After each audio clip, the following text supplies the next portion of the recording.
Hello, Internet. I am Insane Lane, and welcome to Book Club. Thank you for being here. I hope everyone had a good week. Hope everyone has their pets nearby, because pets are wonderful.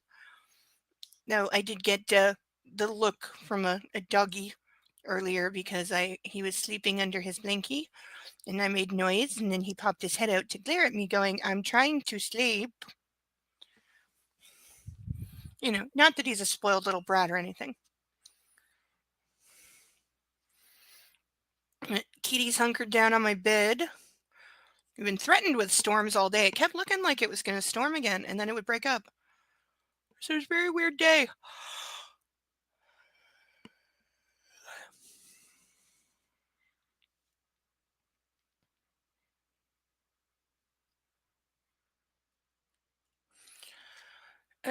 Trying to recall what happened last week. Oh yeah, we had an entire page of him baby talking about apples, which I guess we're supposed to take from that's why he keeps saying she smells like autumn and smells like an apple orchard. And it reminds him of like times he was happy as a child. Which isn't that the exact same thing that's in the Mr. series? Wasn't like because that book heavily focused on how people smelled as well. Is smelling people, is that a sex kink for some people? It's got to be. Because I think everything is at some point. We had more of them fighting because that's all they do. He broke into her apartment, refused to leave when Kate tried to kick him out,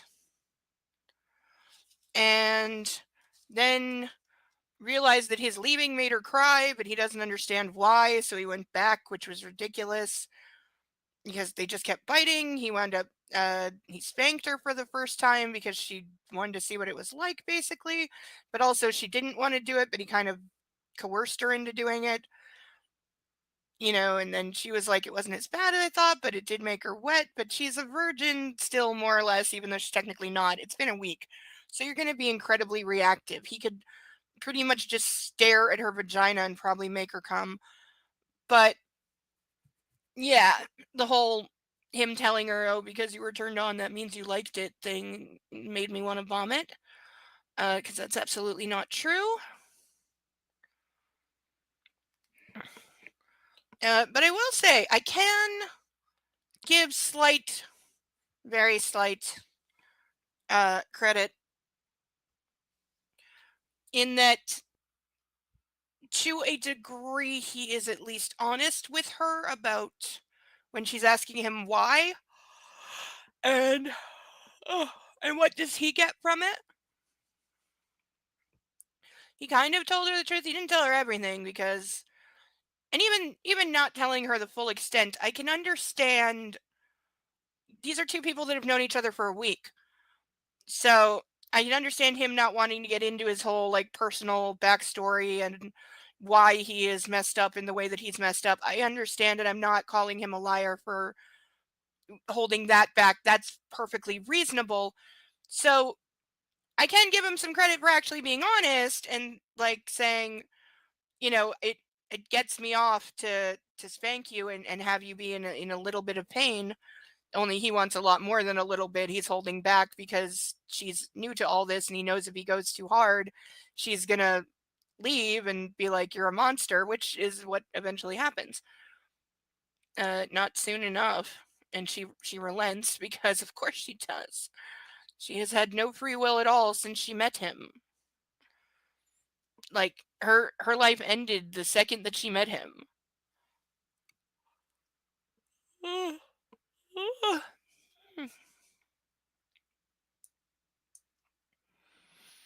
Because he's pretty much controlled every decision that she's made since then.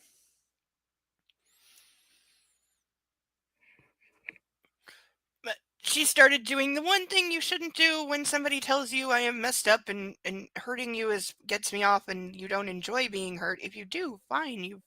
You found a good partner there because you both have these things that go together. But the problem with this is she doesn't.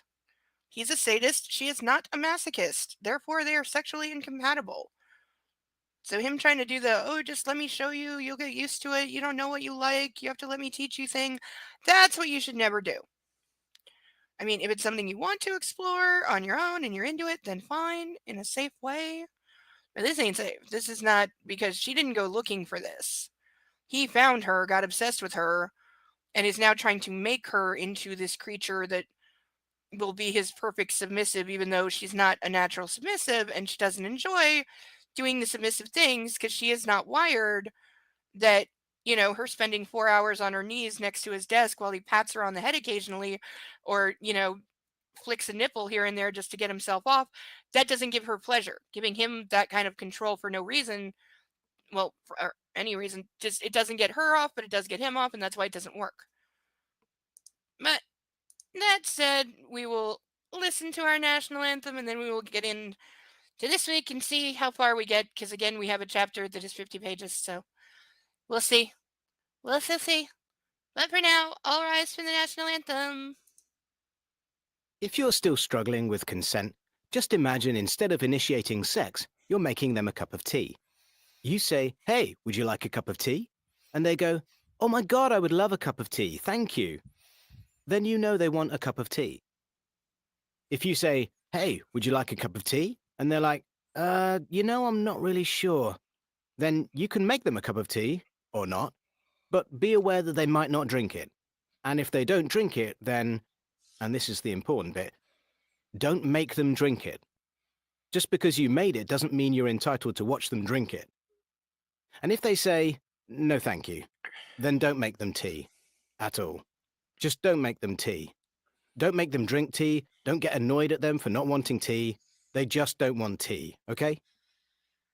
They might say, "Yes, please, that's kind of you." And then when the tea arrives, they actually don't want the tea at all.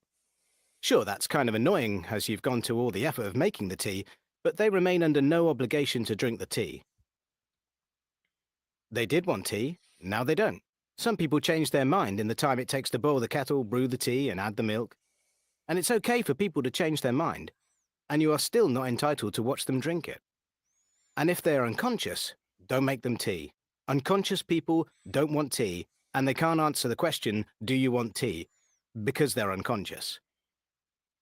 Okay, maybe they were conscious when you asked them if they wanted tea, and they said yes, but in the time it took you to boil the kettle or brew the tea and add the milk, they are now unconscious. You should just put the tea down, make sure the unconscious person is safe, and this is the important part again, don't make them drink the tea. They said yes then, sure, but unconscious people don't want tea. If someone said yes to tea, started drinking it, and then passed out before they'd finished it, don't keep on pouring it down their throat. Take the tea away. Make sure they are safe, because unconscious people don't want tea. Trust me on this. If someone said yes to tea around your house last Saturday, that doesn't mean they want you to make them tea all the time. They don't want you to come around to their place unexpectedly and make them tea and force them to drink it, going, "But you wanted tea last week," or to wake up to find you pouring tea down their throat, going, "But you wanted tea last night." If you can understand how completely ludicrous it is to force people to have tea when they don't want tea, and you are able to understand when people don't want tea, then how hard is it to understand when it comes to sex? Whether it's tea or sex, consent is everything. And on that note, I'm going to make myself a cup of tea.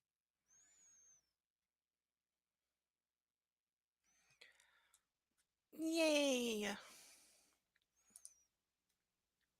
Who is at my door?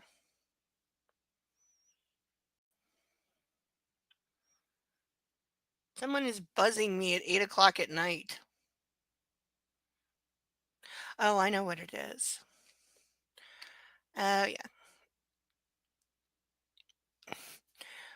Walmart does this weird thing where if you get groceries from them and they're out of something, they will mail it to you. So even though it's arriving on the same day, it's arriving separately. They better not fucking knock. I do not want to get up right now. Just leave it at my door. I'll get it later. Oh, the dog might be about to go off. Because, he can't let knocking go unresponded to. Come on. What would I think of him?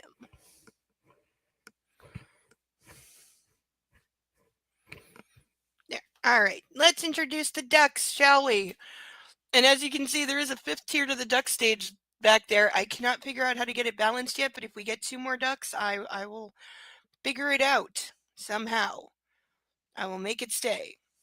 But for now, come on, camera.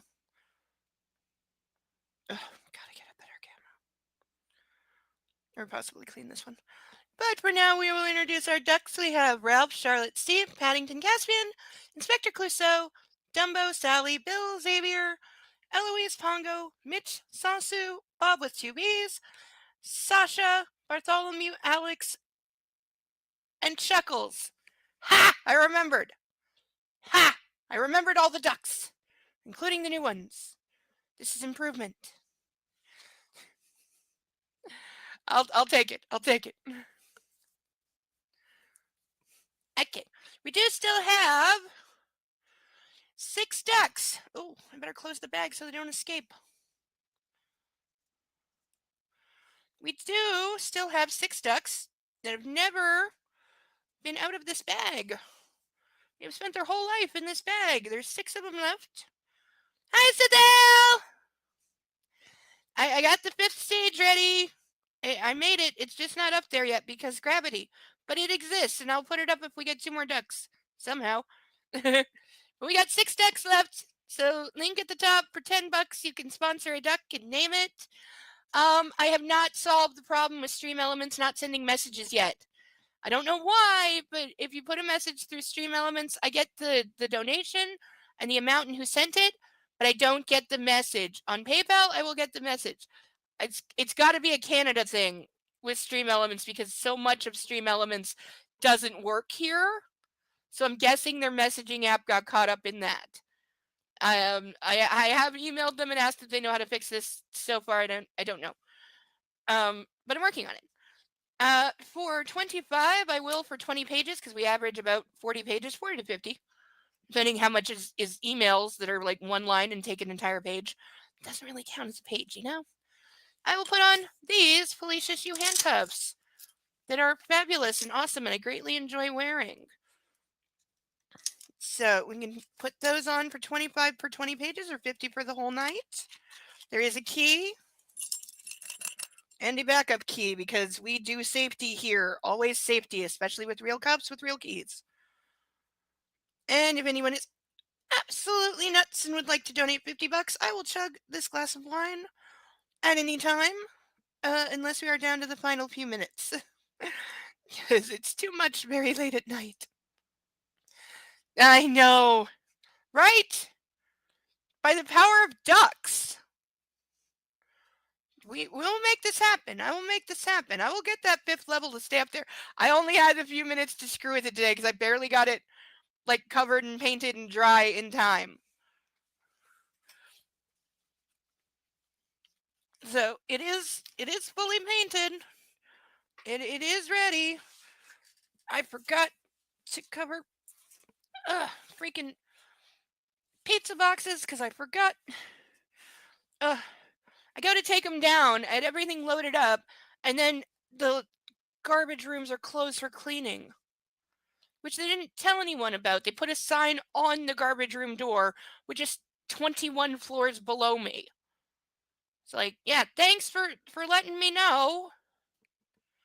You watching too much anime? No such thing. Oh, God, I loved Sailor Moon. Spent years looking for the English language ones on DVD or Blu-ray because they weren't available for so long. But I do own them. I own multiple copies now. I also own them in Japanese with subtitles because the Japanese versions of the Japanese version of Sailor Moon is very, very different. I didn't know when I was watching it as like a 9-year-old that it was very heavily edited for the North American. Yes, absolutely true. Absolutely true. Because we're probably jumping back in like right where we left off because she never skips time. It's always 5 minutes later. So last time we had He spanked her for the first time. She had a mental breakdown because he's a dick. They fought some more. They argued over the contract some more. He committed break and entering. Her roommate should have called the cops and didn't. And he slept next to her, but not like with her because he thought that was what she wanted, even though that, that's what she said, but that's not what she wanted.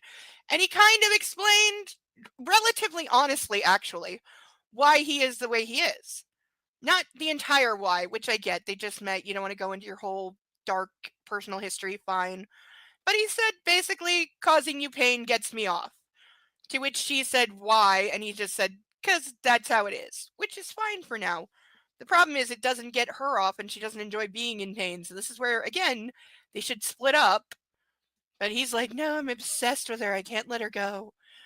And the thing that, like, everything would be fine if he didn't do the, oh, you just don't know what you like. You have to let me show you. And you got wet from it. Therefore, you're okay with it. Therefore, you secretly liked it. You only think that you shouldn't because society brainwashing, blah, blah, blah. No, he's the one brainwashing, always has been. Like, if he didn't do any of that crap, this would be fine. The problem is he doesn't take no for an answer. All right, chapter 13, Sunday, May 29th, 2011. Oh, and something about going to meet his parents or something, because everyone's in shock that he has a girlfriend, even though he hasn't said that he has a girlfriend, and again, they've known each other like 10 days.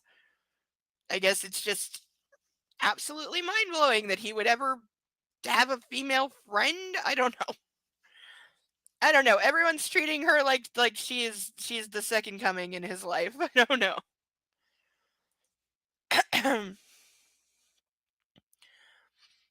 Yeah, I know, right? Yeah, I'm not surprised about that. I've been waiting for companies to stop uh putting out physical copies of stuff. Because everything's digital now. Like, oh, and who is following the Switch 2 drama of the Nintendo Switch 2, which pre-orders are on hold in America because of the tariff situation, and people were already bitching that it's overpriced, which it is. And that games for it are apparently in American going to cost about 150 to 180 bucks, which is twice the price of a Switch game. Oh no, that would be in the Canadian translation because I forget in America Switch games are only like 50 bucks, but they're going to be 100 because Nintendo decided to be greedy bastards. Also, there is nothing to recommend buying a Switch 2. Like, they made a slightly better version of the Switch. That's all it is. The screen is 2 inches bigger. They fixed some of the problems with the Joy-Con, so maybe they won't break in 6 months. And it's got it's got a higher storage capacity, which is something the Switch desperately needed. But other than that, I'm not seeing my way to spending 800 bucks that I don't have at all. Not that this is an option, but if I were rich, if I won the lottery, I still could not see my way to spending $800 on this system, especially knowing that where I live, like, 'cause Switch games here are 90 to 100 bucks. So knowing that the games for it are going to be like 180 to $200, like, that's not something I need to invest in. It is better for the environment to stop doing like DVDs and all that. Yeah, it definitely is. All right, my camera's fucking up, so I need to fix it for a second. It's going to go off for a second. I'll be right back.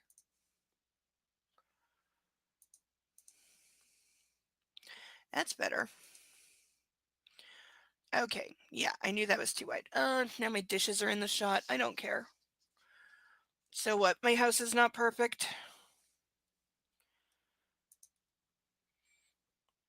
Yeah, that's why everyone's freaking out because again, in American pricing, the console is going to be $450. Well, that's what they said, but as I said, in America, they have delayed taking pre-orders because they're anticipating the cost is going to be higher only in America because of the tariff situation.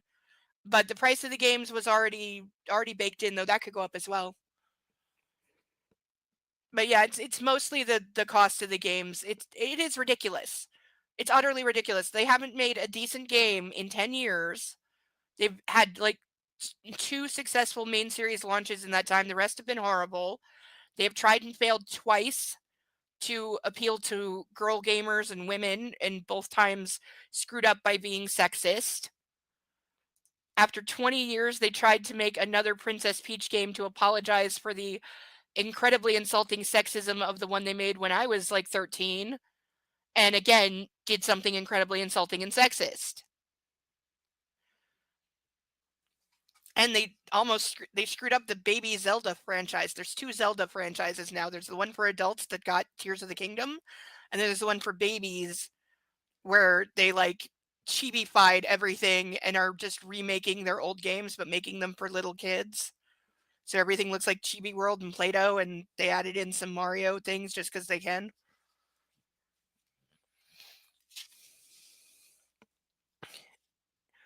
With the Rolling Stones' Shake Your Hips blasting in my ears, I sprint down 4th Avenue and turn right on Vine. It's 6:45 in the morning and it's downhill all the way. To her apartment. I'm drawn. I just want to see where she lives. It's between control freak and stalker. No, it's not. This is just stalker. If you're going by the place she just moved into because you just want to see where she lives, that's stalker. See, I've always been a console and a PC gamer. Though I really haven't been up on the PC gaming in about 5 years. I'm out of practice for sure. But I've always been a Nintendo girl. I was raised with it. Switch 2 will be the first ever in my lifetime Nintendo console that I, as of right now, have no intention of buying. I just hope they're not lying about the next Pokemon games coming out for both systems, or I'm going to fucking die. Because they're finally making what looks like a decent Pokemon game, and it's set in my favorite city of any Pokemon game, because X and Y are my favorites. And we're going back to that world. So I really hope they're not lying, and when it comes out, it's like, oh, it's exclusive to the Switch too. Psych. What farming game? There's 75 billion farming games. I chuckle to myself. I'm just running. It's a free country. It's great when you have to have an excuse for where you're going in case somebody questions. It's called Farming Together 2. Not one that I know.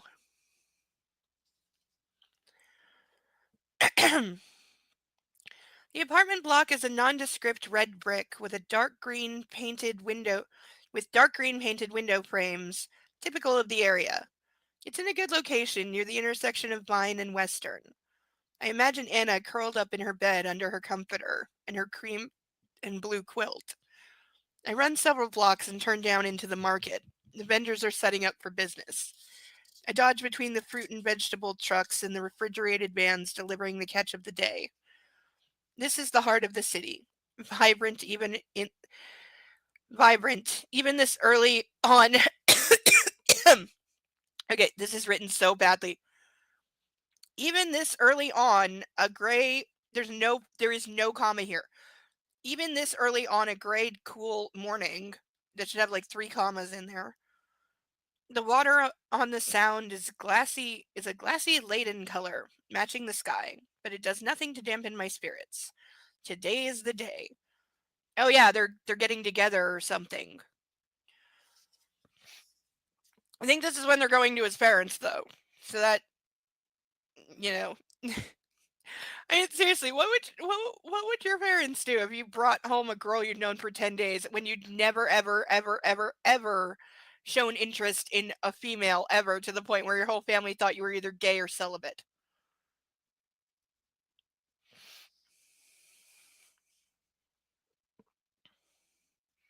I like games that are not impossible to play without spending money, because I've known so many games that were good, but they get to a point where unless you're going to spend serious money on them, they're just impossible.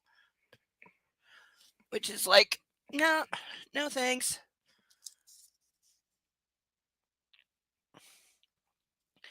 After my shower, I don my jeans and a linen shirt, and from my chest of drawers, I take out a hair tie. I slip it into my pocket and head to my study to email Anna. Oh, already with the emails. Ugh. From Christian Gray, subject My Life in Numbers. If you drive, you'll need the access code for the underground garage at Escala, 146963. Park in Bay 5, it's one of mine. Code for the elevator is 1880. A moment or two later, there's a response. Subject, an excellent vintage. Yes, sir, understood. Thank you for the champagne and the blow up Charlie Tango, which is now tied to my bed. Anna. Okay, again, her tying the balloon to her bed is that's something a little girl does. Yes. You'd be like slipping her a note with your phone number, like text me when he's like out of control. Because yeah, the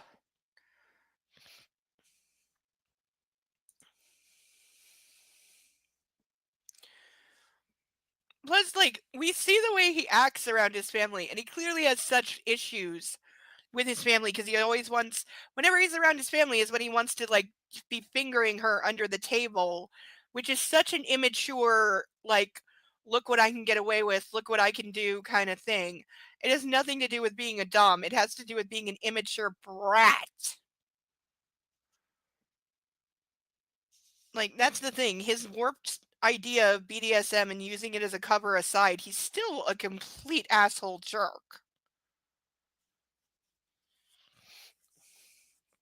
An image of Anna tethered to her bed with my tie comes to mind. I shift in my chair. I hope she's brought that bed to Seattle. I would suspect that she brought her bed with her, yeah. Subject envy. You're welcome. Don't be late. Lucky Charlie Tango. She doesn't respond, so I hunt through the refrigerator for some breakfast. Gail has left me some croissants and for lunch a Caesar salad with chicken. Enough for two. I hope Anna will eat this. I don't mind having it 2 days. I don't mind having it 2 days in a row. Taylor appears while I'm eating my breakfast. Good morning, Mr. Gray. Here are the Sunday papers. Thanks. Anastasia's coming over at 1 today and Dr. Green at 1:30. Oh yeah, that was the other thing. He set up with the doctor, which I swear to God, because he called his assistant and told her to get somebody else, but then said if that guy's not available, find me someone. Which let's imagine that conversation in a moment.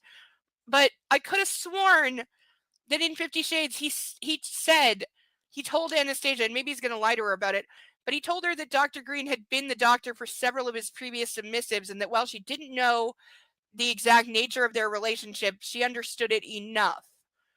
Basically, that, he had a different girlfriend every few months, and what was expected of her to take care of them, kind of thing. But now we find out this will be the first time that they're meeting. And also, again, imagine this call. Imagine, because he got his assistant to do this, so that's got to be awkward for her. But imagine you're a prominent gynecologist because he wants someone prominent and credentialed, and and you get a phone call from a woman saying, "I'm calling on behalf of Christian Gray. He would like to hire you privately to go to his private apartment and see a patient about birth control who is his female person that he knows."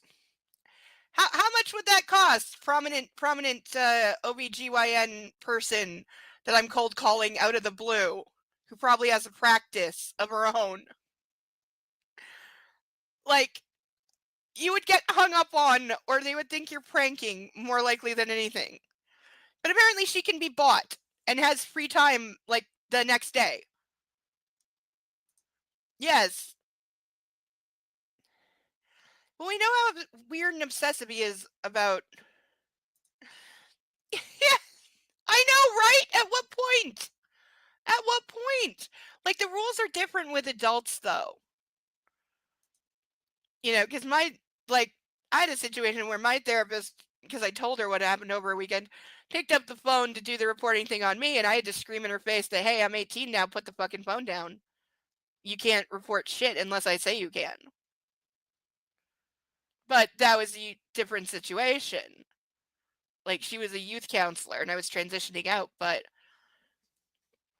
doctors, I'm not sure where as an adult their duty to report line is, and I'm also guessing, because we're in the States here, I'm guessing it's one of those things that is different in every state.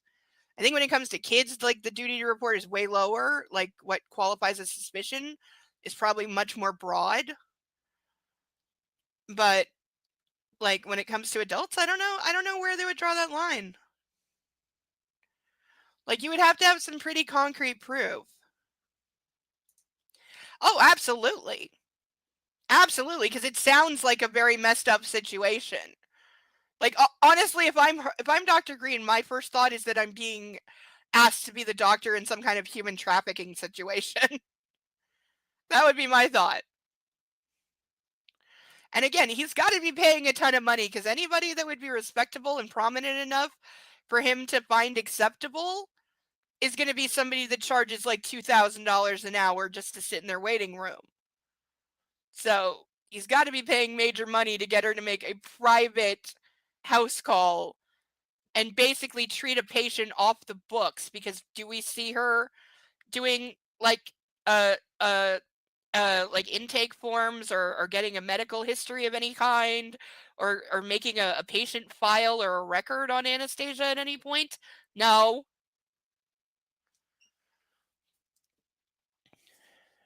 So probably a lot of money. I'm gonna say 50 to 100 grand per visit. Yeah, it's probably something like that. Yeah. It's probably got to be to the point where you're like, I'm afraid the next time I see this person, they're going to be dead.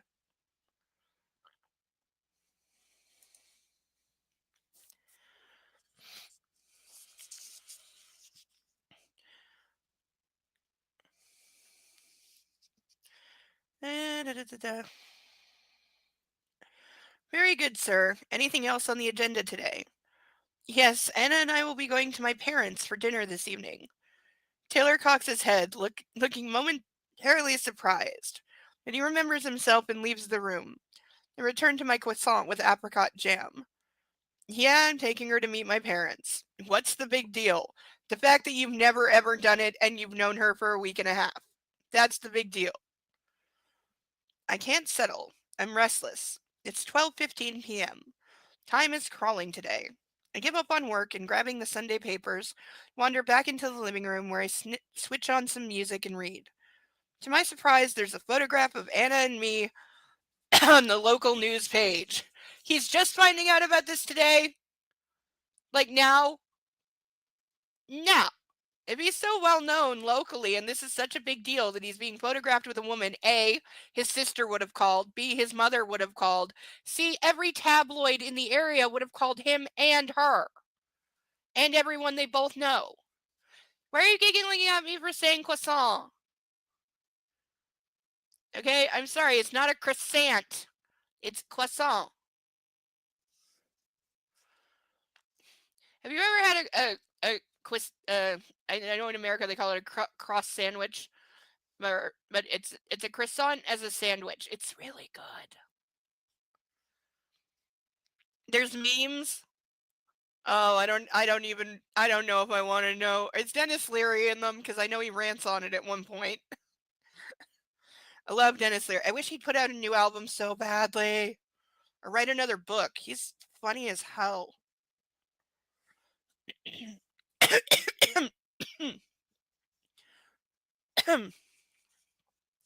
I've seen a fair amount of Rescue Me. I didn't always like Rescue Me. It got too vulgar for me at times, but it was very, very well done.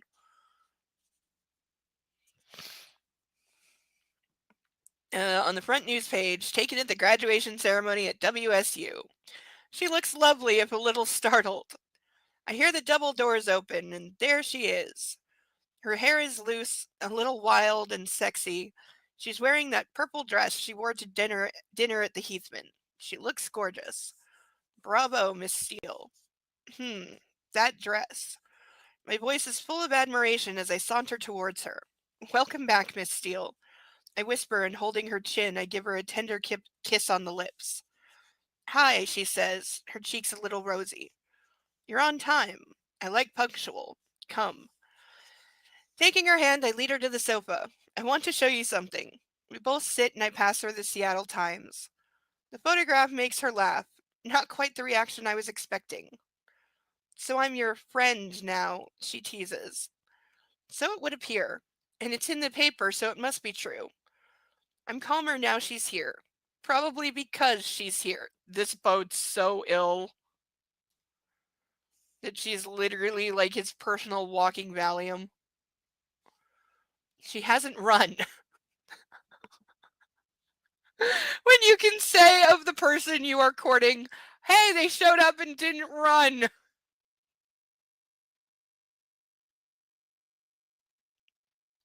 It's like the king and the man in the iron mask. The evil one.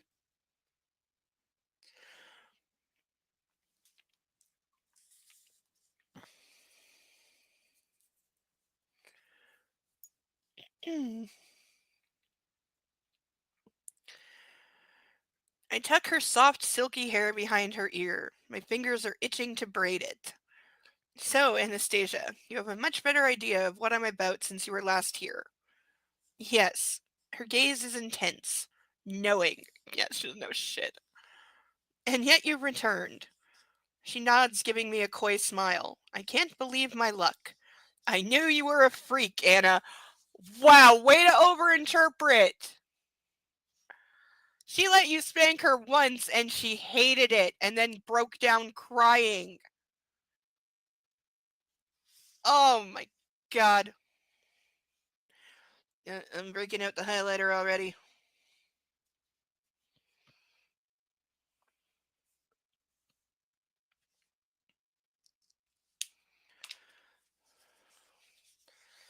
Have you eaten?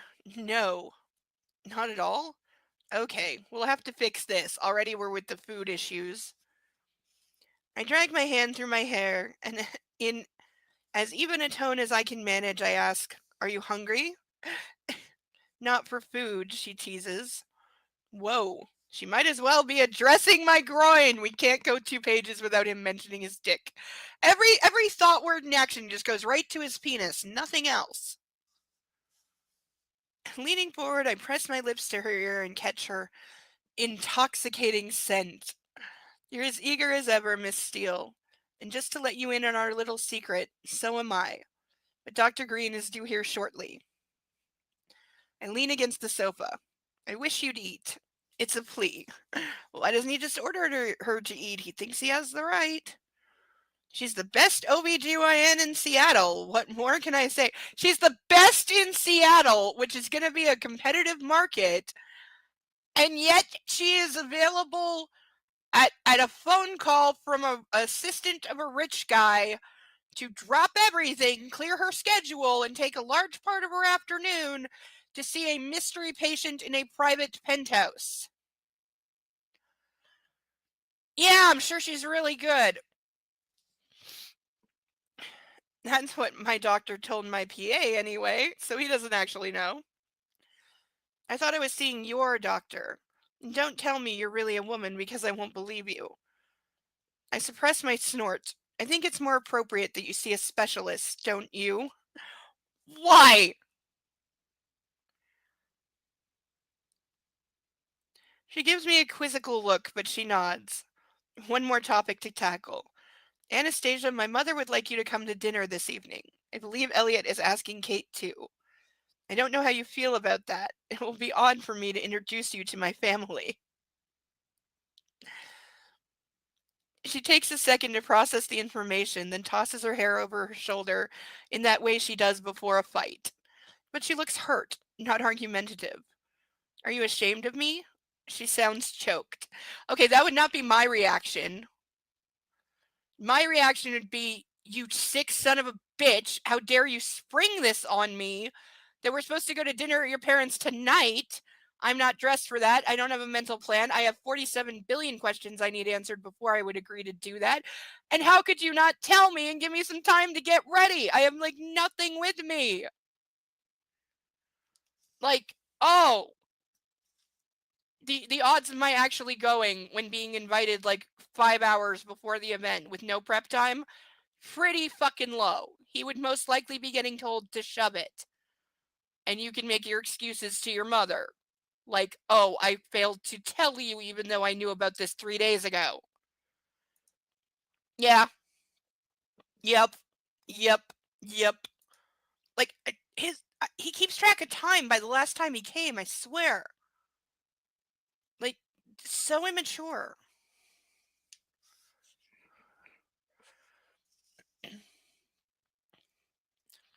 Oh, for heaven's sake. Of course not. Of all the ridiculous things to say. Really? Really? I glare at her, aggrieved. How could she think that about herself? Because you treat her like crap and you're setting up a relationship where you deliberately said that you don't that you don't want anyone to know. You made her sign a fucking NDA saying she's never allowed to tell anyone that you are or ever were in a relationship. So yeah, you're acting like you're fucking ashamed of her, which he is.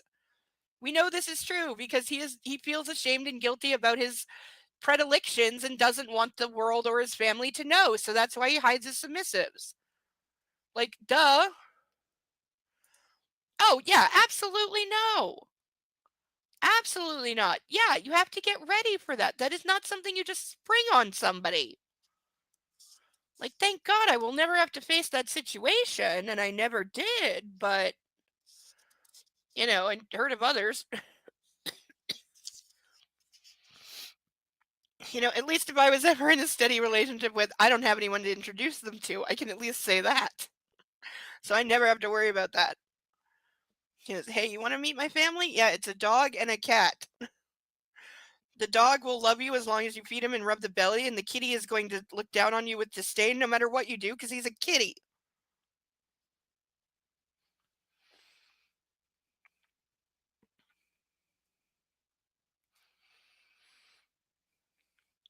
Where were they? What's to the left of the mustard? Okay, I'm no good with left, right, so it's either, I'm assuming you don't mean the ketchup. The other one is soy sauce that is in a mug. It's VH normal soy sauce.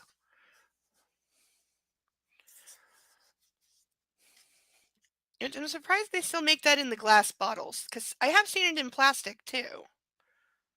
But the glass ones are way more common.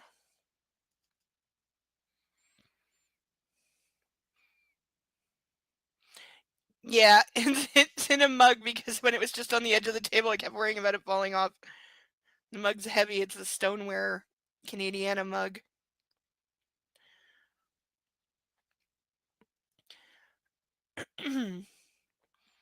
Why is it odd? She asks. Because I've never done it before. I sound irritable.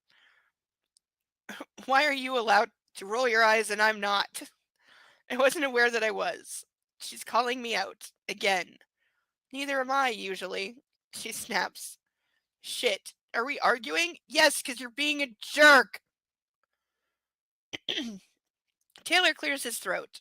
Dr. Green is here, sir, he says. Show her up to Miss Steele's room. Anna turns and looks at me, and I hold my hand out to her. You're not going to come as well, are you? She's horrified and amused at once. I laugh and my body stirs. I'd pay very good money to watch. Believe me, Anastasia. But I don't think the good doctor would approve. How would you know she's willing to take your money to show up here? Under, like, extremely sussy circumstances.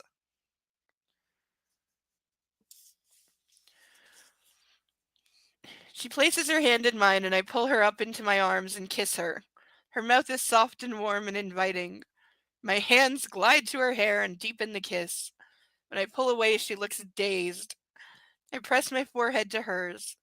I'm so glad you're here. I can't wait to get you naked.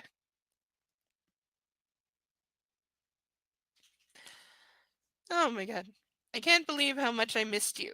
That's in his head. See, he always says in his head the things he should say out loud to not sound like such an asshole all the time, but he never does. Come on, I want to meet Dr. Green too. You don't know her? No. Yeah, that wouldn't make you sus at all. I take Anna's hand and we head upstairs to what will be her bedroom. Dr. Green has one of those myopic stares. It's penetrating and it makes me a tad uncomfortable. I hear a puppy coming. Hello, you. He was napping on the couch.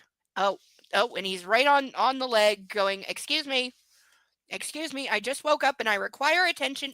Mommy, I'm just going to climb right up on you because I can, because I'm a puppy.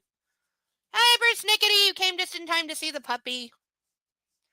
He just woke up from a nap and wants a cuddle. No, you can't lick my face right now. Don't look so sad. He's licked my face like 5 or 6 times today, so he should be okay. But, of course, he's like, that means you don't love me when I can't lick. And I'm a baby. I'm a baby doggy. I'm an adorable baby doggy.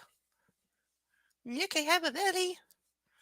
I got a belly, and I'm not sniffing for food at all. I'm not sniffing for food. I'm not making sure there's no food on the table in case there's food. No. Just like you didn't try to convince me yesterday that I forgot to feed you. Hmm? When I heard you wolf down your dinner kibble very, very quickly. And then you pushed the empty bowl around with your nose, making a racket, trying to make me think I didn't feed you. No, of course I didn't do that. I totally didn't do that. I would never do that. I didn't do that. But I bet you think it almost worked. Don't you, you little baby? Oh, you're so scritchy. You're so cuddly. You're cuddle. You're sure cuddle. You're a good boy. Cuddle. Okay. Say bye-bye. Say sponsor a duck.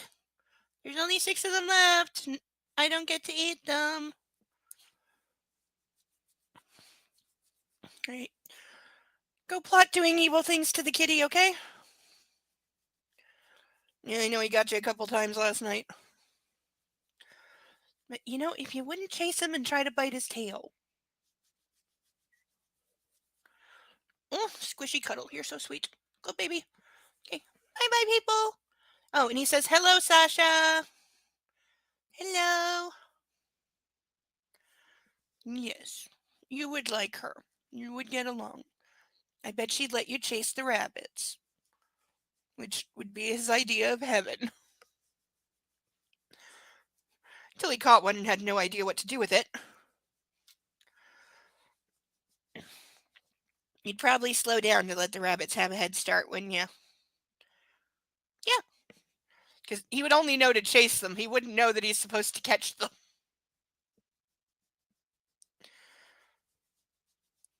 Yes. Oh, okay. Go lay on your pillow, okay? Go lay on your pillow, good baby. No, going for the blankie.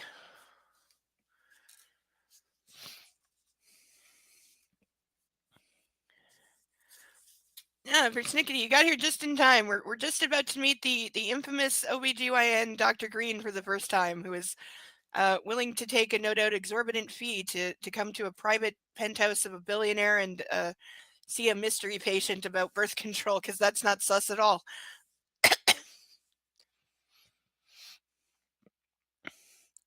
Mr. Gray, she says, shaking my outstretched hand with a firm, no nonsense grip. Thank you for coming on such short notice. I flash her my most benign smile. Thank you for making it worth my while, Mr. Gray. Miss Steele. Yeah, how much? How much? I'm sticking it 50 to 100K. She says politely to Anna, I know she's sizing up our relationship. I'm sure she thinks I should be twirling a mustache like a silent movie villain. She turns and gives me a pointed leave now kind of look. Okay. I'll be downstairs, I acquiesce. Though I would like to watch. I'm sure the good doctor's reaction would be priceless if I made that request. I smirk at the thought and head downstairs to the living room. It is actually a thing now, because I've seen videos of like TikTok and shit, of girls making their boyfriends or inviting their boyfriends to go to their like once a year exam with them out of like support or fear or like needing somebody to hold your hand kind of thing. Which I always, from the guy's point of view, I want to know what it is because they're sitting next to their head. They can't see anything. So I'm always I want to know from guys like, would you do this or why would you do this? Or is it one of those things that just goes with having a girlfriend so you put up with it kind of thing?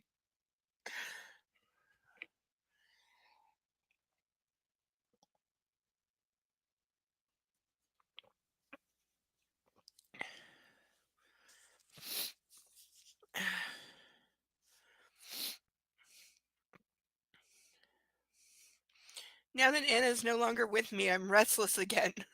So she's like Valium and Ritalin to him. As I distract as a distraction, I set the counter with 2 placemats. It's the second time I've done this. The first time was for Anna too. You're going soft, Gray. I select a Chablis to have with lunch. One of the few Chardonnays I like. When I'm done, I take a seat on the sofa and browse through the sports section of the paper, turning up the volume via the remote for my iPod. I hope the music will help me focus on the stats from last night's Mariners win against the Yankees, rather than what's happening upstairs between Anna and Dr. Green, because he has to make everything kinky.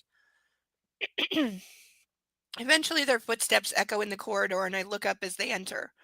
Are you done? I ask and hit the remote for the iPod to quiet the aria.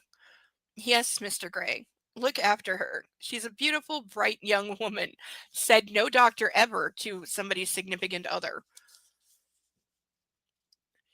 What has Anna told her? I fully intend to, I say with a quick, what the fuck glance at Anna. She bats her lashes clueless. Good. It's nothing she said then. I'll send you my bill, says Dr. Green. Good day and good luck to you, Anna. The edges of her eyes crinkle with a warm smile as we shake hands.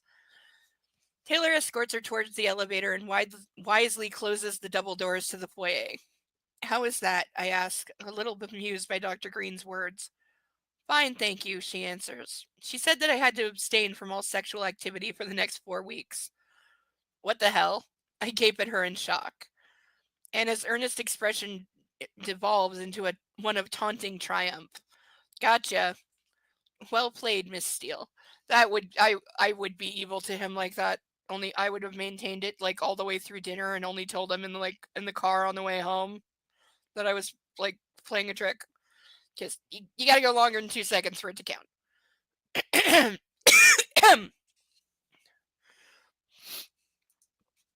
Why? Why would that cause an aneurysm? Like if it said steroids and caffeine, that might do it. Why would Valium and Ritalin cause an aneurysm?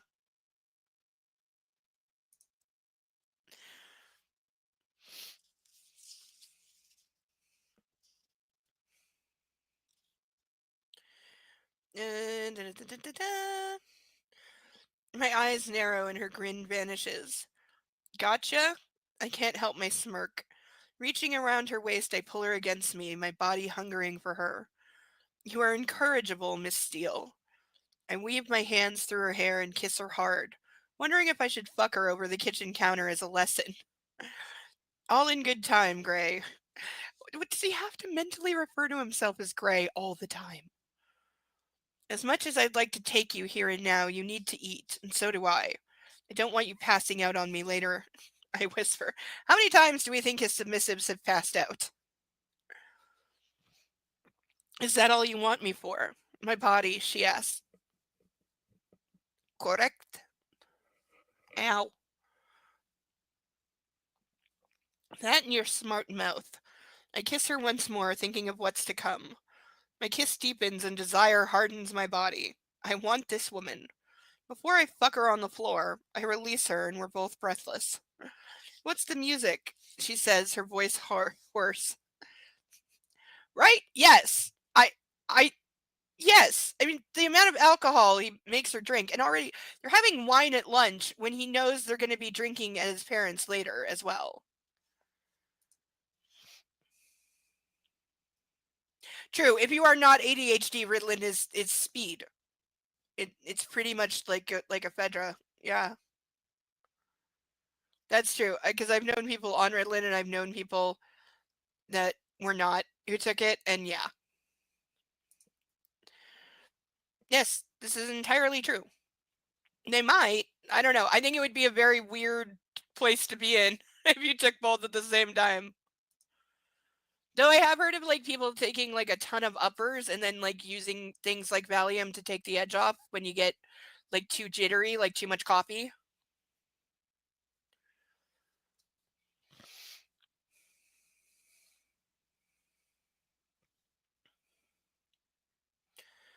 Uh, Villa Lobos, an aria from Bac- Bacanas Brasileiras. I don't know it. Good, isn't it? Yes, she says, gazing at the breakfast bar. I take the chicken Caesar out of the fridge and place it on the table between the placemats, and ask her if she's okay with salad. Yes, fine, thank you. She smiles. From the wine fridge, I take out the Chablis, feeling her eyes on me. I didn't know I could be so domestic. What were you thinking? You took a bowl out of the fridge and grabbed a bottle of wine. I was just watching the way you move. And, I ask, momentarily surprised. You're very graceful, she says quietly, her cheeks pink. Why, thank you, Miss Steele. I sit beside her, unsure how to respond to her sweet compliment. Nobody's called me graceful before. Chablis, please, help yourself to salad. Tell me, what method did you opt for? Mini pill, she says. And remember, we looked this up. There is no such thing as a mini pill. It is bullshit and made up entirely for this series. But we also know that E.L. James has no idea how birth control works. And I'm guessing that's still true in this one. And you will remember to take it regularly, at the right time, every day. A flush steals across her surprised face. I'm sure you'll remind me, she says with a hint of sarcasm which I choose to ignore. You should have had the shot. I put an alarm on my calendar. Eat. So, yes, he's literally going to be reminding her to take the pill every day. And, dude, if you wanted her on like Depo or something like that, which, by the way, still has an uptick time where it's not an instant thing, why didn't you just insist?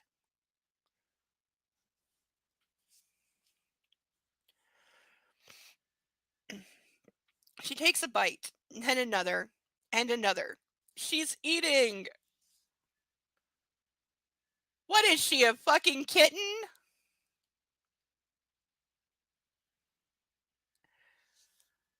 But oh my god, he's ecstatic that she's eating. So I can put chicken Caesar on the list for Mrs. Jones, I ask. I thought I'd be doing the cooking. Yes, you will. She finishes before I do. She must have been starving. Eager as ever, Miss Steele. Yes, she says, giving me a demure look from beneath her lashes. Fuck, there it is. The attraction. As if under her spell, I get up and tug her into my arms. Do you want to do this? I whisper, inwardly begging her to say yes. I haven't signed anything, and you never will. Stop bringing it up. I know, but I'm breaking all the rules these days. Are you going to hit me? Yes, but you won't. But it won't be to hurt you. I don't want to punish you right now. If you'd caught me yesterday evening, well, that would have been a different story.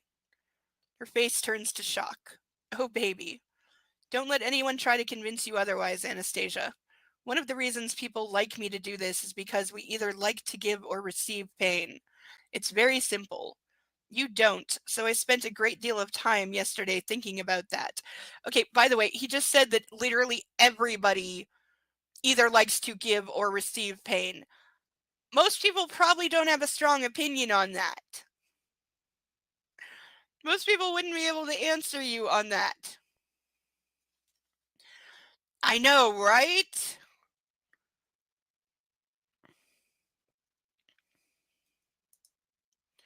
Like, yeah, he hasn't followed his own rules once. Like, I think they exist just to lull his submissives into like a false sense of security. Because he just does whatever the hell he wants whenever he wants. I wrap my arms around her, holding her against my hardening erection. Did you reach any conclusions? She whispers. No. And right now I just want to tie you up and fuck you senseless. Are you ready for that? Her expression is darker, sensual, and full of carnal curiosity. Yes, she says. The word is soft as a sigh. Thank fuck. Good. Come. I lead her upstairs into my playroom, my safe place, where I can do what I wish with her. I close my eyes briefly, savoring the exhilaration. Have I ever been this excited? Oh my god, he's a toddler. He's such a child.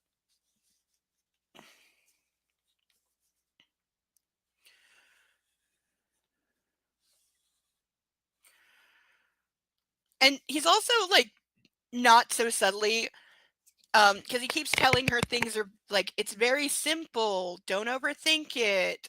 This is also things cults do to brainwash people by like kind of implying, well, if you don't understand that, then you're an idiot.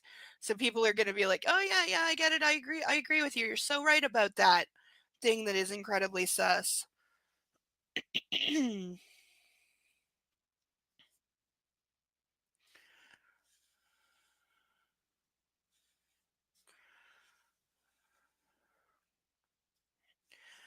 Like, I saw this interview once, long time ago.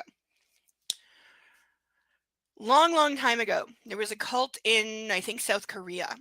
I think they still exist to some degree. They mostly got shut down. But they launched a sarin gas attack on a Tokyo subway system. Or maybe it's Japan. I think it was Tokyo. It might have been Japan.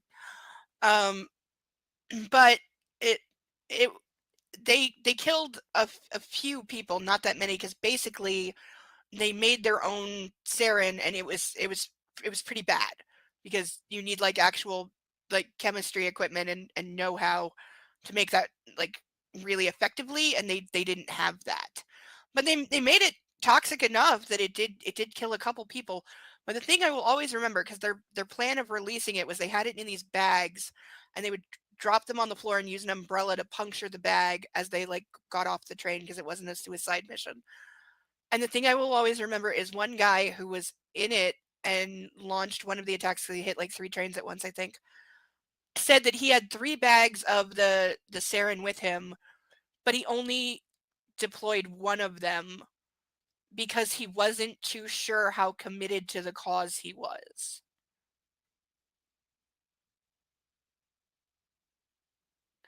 What? Dude, you just released a deadly nerve agent onto a train full of people, believing that it was toxic enough to kill everybody on that train, but you're not sure how committed you are to this cult. How do you say I only wanted to kill for them a little bit?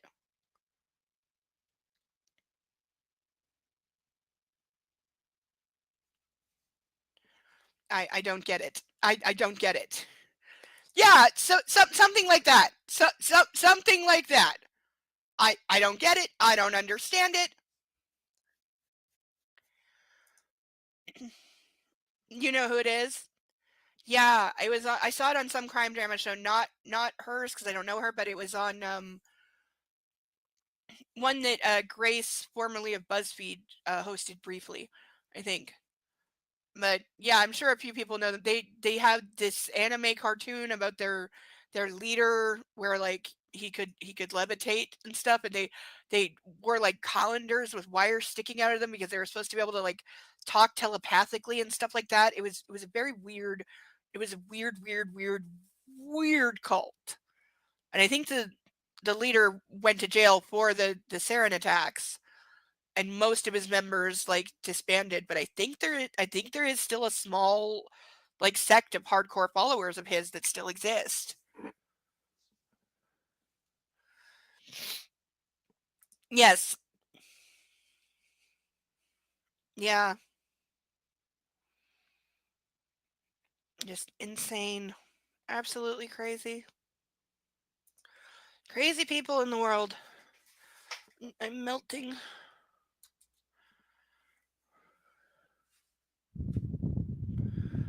Ugh, I have so much laundry to do tomorrow.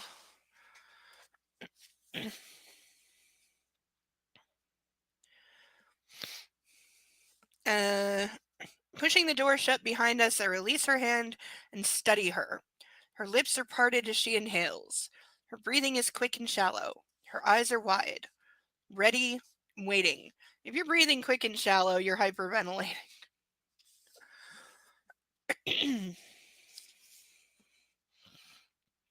When you're in here, you are completely mine, to do with as I see fit. Do you understand? Her tongue quickly licks her upper lip and she nods. Good girl. Now I have to burn the page. Take your shoes off. She swallows and proceeds to take off her high-heeled sandals. I pick them up and put them neatly by the door. Good. Don't hesitate when I ask you to do something. Now, I'm going to peel you out of this dress. Something I've wanted to do for days, if I recall. I pause, checking she's still with me. I want you to be fully comfortable with your body, Anastasia. You have a beautiful body, and I like to look at it. It's a joy to behold. In fact, I could gaze at you all day. And I want you unembarrassed and unashamed of your nakedness. Do you understand? Yes. Yes, what? My tone is sharper. Yes, sir. Do you mean that? I want you unashamed, Anna. Yeah, sure, just. Yes, sir. Good. Lift your arms above your head. Slowly, she raises her arms in the air. I grab the hem and gently pull the dress up her body, revealing it inch by inch. For my eyes only. When it's off, I stand back so I can have my fill of her. Legs, thighs, belly, ass, tits, shoulders, face, mouth. She's perfect. Can we tell he's delusional? Kitty?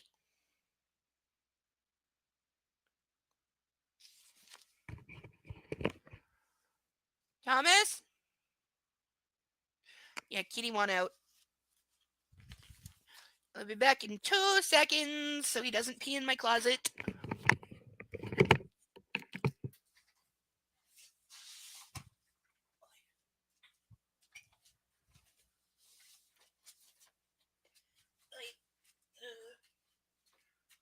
Kitty, you gotta make me get up.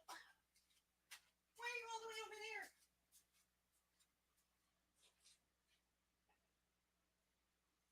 What? Are you serious? Are you serious?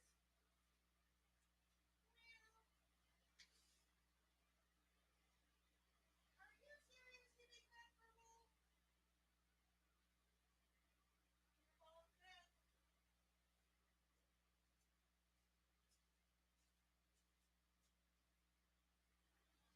Oh, wow. Meow, meow, meow at you too.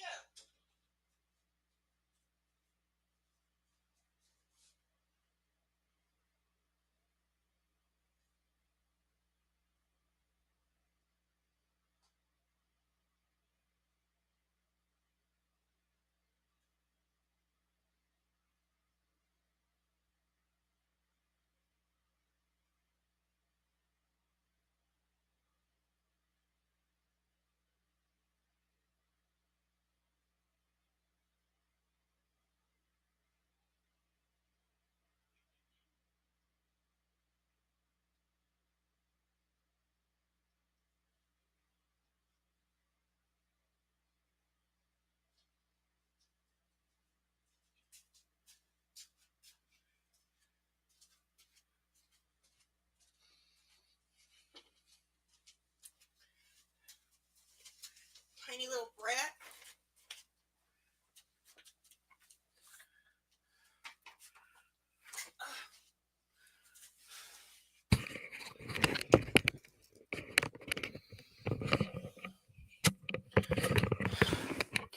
Okay, he did want out because he did come out and is helping himself to some water, but I open the door. He's laying on the bed going, meow, meow, meow.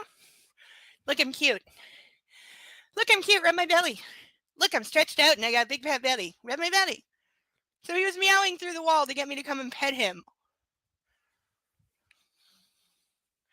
That's the first time he's ever done that. He's almost turning into an affectionate kitty. Except that he only wants to be petted when he wants to be petted and where he wants to be petted. Yes. He still has his table box. which is now just, I've accepted the fact it's going to live on my table forever. He loves that box. Like, he loves it. And he just jumps in it and lays down and rubs his face on it and rolls around doing his I'm cute thing, and he looks so happy. I can't take it from him.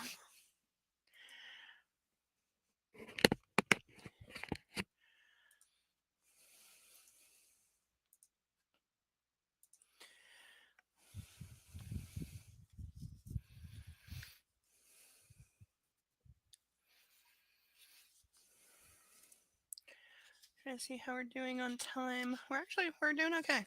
I was worried there for a minute, but we're okay.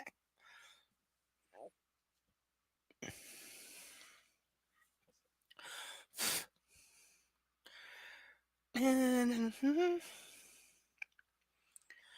excuse me. Folding her dress, I place it on the toy chest. Reaching up, I tug her chin. You're biting your lip. You know what that does to me, I scold. Turn around. She complies and turns to face the door. I unfasten her bra and pull the straps down her arms, skimming her skin with my fingertips as I do so, and feeling her tremble beneath my touch. I take off her bra and toss it on top of her dress. I stand close, but not quite touching, listening to her rapid breathing and sensing the warmth radiating off her skin. She's excited, and she's not the only one. Excited or terrified? Because I'm reading this as anxiety from her.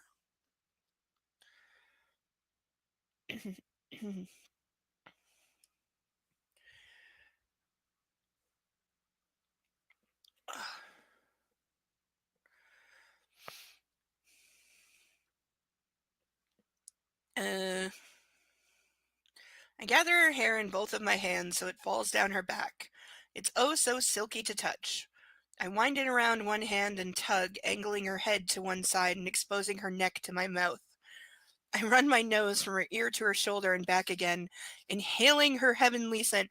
Okay, if somebody was holding me by the hair and then leaned down just to smell me, I'd know I was not making it out of that room alive. Like, oh my God. Like, if I was making a list of the creepiest things you could do. Fuck, she smells good. You smell as divine as ever, Anastasia. I place a kiss beneath her ear just above her pulse. She moans. Quiet. Don't make a sound. So he wants her to not move, not speak, and not make a sound. Dude, just get a fuck doll. Just get a real doll. You have all the money in the world. They cost like 10 grand new. You can customize them 9 ways from Sunday.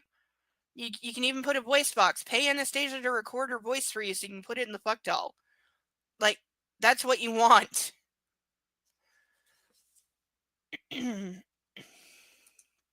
Oh, yes.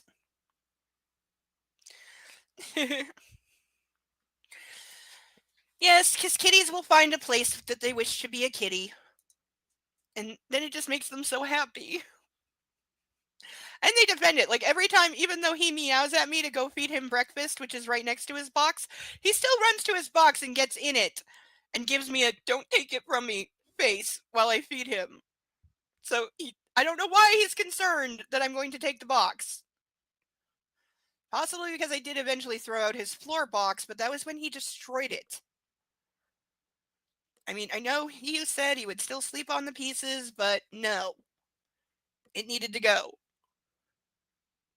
And he already had table box, so, you're limited to one box, kitty. You've got other places. He's got my bed, he's got the back of the couch, he's got the sink, he's got a Rubbermaid container full of printer paper.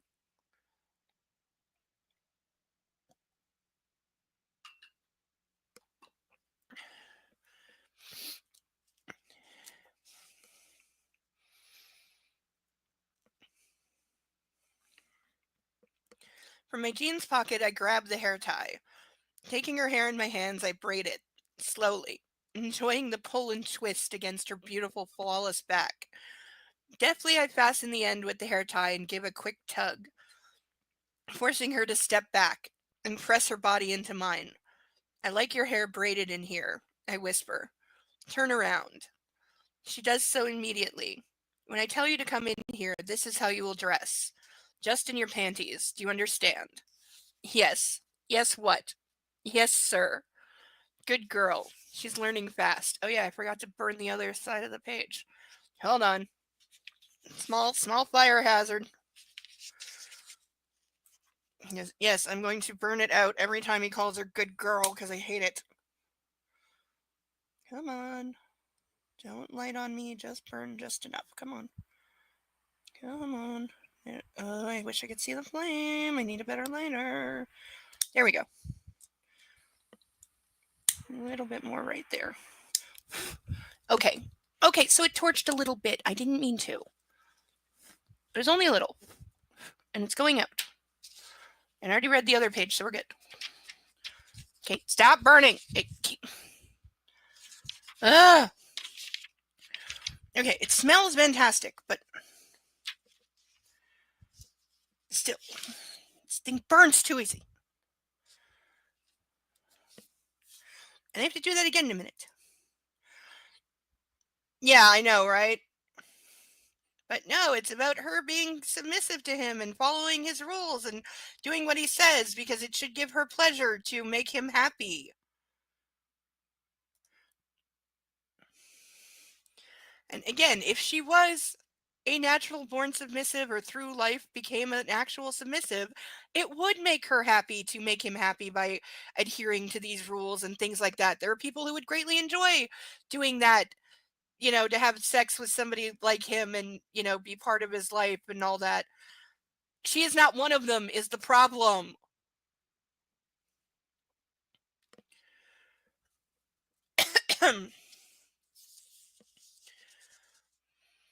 She's learning fast. Her arms are by her sides, her eyes trained on mine, waiting. When I tell you to come in here, I expect you to kneel over there. I point to the corner of the room beside the door. Do it now.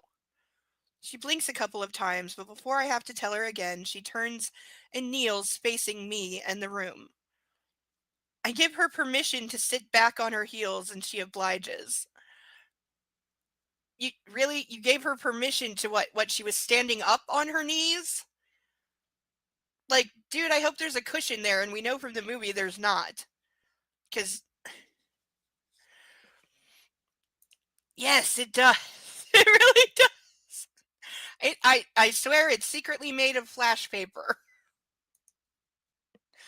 In case the feds come.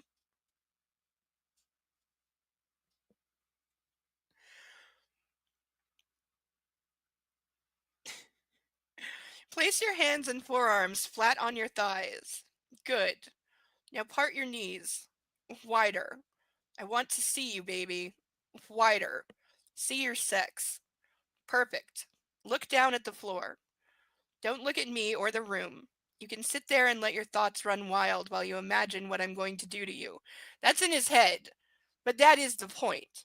So, again, he's saying he wants her, scared, basically. Because your thoughts running wild is not a sexual term. Hello, new person. Metro... Trova? Whatever. Hi. Sorry I can't pronounce your name. There will be more flamage in just a minute. I have to read the other side of the page in case I do light the whole page on fire first.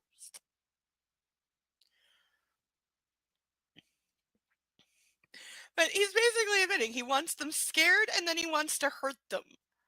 Like, he is a serial killer. There's no way all of his previous submissives are alive. It's evening here. You have a good day or night or whatever, too.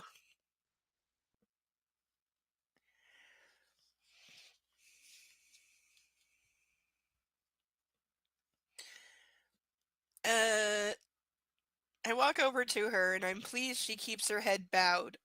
Reaching down, I tug her braid, tilting her head so that her eyes meet. Will you remember this position, Anastasia? Yes, sir. Good. Stay here. Don't move. You can't just tell her, you can't just say, look at me. You gotta yank on her braid and, fuck with her neck all the time. Like, she's gonna have headaches. Walking past her, I open the door and for a moment look back at her. Her head is bowed. Her eyes stay fixed on the floor. What a welcome sight. Good girl. I want to run, but I contain my eagerness and walk purposefully downstairs to my bedroom. Maintain some fucking dignity, Gray. That implies that he has any, which he hasn't. In my closet, I strip off all my clothes and from a drawer pull out my favorite jeans. My DJs. Tom jeans. I slip them on and fasten all the buttons except for the top one. From the same drawer, I retrieve the new riding crop and a gray waffle robe. What's a waffle robe? As I leave, I grab a few condoms and stuff them in my pocket. Here goes. Showtime, Gray. When I get back, she's in the same position, her head bowed, her braid hanging down her back, her hands on her knees. I close the door and hang the robe on its hook. I walk past her. Good girl, Anastasia. I'm gonna have to burn this entire fucking page if he keeps saying it. You look lovely like that. Well done. Stand up. She stands, keeping her head down. Thomas!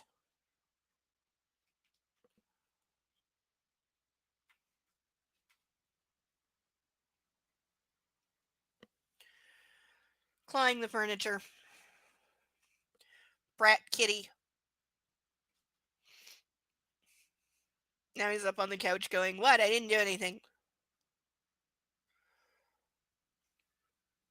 Yeah, meow all you want. I know what you did. He is in a mood tonight.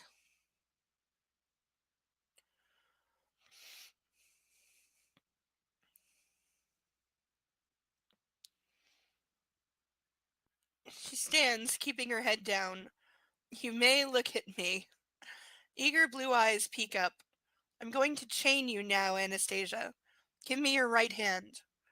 I hold out mine and she places her hand in it. Without taking my eyes off hers, I turn her hand palm up and from behind my back produce the riding crop. I quickly flick the end across her palm. She startles and cups her hand, blinking at me in surprise. How does that feel? I ask. Her breathing accelerates and she glances at me before looking back at her palm. Answer me. Okay. Her brows knit together. Don't frown, I warn. Did that hurt? Yes, I know. And yes, as soon as I get to the bottom of the page, I have 3 places I need to burn it in. So let's hope that that goes well.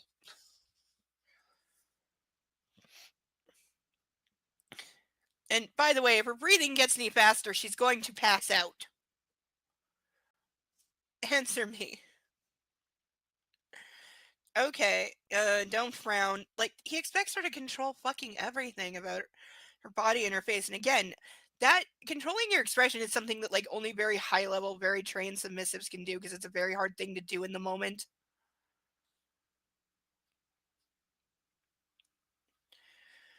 Ay. Did that hurt? No. This is not going to hurt. Do you understand? Yes. Her voice is a little shaky.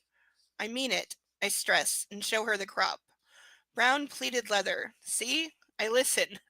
No, she told you about a kinky dream, and you bought the thing from the kinky dream to hit her with. That doesn't mean you listen. Her eyes meet mine, astonished. My lips twitch in amusement. We aim to please, Miss Steele. Come, and do not tell me that hitting her with a riding crop with her level of sensitivity is not going to hurt at some point, because it will. But again, this is gaslighting. I lead her to the middle of the room beneath the restraining system. This grid is designed so the shackles move across the grid. She stares up at the intricate system, then back at me. Again, suspending somebody with like her like lack of tolerance and lack of conditioning is a really good way to do permanent damage to somebody. And again, he's doing all this and this is exhausting shit. Like being hung from the ceiling and suspended and then having no doubt rough violent sex that's about to take place while being hit with a riding crop and all his other shit.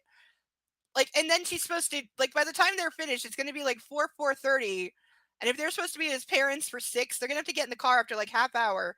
So she's got no time to rest and recover, barely time to take a fucking shower and get dressed back in the same clothes. Like, this is an atrocious idea for an evening when you have to go meet your parents, and it's very disrespectful to her. But now I have 3 places where I need to burn this, so everyone say a prayer. Okay, number 1. Okay, do you see how it flashed like that? It didn't catch, but it flashed.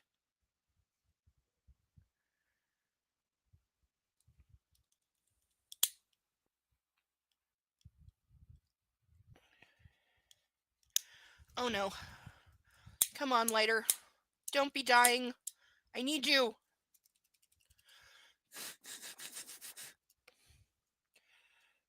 Okay, there's the other one. I'm moving my hand away. See, it flashes. I don't know. It literally flashes. It's weird. It's weird paper. It's something.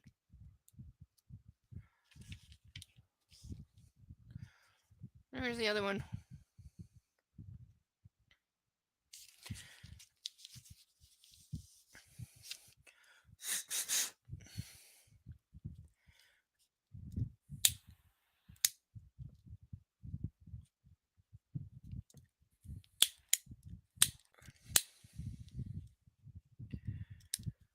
Yeah, my lighter's dying.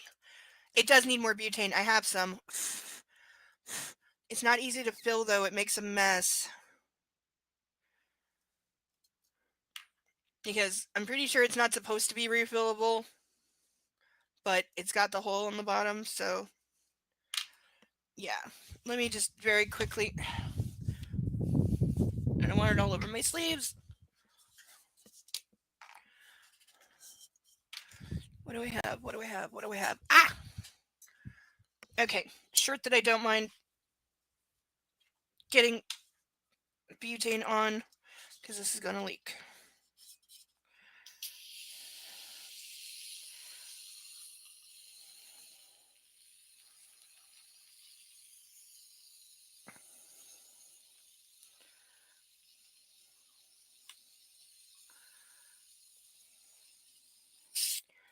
Okay, hopefully some of that got in. It's all wet now. And see, and then the Freon shit gets on the outside. I need like a proper torch lighter, but I bought so many of them, and they're like $20, and then they break within a couple of months.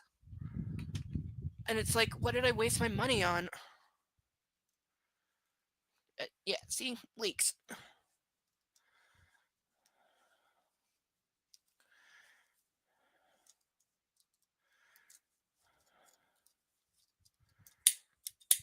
There we go. Fire. It should do for tonight at least.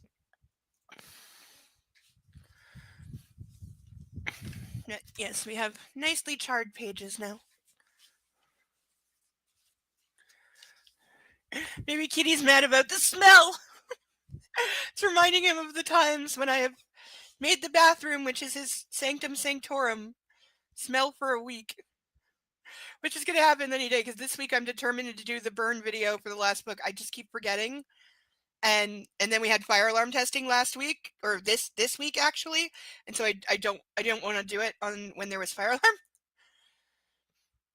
No, probably no. The whole thing would go up. I know, right? I know.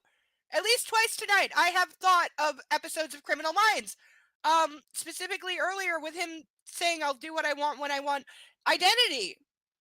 It's what Rossi says to the ex-wife. Oh, I thought we had a duck for a second, but it's just spam email.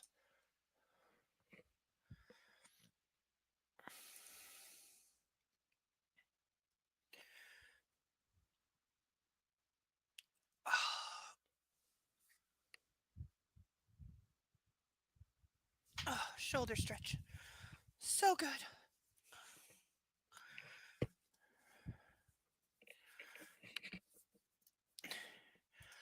Yeah.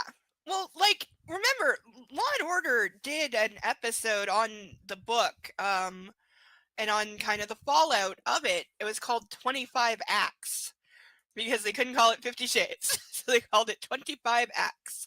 And there was a bit of a twist to it, but not much. And it was about the fallout culture that this book created of men thinking that women secretly want this crap and that, if you agree to let me tie you up, then I can do whatever I want, even if you say no, because it's just a game, baby. Like,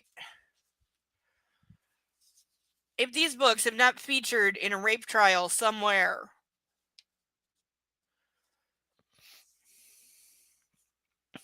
we're going to start here, but I want to fuck you standing up. So we'll end up by the other wall over there. I point to the St. Andrew's cross. Put your hands above your head. She does immediately. Taking the leather cuffs that hang on the grid, e- excuse me, I fasten one to each of her wrists in turn. I'm methodical, but she's distracting. Being this close to her, sensing her excitement, her anxiety, touching her, so at least he is aware that she's incredibly anxious. As you should be, because this is not. Oh, Sasha's enjoying? Is she being a puppy? Oh my god, she's way too cute. She is way too cute. I always love that she tries to make herself so small. Like you can just pick her up and put her in your pocket. No, little baby. See, that's how you know it's a good dream. That and when the legs start going.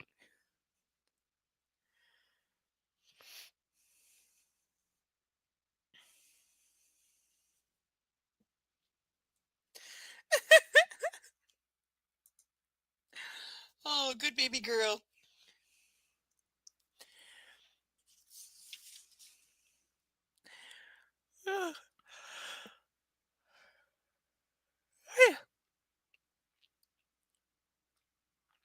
When she's cuffed, I step back and take a deep breath, relieved.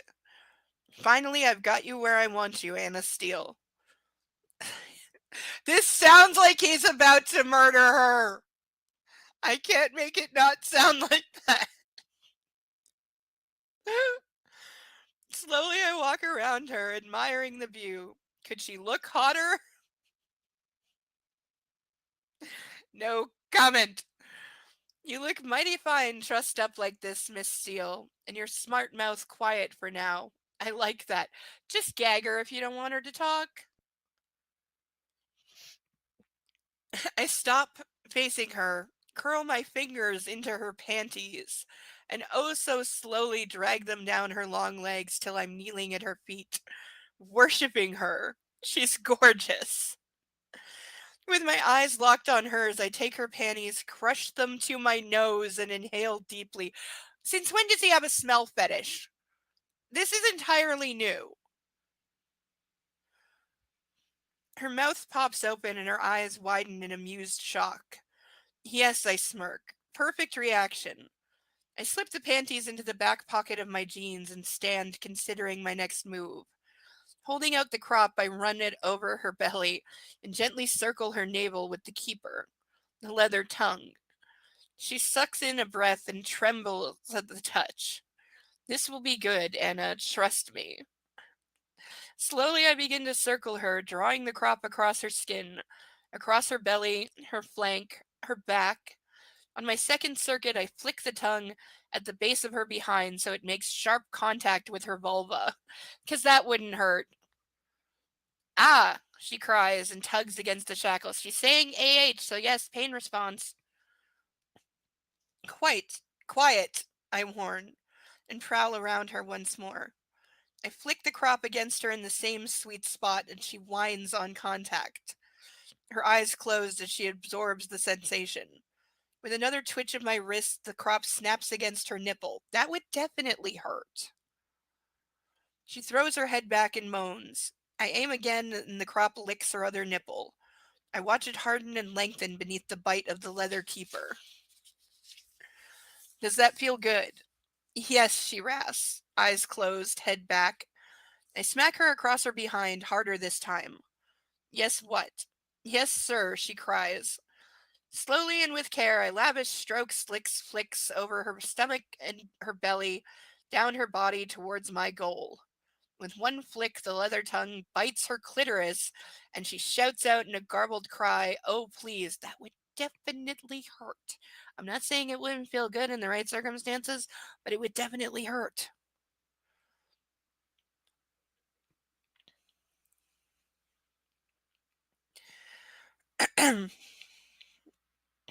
Quiet, I command, and reprimand her with a harder flick across her backside.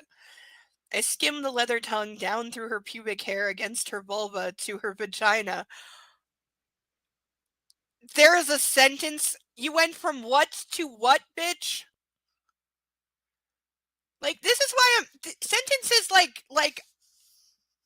I wait, I lost my place. Sentences against her vulva to her vagina. Sentences like that are why a friend of mine maintains that D.L. James cannot possibly be female and have written this. I'm starting to think my friend is right.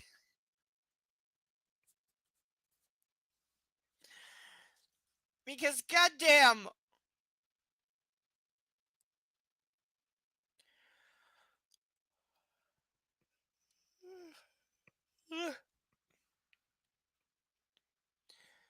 The brown leather is glistening with her arousal when I pull it back. See how wet you are for this, Anastasia? Open your eyes and your mouth. Eowie's gonna feed it to her. I hate that. I fucking hate that. I fucking hate that. But again, this is him manipulating her by saying, like, she would be turned, again, she was a virgin a week ago. She would be turned on by literally anything. So her being turned on does not mean it's consensual or that she likes it even. It just means that you found a way to physically arouse her body, which again, given she was a virgin a week ago, doesn't take fucking shit. He could run his hand like down her arm and she'd be halfway to an orgasm right now. I remember feeling that way. I was a hell of a lot younger. But I remember that, like, you know, figuring things out, awakening time where everything is overwhelming and you make out for 5 minutes and it's like, okay, stop. I need a minute. I'm overwhelmed. My whole body's going crazy. Back off. Let's sit here and drink soda for a minute, you know? It really, yes. Like, definitely capitalized on the incel culture for sure, which is still going so strong and I'm seeing so much of it. Like, I swear to God, incel culture is why this year in body cams, one of the big trends, not only we're seeing a lot more body cams that are focused on women, particularly attractive, scantily clad women. Those are making the rounds on the internet at a way higher level than any other demographic. But also, we're seeing a lot of wording in the titles. Not only are we getting like 20-word titles, that's a theme this year, we're getting more descriptions of negative descriptions of women, of them being called toxic, brat, Karen, entitled. Now there's some commenting on bodies. Like Artie was didn't want to watch one the other night because it called somebody a toxic, nasty, hot stripper or something. And it's like, why are we saying all these things? I saw another one where a full figure is referred to as enormous, and I'm like, she's not even that big. But like, why are we seeing this prevalence now? Like, it's infecting things.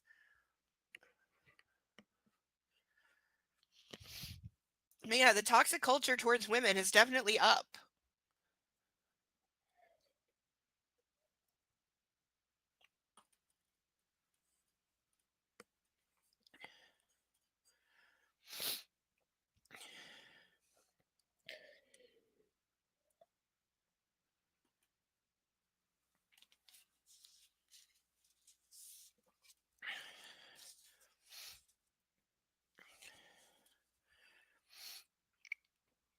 She's breathing hard and she parts her lips and stares at me, her eyes dazed and lost in the carnality of the moment. And I slip the keeper into her mouth. See how you taste. Suck. Suck hard, baby. Her lips close around the tip, and it's like they're around my dick. We have not gone 2 pages without him mentioning his dick. Fuck. She's so fucking hot and I can't resist her. Easing the crop from her mouth, I wrap my arms around her, and she opens her mouth for me as I kiss her, my tongue exploring her, reveling in the taste of her lust. "Oh, baby, you taste mighty fine," I whisper. "Shall I make you come?" Still spelling "come" wrong. Just gotta point that out at least once a chapter. Still spelling "come" wrong. Which is such a conservative thing. It is something that I have known religious people do. Because spelling it cum is apparently vulgar. Like, fuck off. "Please," she pleads. One flick of my wrist and the crop smacks her behind. "Please what?" "Please, sir," she whimpers. "Good girl," and fire, fire, fire, fire, fire, fire, fire. I step back. "With this?" I ask, holding up the crop so she can see it. "Yes, sir," she says, surprising me. And I can torch this right now because I already read the back of the last page. Okay, I'm gonna have to. I don't want to burn my hand. I'm gonna try not to. But I gotta hold. Okay, I gotta hold this from the top. Okay, yeah, this'll work. This'll work. Okay, refilled it. Getting some distance.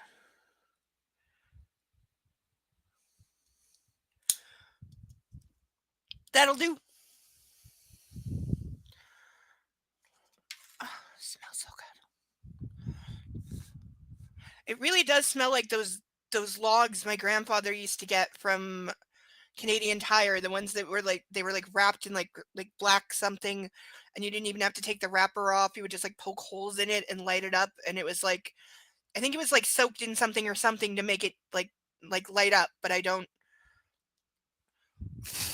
I know they still have the exact same thing because I see them every winter. There's always a pile of them at the Canadian Tire.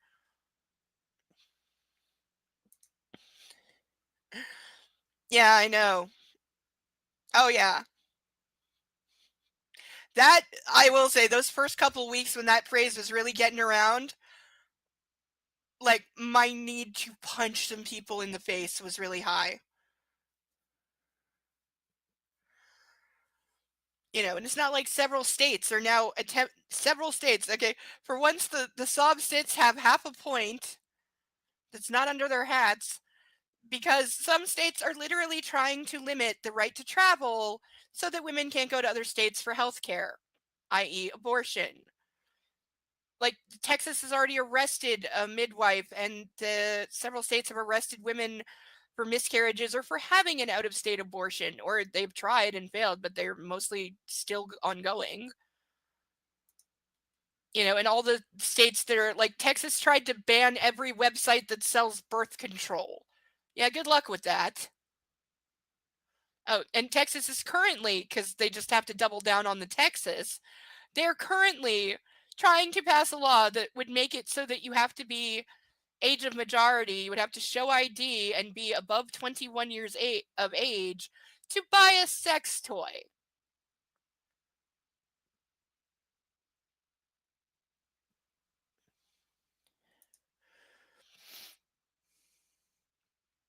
This is true.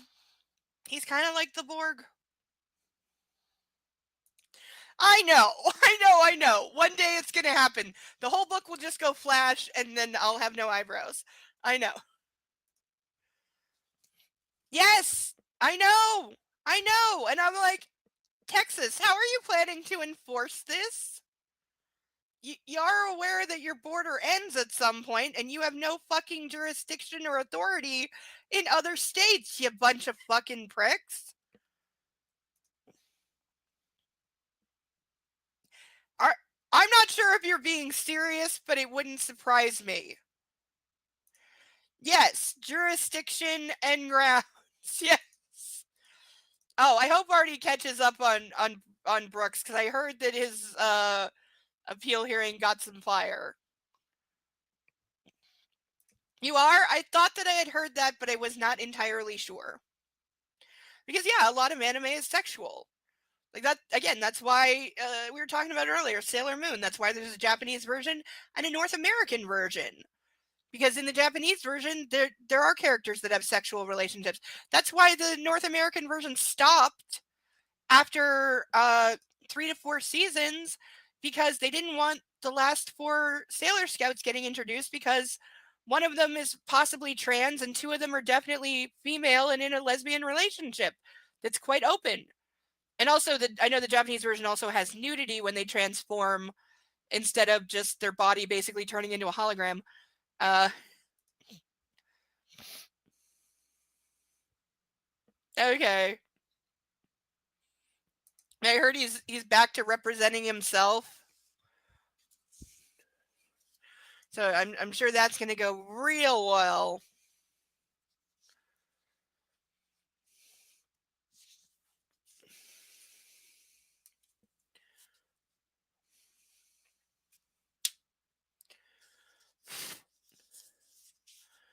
Are you sure? I can barely believe my luck. Yes, please, sir. Oh, Anna, you're a fucking goddess. Now I'm thinking about Oliver. The musical one with Mark something. She does as she's close your eyes. She does as she's told. And with infinite care and not a little gratitude, I rain quick stinging licks all over her belly once more. Soon she's panting again, her arousal heightened. Moving south, I gently flick the leather tongue over her clitoris. Again and again and again. She pulls at her restraints, moaning and moaning. Then she's quiet, and I know she's close. Suddenly, she throws her head back, her mouth open, and she screams her orgasm as it shudders through her entire body. I instantly drop the crop and grab her, supporting her body as she dissolves. She sags against me. Oh, we're not done, Anna. With my hands under her thighs, I lift her trembling body and carry her, still shackled to the grid, towards the St. Andrew's cross. There I release her, holding her upright, pinned between the cross and my shoulders. I tug my jeans, undoing all the buttons and freeing my cock. Yanking a condom from my pocket, I rip the foil packet with my teeth. Stop doing that! Guy who is obsessed with not getting a woman knocked up. That's a really good way to get someone knocked up because you're going to tear the thing. And with one hand roll it over my erection, meaning he didn't pinch the tip and it's going to fail. Gently, I pick her up again and whisper, "Lift your legs, baby. Wrap them around me." Supporting her back against the wood, I wrap her legs around my hips, her elbows resting on my shoulders. You are mine, baby. With one thrust, I'm inside her. Ow! Fuck. She's exquisite. I take a moment to savor her. Then I start to move, relishing each thrust. We have discussed this. We have discussed this because I've said this many, many, many times. And he could freeze his sperm just to keep the option of having kids open because we know his mom's going to get around to pressuring him about grandkids at some point because that's the job of mothers. But yeah, get a vasectomy. Then you never have to worry about it. Never have to use condoms again. And since at this point he's so adamant about never having children, it would make total sense that he would have done that like the day he turned 18 and legally could without his parents knowing.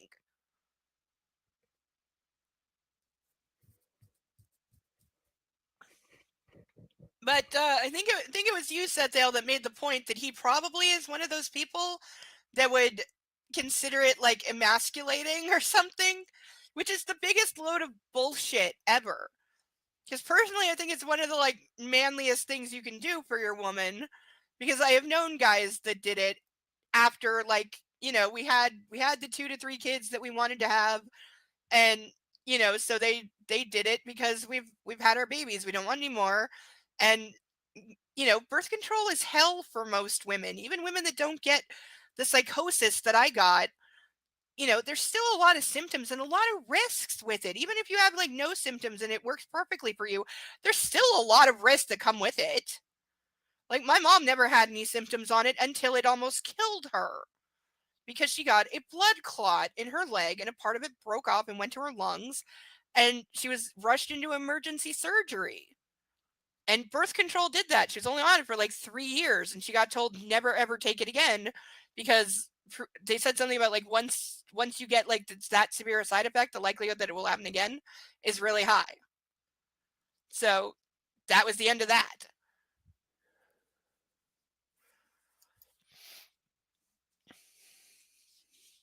And that is something I made sure that I told my doctor before I went on, like, obviously this is like 30 years later, some version of it to be like, okay, does her having that put me at a higher risk for that?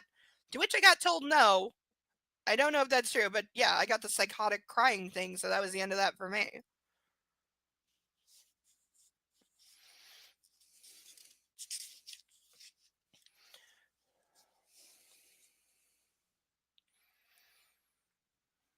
Uh,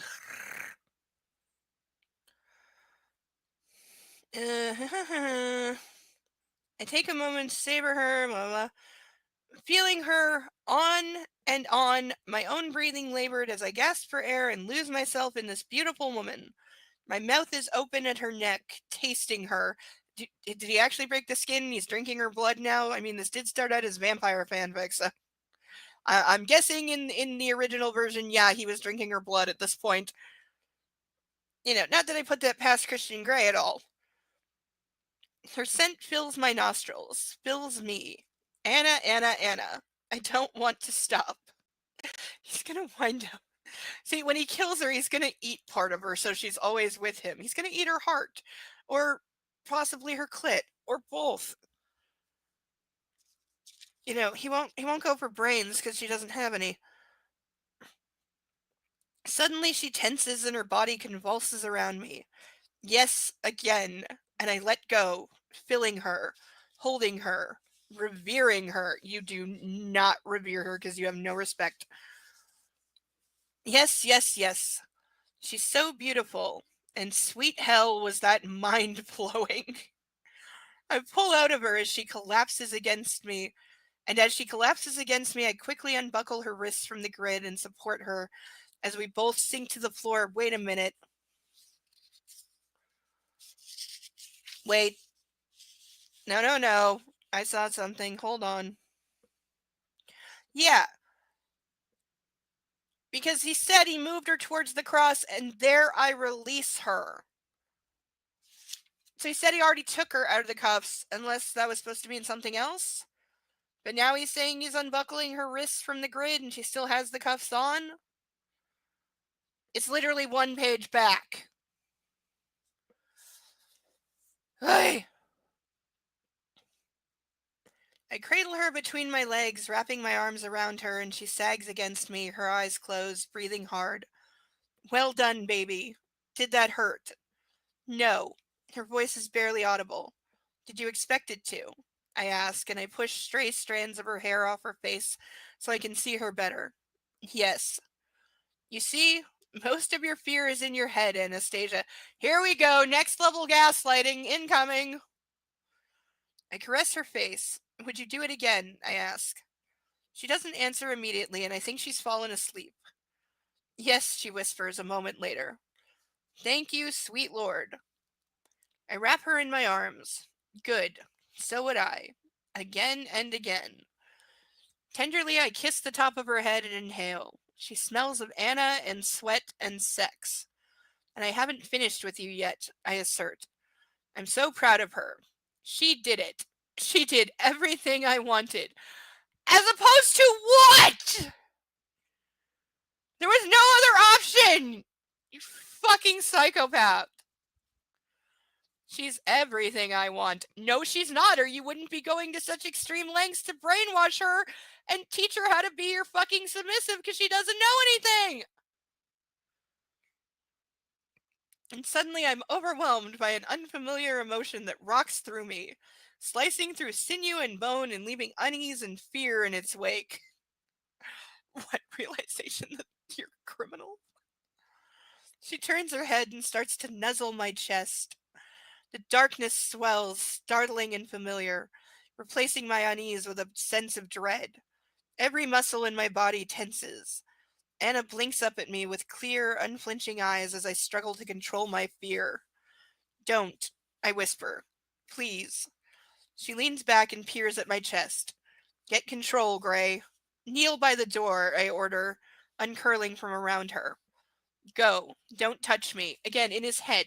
And again, dude, like, she's in your fucking lap with your arms and legs wrapped around her while she's falling asleep after you fucked her, and you're surprised that she touched your chest? Like, if a t-shirt is enough of a barrier for him not to flip out, just wear a fucking t-shirt in here. And we know he's got scars on his chest that he doesn't want her asking about, yet he's standing there bare-chested. Do you think she's not going to inquire? Or notice? Shakily, she gets to her feet and stumbles over to the door where she resumes her kneeling position. And she's going to be furious and confused right now because she was all post-coital and happy. And now you've gone dark and brooding and evil and weird again and ordered her away from you and to do a like humiliating, degrading thing in this moment. So you wonder why you make her cry all the time? It's because you do shit like this. Rather than just saying, hey, please don't touch my chest. Let me take you to bed or take care of you in some way. Or not act like a total douchebag. I take a deep, centering breath. What are you doing to me, Anna Steele? I stand and stretch, calmer now. As she kneels by the door, she looks every bit the ideal submissive. Her eyes are glazed. She's tired. Every bit the ideal submissive. Her eyes are glazed. I.e., I drugged her.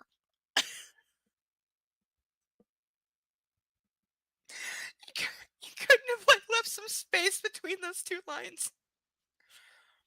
I'm sure she's coming down from the adrenaline high. Her eyelids droop. Oh, this will never do. You want her as a submissive, Gray. Show her what that means. See, now he's going to do something evil. From my drawer of toys, I fish out some of the cable ties I bought from. Here we go. I fish out some of the cable ties I bought from Clayton's and a pair of scissors. Hey, she learned that there should be scissors. This is still a bad idea. Don't use cable ties for bondage. I am 100% against it. It's not safe. Boring you, am I, Miss Steele? I asked, masking my sympathy.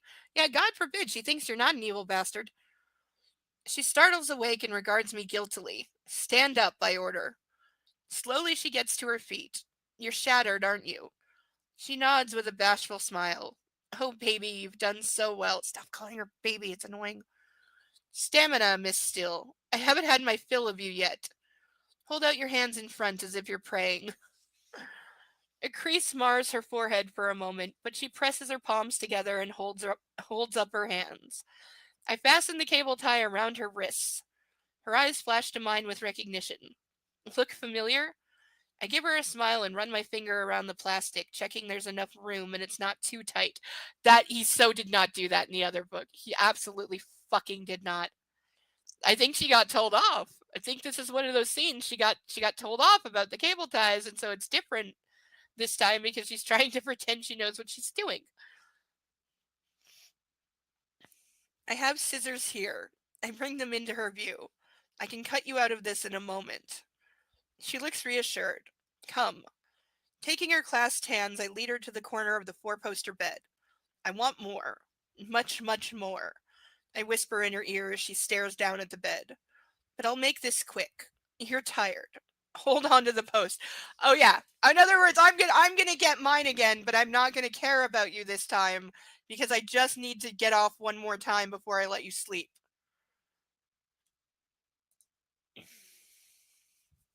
I know, right? Well, he does take about 15 seconds. We've established this. He's the one with no stamina. But yeah, how they're not gonna be like insanely late to his parents, because I think they said like his parents like an hour and a half drive too. So and we don't know how long she was with the doctor as well. The doctor got there at 1. Like any kind of consultation or anything like that, and from what I remember, those scenes would have taken like an hour and a half. So now it's 2:30. Then they go into the playroom, and they're supposed to be at his parents for like somewhere between a 6 and 7 o'clock dinner. Yeah, right. No way in hell.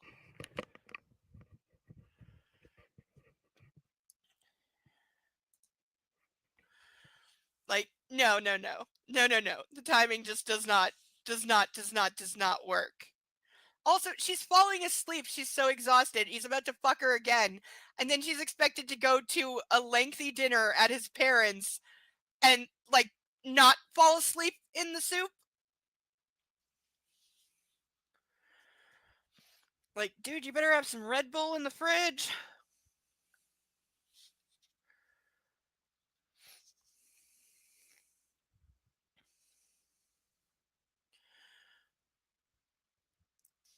Uh, Halting, she grasps the wooden pillar. Lower, I order. She moves her hands down to the base until she's bending over. Good.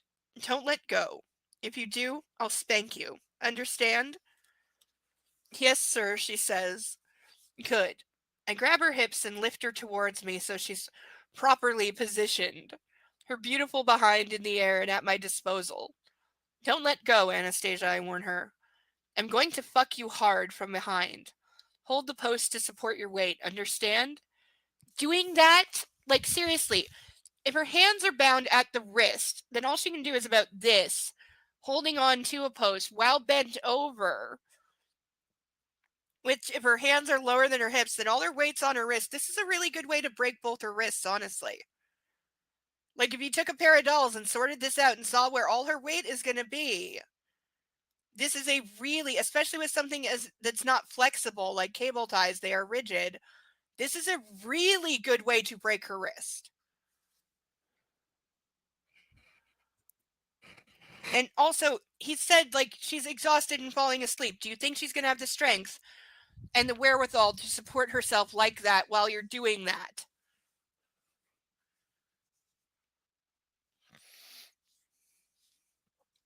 Like, if she was secretly a college athlete or something, then, you know, it would make sense that she could take this, but the average woman could not take this. Absolutely not.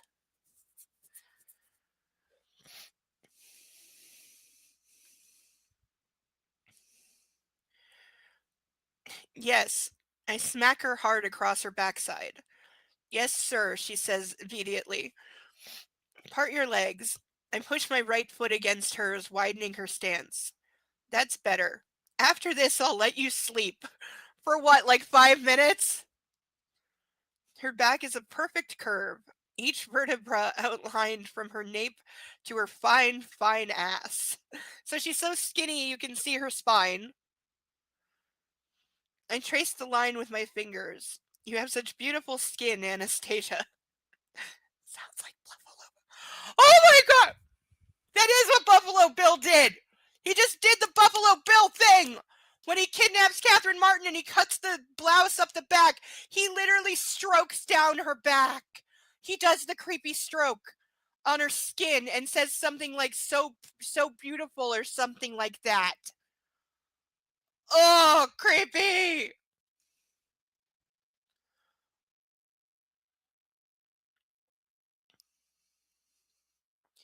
Uh,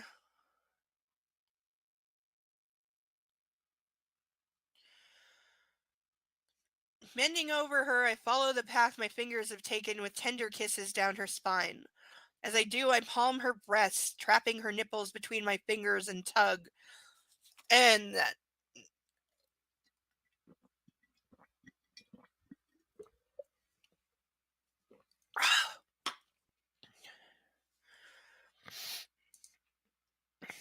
Yeah, exactly. They're not to be messed with. Like, they're really hard.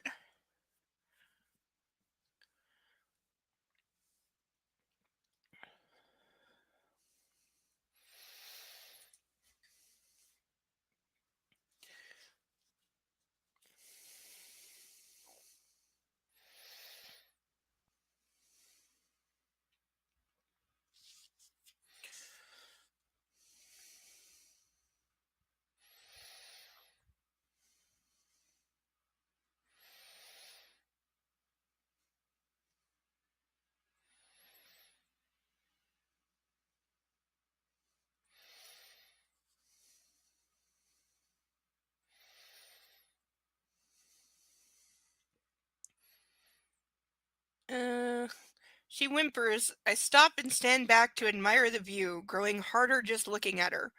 I reach for a second condom from my pocket. I quickly kick my jeans off and open the foil packet. Using both hands, I wrap it around my cock. I have never referred to a condom as something that wraps around.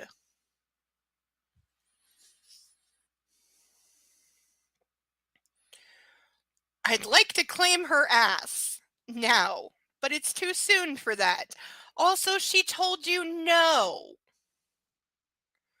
You have such a captivating, sexy ass. What I'd like to do with it. I stroke my hand over each cheek, fondling her, then slide two fingers inside her, stretching her. She whimpers again. She's ready. Okay, we're supposed to imply that he's fingering her vagina, but the way it's written, it definitely says that he fingered her ass without permission and without her expecting it, and in a way that would be painful, which would be right up his alley. So wet. You never disappoint, Miss Steele. She just came twice. What do you expect? Hold tight. This is going to be quick, baby. At least he's honest, but when has it not been quick? When has it not been quick? When have you lasted longer than, like, I'm in, I'm done? You know? Maybe Mrs. Robinson should have practiced edging him a lot. You know, teach him to actually be able to sustain an erection, for more than like 30 seconds.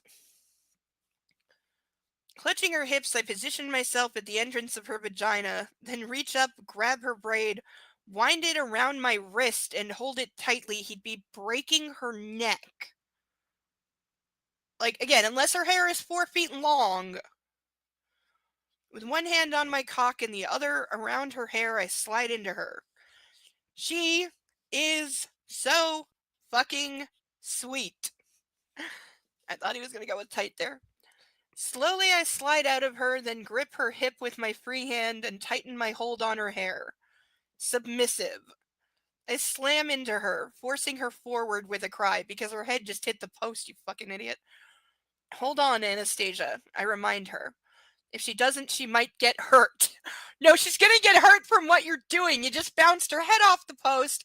You're gonna break one of her wrists, and you're definitely breaking her neck by pulling her hair all the way back like that while she's bent over like that. This would be so incredibly painful.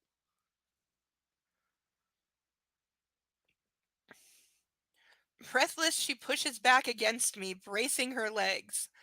Good girl. Where's my lighter? Then I start pounding into her, eliciting small, strangled cries from her as she clings to the post. But she doesn't back down. She pushes back. He's imagining this. I highly doubt she is voluntarily doing or moving in any way right now. Bravo, Anna. Then I feel it, slowly. Her insides curling around me. Losing control, I slam into her, and still. Come on, Anna, give it to me. I growl as I come hard and release, and her release prolonging mine as I hold her up. Gathering her in my arms, I lower us to the floor with Anna on top of me, both of us facing the ceiling. She's utterly relaxed, exhausted, no doubt. Her weight a welcome comfort. So it's okay for her to lay on top of his chest but not be facing him while she does. I stare up at the carabiners, wondering if she'll ever let me suspend her. Probably not. And I don't care. Our first time together in here, and she's been a dream. I kiss her ear. Hold up your hands. My voice is husky. Slowly, she raises them as if they're weighted with concrete. I slide the scissors beneath the cable tie. I declare this Anna open, I murmur and snip, freeing her. I'd smack him just for that in that moment. She giggles, her body juddering against mine. There's a word. Okay, anyone in the comments, have you ever heard the word juddering? Juddering. It's a strange and not unwelcome feeling that makes me grin. That's such a lovely sound, I whisper as she rubs her wrists. I sit up so that she's in my lap. I love making her laugh. She doesn't laugh enough. Also, cable ties around her wrist like that, that's going to leave marks and possibly bruises. How are you going to explain that to your parents? Because yes, I've heard of shuddering. I have heard of shuddering. I have never heard of juddering.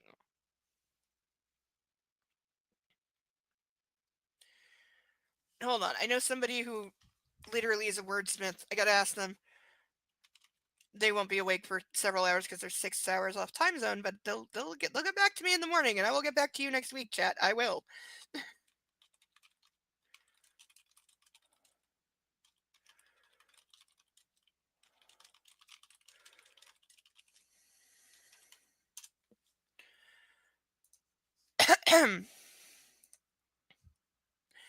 It's a word. Violent shaking.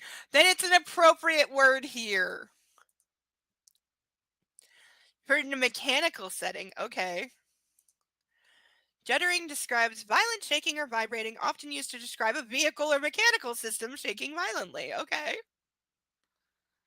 Okay, so it comes out of that world. That's why I've never heard of it. Apparently. So it would seem. You know, isn't he just so sweet and romantic and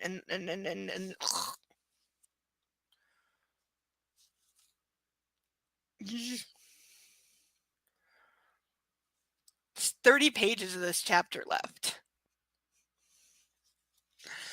I am only compelled to read another 20. We'll see where we get to.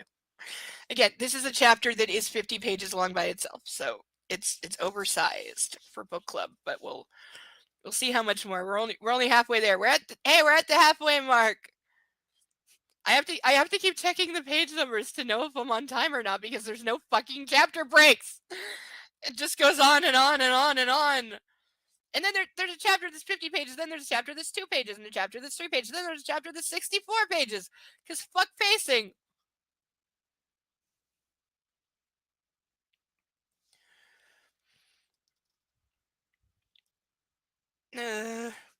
This is my fault, I admit to myself as I rub some life back into her shoulders and arms. She turns to face me with a weary, searching look. That you don't giggle more often, I clarify. Okay, wait, there was a spot where I wanted to burn it. There it is. Okay.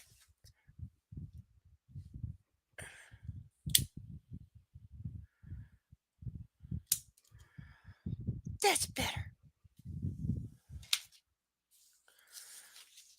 Hey, it didn't go through too much. But these pages are like really thin. Like I can't quite see through them, but they're close. They're not onion skin, but they're close.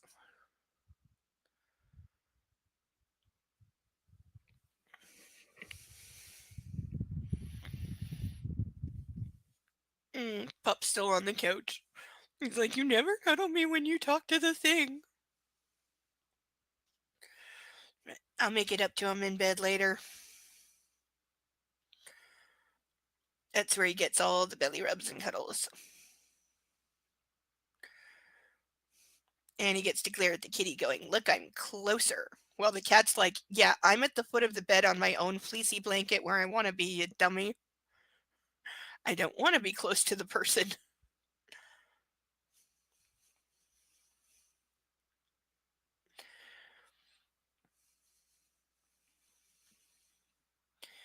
I'm not a great giggler, she says, and yawns. Oh, but when it happens, 'tis a wonder and a joy to behold. Very flowery, Mr. Gray, she says, teasing me. I smile. I'd say you're thoroughly fucked and in need of sleep. That wasn't flowery at all, she scoffs, scolding me. Lifting her off my lap so I can stand, I reach for my jeans and slip them on. Don't want to frighten Taylor or Mrs. Jones for that matter. It wouldn't be the first time. See, I knew it! I knew there were moments where his staff had to have seen him, like, you know, in mid-kink somehow, because that just has to be possible.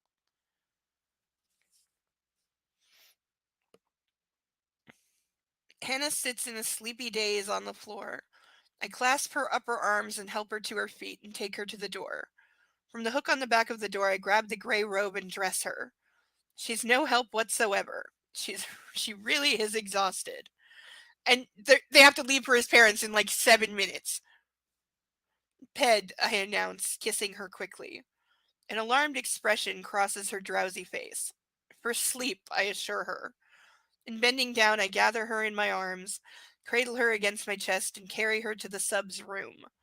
There I pull back the comforter and lay her down, and in a moment of weakness climb into the bed beside her.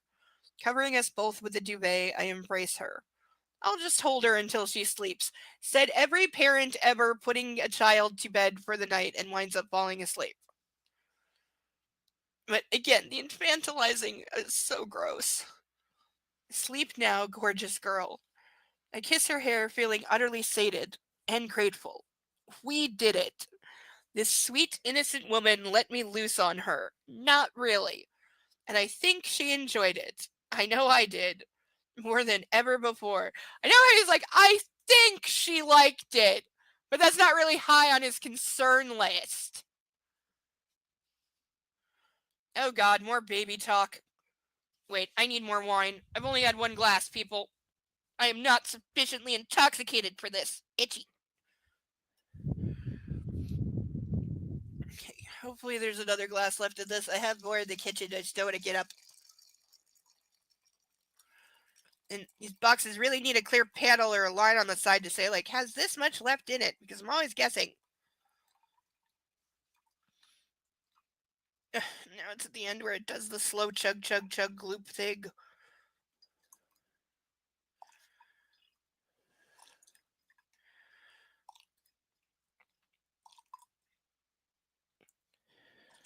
I also discovered with the boxes, because I have to like break them down to recycle them, but you have to take the plastic bag out because they have to be like recycled. I don't think the bag can be recycled because food.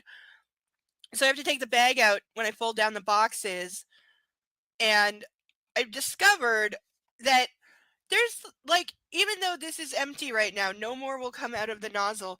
When I take the bag out, there'll be like still a third to half a glass of wine in the bag. That just the bag doesn't like crumple enough to force it out because it's not like perfectly vacuum sealed. There's air in it, even though it's supposed to be 100% vacuum sealed so that it like compresses as it's drained and then it gets everything out of it. It doesn't. There's air in it, so there's like half a glass left in the bag.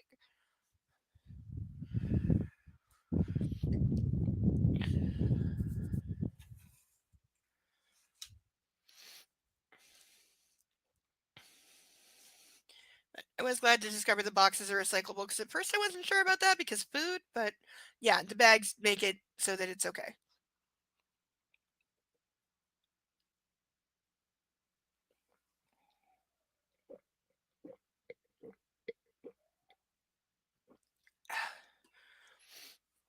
Okay, that's better.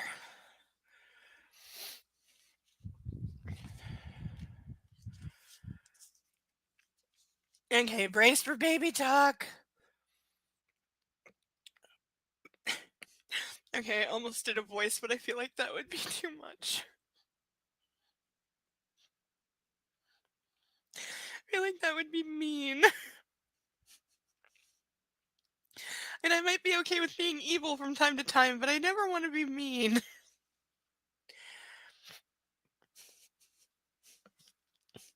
Mommy sits looking at me in the mirror with the big crack.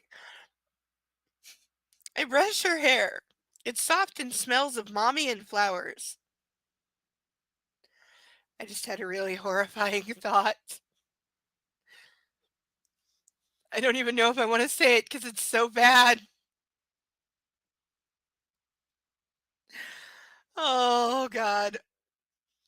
Persnickety, are you still here? Because you will understand this more than most. Is this smell thing that only exists in this book. He didn't have it in the other ones. It only exists in these ones.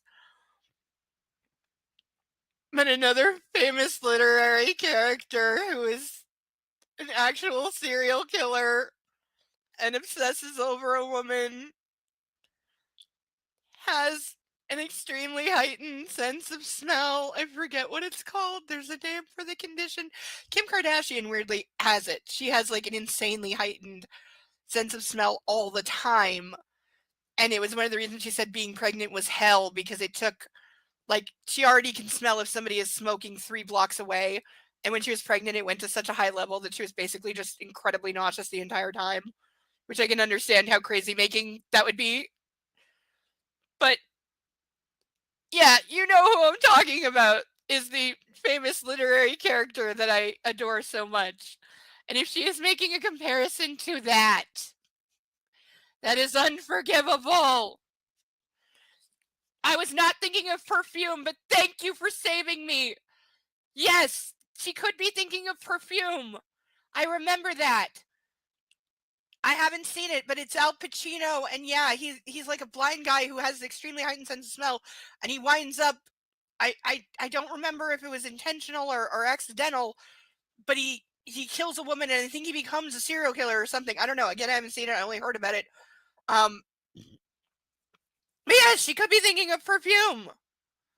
Yes, that would make sense as well. That would arguably make more sense. Thank you. You just saved my sanity and my fantasy sex life. I have started working on editing part 2 into its final form, and yes, I'm completely delaying writing on part 6. I'm lost. I'm stuck on part 6. Okay, I don't know what to do with myself. I've got all these things that I want to write, but I have like all these things are for later parts, not this part. I left a hole somewhere somehow. Like I know where I want to get, I just don't know how to get there, and I gotta write like sappy, and I'm not good at that. Though I do have the opening scene in my head now, because where I started it, I wasn't happy with. I want to bump that later, so I have a different opening scene that I need to write in my head.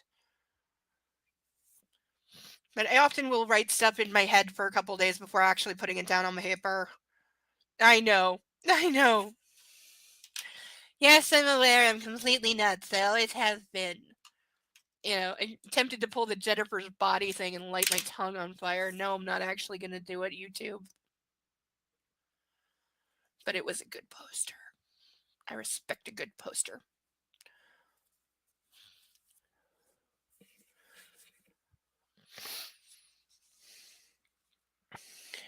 More baby talk. I'm so tempted to do the voice. She takes the brush and winds her hair around and around. So it's like a bumpy snake down her back. There, she says. Oh, he's watching mommy braid her hair and doesn't know what a braid is. And she turns around and smiles at me. Today she's happy. I like when mommy is happy. I like when she smiles at me. How does E.L. James think this is how children think or talk? She has children. Was she just not there the entire time they were growing up? Because seriously, anytime a little kid under like 8, does something that makes absolutely no sense to you and is completely nuts, you ask them why they did it.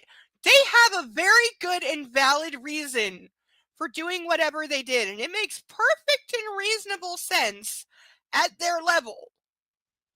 Okay, kids are not usually nuts. They usually have a very good and from their point of view, very valid reason for doing the crazy things that they do. And they're usually only too happy to explain themselves and tell you.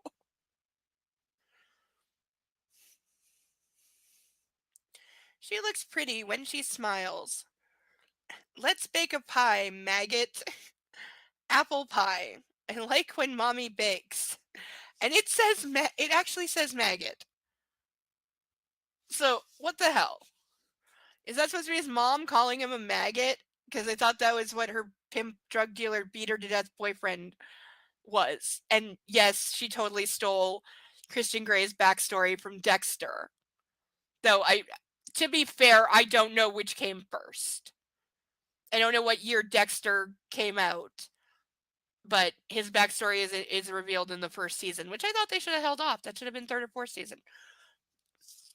But you know, Dexter is one of those shows that it was really good the first season, and then it went on for 6 more seasons for reasons unknown. Not that it didn't have some good stuff. The season with John Lithgow is amazing. I love the season with John Lithgow. Basically, the first 3 seasons are decent. But when it gets into James Edward Olmos, his season, he's amazing, but the show is not good enough for him. And so it winds up just evolving into stupid. Yes, exactly. Because most of the time you can't refute their logic. You cannot look at them and tell them that they are wrong in their logic, because they're usually right, but it's just okay.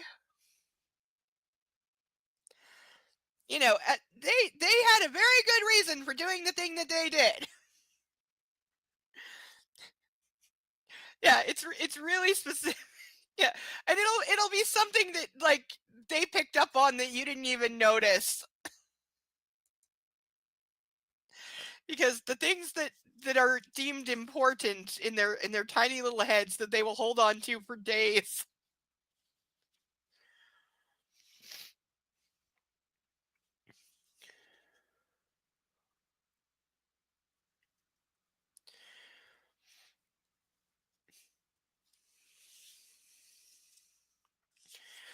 Ow. Ugh. Ow. Ugh. See, I don't know why this book is so huge. Hello. Yes, I bay. Oh, one. Hello. Welcome here. I wake suddenly with a sweet scent invading my mind. How late for dinner do we think they are? Because they just spent all afternoon. We're reading Gray by this person, which is the book 50 Shades of Grey, being told from the opposite perspective, being told from Christian Grey's perspective as opposed to Anastasia Steele's, which the first 3 books are written in. It's also known as the cash grab book. So we're inside his head instead of hers this time, and it's dark and scary, and evil and twisted. And they just finished a session in the playroom and then fell asleep when they're supposed to be going to his parents' house for dinner like an hour ago by now, and who knows how long they've been asleep because there's no alarm. So I'm gonna guess they're very, very late.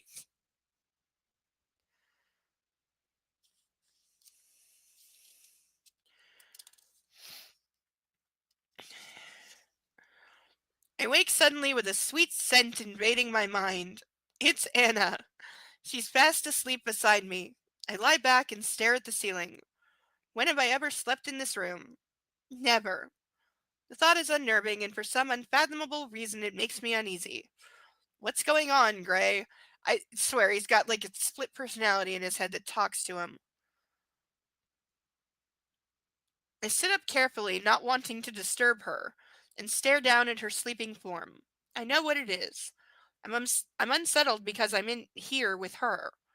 I climb out of bed, leaving her to sleep, and head back to the playroom. There I collect the used cable tie and condoms and stash them in my pocket. Ew! I don't care if you wash those jeans, if you put 2 used condoms in your pocket. Ew! That's not gonna wash out. Ugh! Where I find Nana's panties with the crop, her clothes, and her shoes in hand, I leave and lock the door. Back in her room, I hang her dress on the closet door, place her shoes beneath the chair, and lay her bra on top. I take her panties from my pocket, and a wicked idea comes to mind. I head for my bathroom. I need to shower before we head to dinner with my family, because we're pretending that it's not way too late. I'll let Anna sleep a while longer. Yeah, so you can wake her and go, put your clothes on, we gotta go, without even letting her shower. The piping hot water cascades over me, washing away all the anxiety and unease I'd felt earlier. As first times go, that was not bad, for either of us. And I thought that a relationship with Anna was impossible. But now the future now seems full of possibilities. What? You forgot to edit that. But now the future now seems full of possibility. Bleh. I make a mental note to call Carolyn Acton in the morning to dress my girl. Oh yeah, he was gonna buy her clothes. Why didn't you do that in like the 2 days you were supposedly apart? You know her sizes. Why didn't you do this already? And also, what is with E.L. James and the name Caroline? Because it's in both books. So are a couple others, but this is true. This is abundantly true. I know, right? Because the timing makes no sense. Like, they'd be so late already.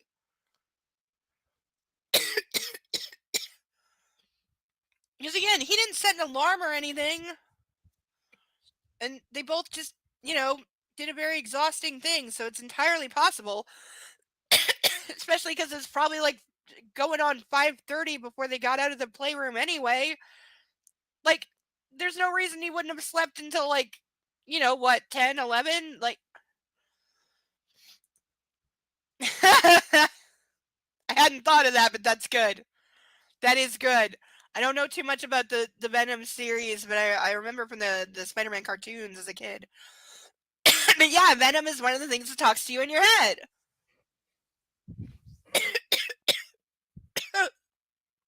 Joking on nothing.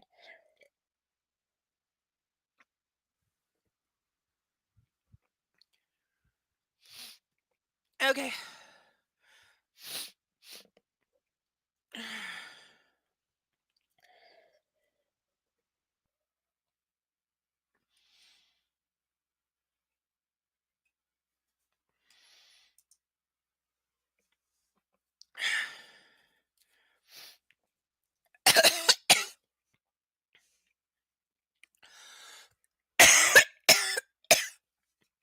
I swear it's this freaking weather.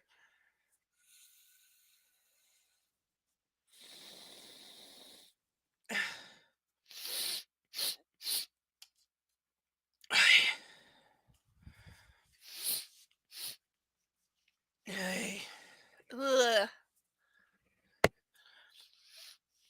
Also, Gray is spelled with an E on the cover, but there are a couple times in here where it is spelled with an A, which I assume is like autocorrect or something.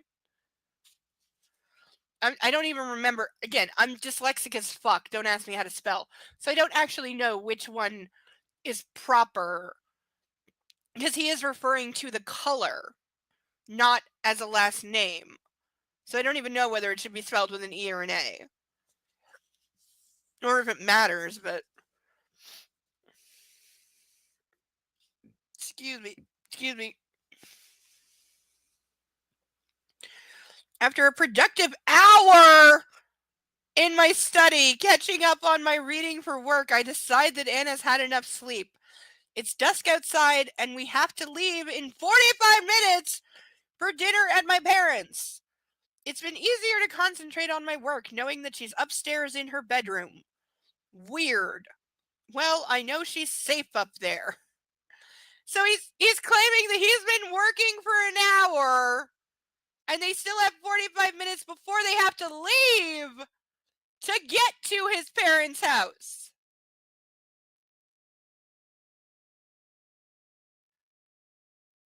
By that logic, their entire session in the playroom must have taken a half hour to 45 minutes. So yeah, he really lasts about 15 seconds.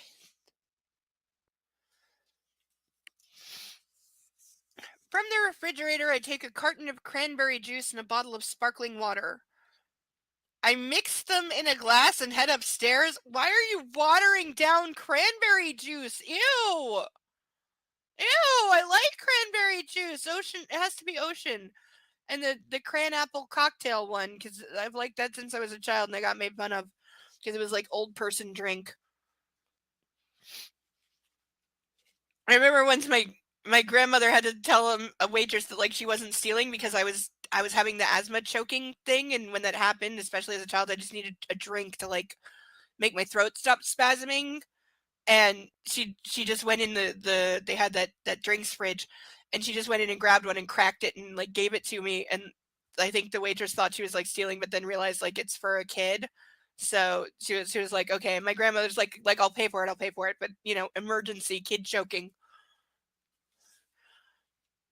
We don't have that here. I want that now. I love grape juice. It has to be Welch's, but I love grape juice. Yeah, I've never seen cran grape. I don't think we have that here. Again, America gets about 4,000 more flavors of everything. Like, again, when me and my friend went to an American Walmart, the only time that we did, the aisles are way wider than they are here. They're at least they're honest to God, they're like 2.5 to 3 times wider than they are here. They're also built completely differently because they're built like Costco warehouse shelves instead of normal shelves. And instead of like being as tall as I am, they're like 9 feet tall and there's ladders in half of them. So that was incredibly weird. And this isn't a Walmart. And then the whole like double-sided aisle of chips that is like probably 5 times the size of the chip aisle here. And there's like all these flavors we've never heard of. Like the Walmart we went to, which was like, I'm guessing like an average Walmart, they had like, we counted, they had 45 different flavors of Oreos on the shelf. On the shelf here, there's like 3 flavors of Oreo. There's regular Oreo, golden Oreo, if they stock it. I love golden Oreos, they're great. And whatever the flavor of the month is, depending, like if it's right now it'll be Easter. Right now it'll be the Easter Oreos. That's what'll be the other flavor. And then there's nothing else. They had like a billion flavors of Oreos, some of which we never heard of. What? Oh, I want to try that so bad. I've never had dragon fruit. I want to try dragon fruit too. I have to go to the Asian market for that, but I definitely could get it though. But yeah, I've always wanted to try dragon fruit. And I'm kind of tempted to try durian because I know, again, there's an Asian market that I know has it because I've seen it. They keep it in the freezer because that's how you keep it from stinking up your whole store. But if you lean in really close and put your face really close to it, you can smell it. And it's like, but supposedly it has like a really light and mild flavor. Supposedly it tastes really good. This is like a durian pudding that's supposed to be really good. It's like a creamy like vanilla-y type pudding, but it's like durian flavored and it's supposed to be really good.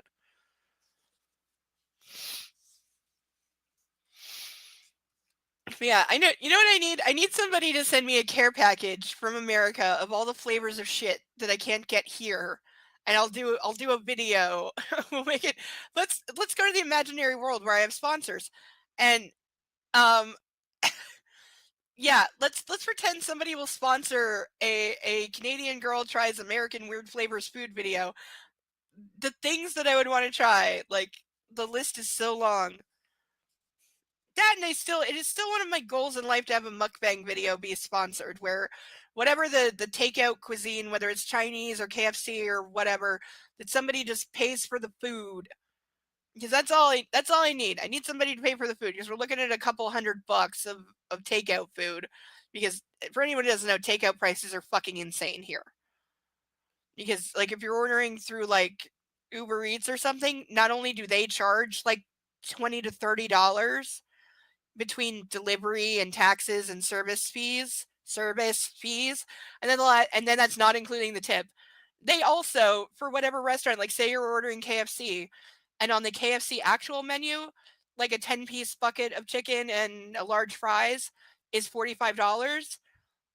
On the Uber Eats menu, it'll be $55 because they mark up the prices of things.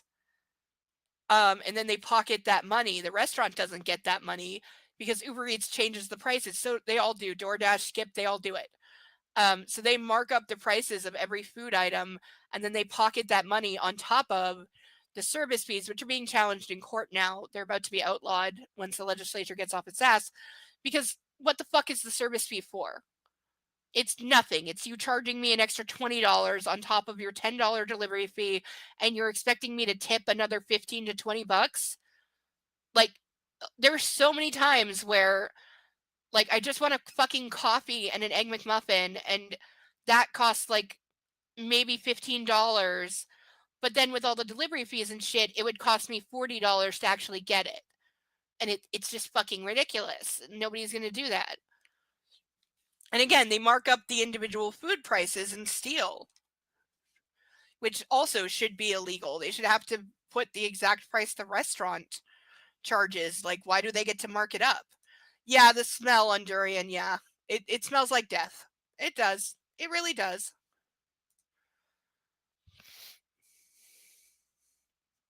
I know.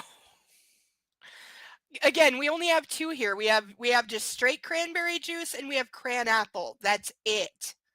That's all I've ever seen. Again, I'm talking Ocean brand because that's the only brand I drink. But yeah, and like Welch's grape juice, you've got regular purple grape juice, and then if you can find it, I know there is a white grape juice as well, but that's it. We don't get like the extra flavors because you got to remember Canada, we have 10% the population of the US, so we are 10% of the potential market. And we're very spread out as well, so shipping costs are a real thing here. Like, I remind you, nobody lives in Saskatchewan, Manitoba, or Alberta, really. Nobody lives there. Nobody lives in the upper half of Ontario. You know, like we got a lot of land in between the populated places.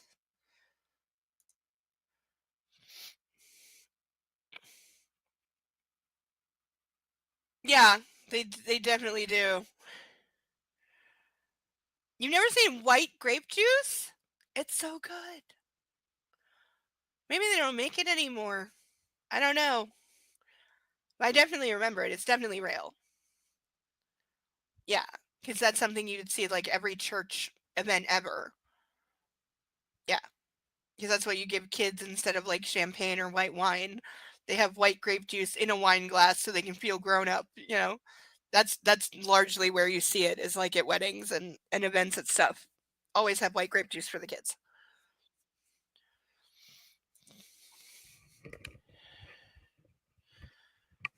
It is really, really, really good.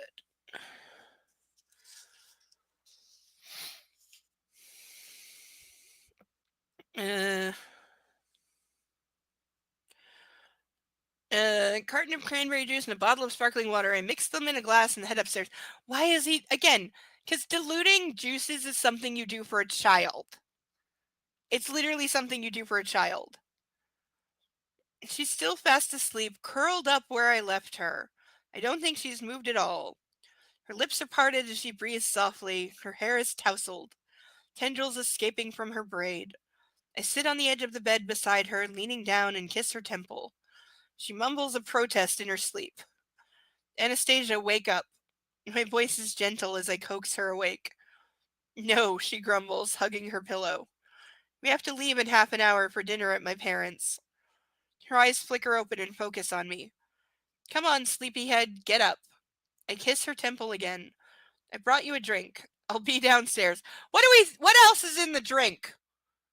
There's cranberry juice and water. What else do we think? No, I do not mean sparkling grape juice. No, it's not sparkling. Nope, nope, nope. Nope, nope, nope. Nope, nope, nope. What else do we think he put in the juice? Don't go back to sleep or you'll be in trouble, I warn as she stretches her arms. I kiss her once more, and with a glance at the chair, where she won't find her panties, I saunter back downstairs, unable to suppress my grin. Playtime, Gray.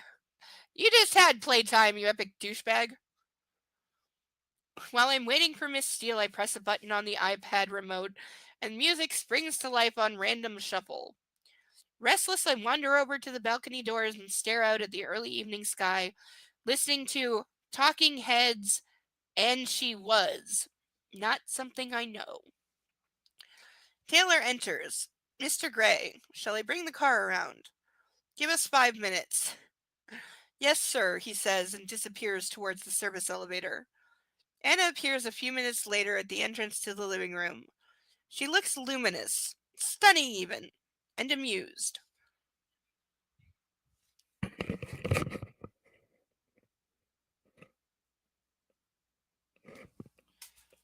Okay, people.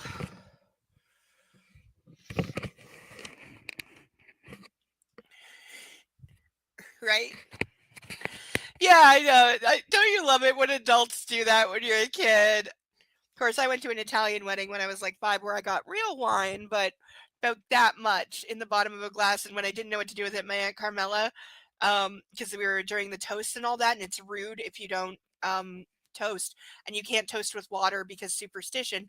And they didn't have anything non-alcoholic because Italian wedding. So she told me like just to tip the glass and like dip the tip of my tongue in it, which I did, and then I remember being like, because it was really bitter. To, again, 5-year-old, it was bitter. That was about it. And the thing was, like, Italian weddings go for days and they don't stop. So I eventually I fell asleep on like laying across 2 chairs at like probably 1 in the morning. And when we got home and my mom heard about it, God, she was pissed.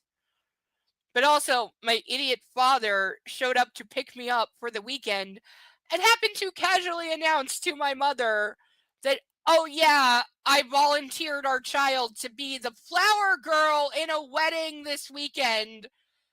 And he had not mentioned this at all. I have no idea to this day whose fucking wedding it was. Not a fucking clue.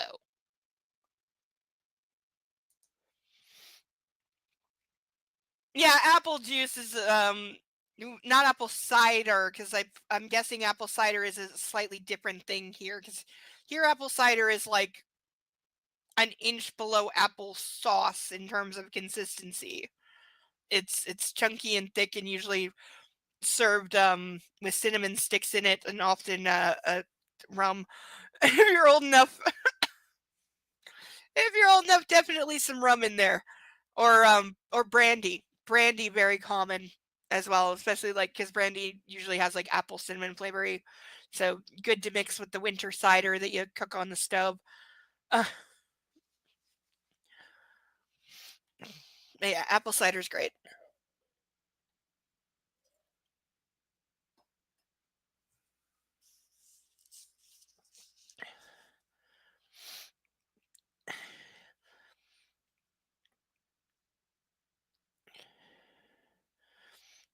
Hi, she says with a cryptic smile.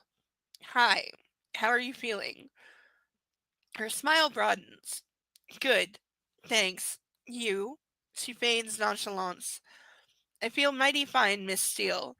The suspense is tantalizing, and I hope my anticipation is not written all over my face. Frank, I never figured you for a Sinatra fan, she says, cocking her head and giving me a curious look.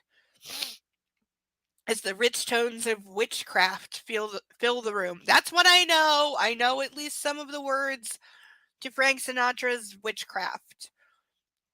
No, it's entirely from Hocus Pocus. Eclectic taste, Miss Steele. That's my taste in music too. I don't follow artists. I just have songs I like, and I'm probably like 15 years behind on anything popular.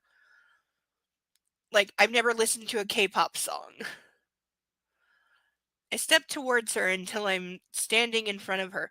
Now I have Sexy Vampire playing in my head. It's this little Europop thing. There's 2 versions of it. It's called Sexy Vampire. I like the cartoon sped up, sounds like a mouse on crack one the best. But I also like the Viceroy version of Applause over the regular version.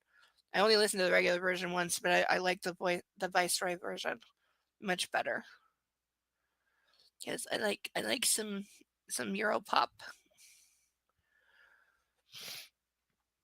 And if anyone knows DJ Mangu, Euro dancer, I once burned a CD of just that song uh, to to listen to while doing a chemistry final. Because I needed that level to get through it. It was an intense final, and it required remembering formulas, and I have memory problems. And at the time, I didn't have an IEP anymore, so I couldn't have accommodations. So I was on my own. It's like you're aware that I have like serious brain damage and long term memory problems, right?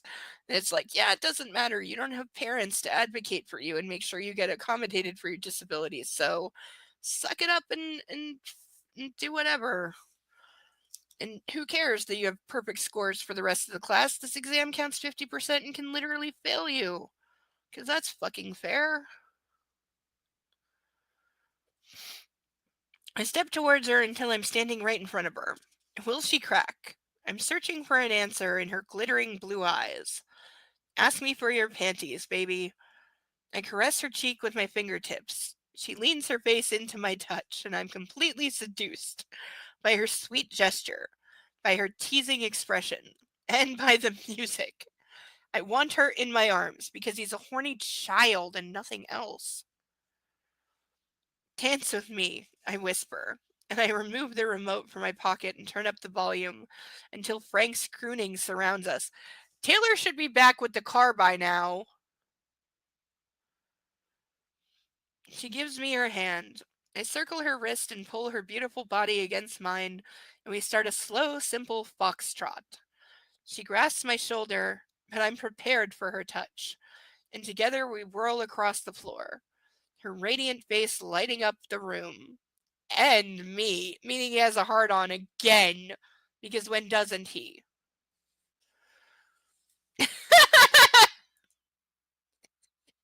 Mouse on crack of sexy vampire? Yeah. Of the cartoon version? Yeah. Yeah, it is, it does that. I know. It's a weird song. Don't ask me why I love it so much. And I'm definitely going to be listening to it later tonight because I haven't heard it in a while. But yeah, Mouse on crack. I know. Just bite me, baby. I can't even do it. I can't even do it. But it's so good. I don't even remember what it's from. It's from something that I don't watch, but a friend told me about it and I fell in love with it years ago. That's so good.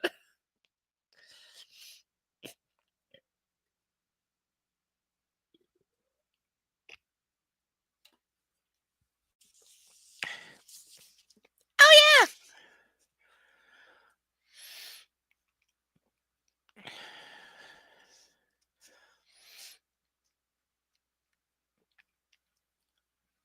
Da, da, da, da. She falls into step with my lead, and when the song comes to an end, she's giddy and breathless. So am I. There's no nicer witch than you. I plant a chaste kiss on her lips. Well, that's brought some color to your cheeks. Thank you for the dance. Shall we go meet my parents? It's only like 2 in the morning by now. You're welcome. And yes, I can't wait to meet them, said no girl in this position ever. She replies, looking flushed and lovely. Do you have everything you need? Oh, yes, she says with easy confidence. She has never displayed confidence in this entire saga, which is why he's able to manipulate her the way she is. She has practically no personality of her own, which, if you think about her upbringing and not the fucking bullshit in this one where E.L. James retconned one husband and then said that the stepfather that she liked, Ray, the one we'll meet later, that he was married to her mom for 16 years. No, he fucking wasn't. I looked it up. In the original book, her mom never stayed with anyone for more than 2.5 years max. Ray clocked in at like a year and a half once they were married, and she had 5 husbands, not 4. So no, Ray Steele, who she keeps his name, did not raise her for 16 years. You retcon that because people figured out that she was raised by a gold digger of a mama, and that's why she herself might see Christian's money and be like, yeah, mom used to do whatever guys wanted, to keep them around for the money, so that's what you're supposed to do in a relationship. As long as he pays for you, he can do anything. That's called being a whore, darling. Not that I have anything against that. And I would very much like to still make my living that way, but it's not that practical. And I'm not opposed to marrying for money as long as everybody knows that that's the score.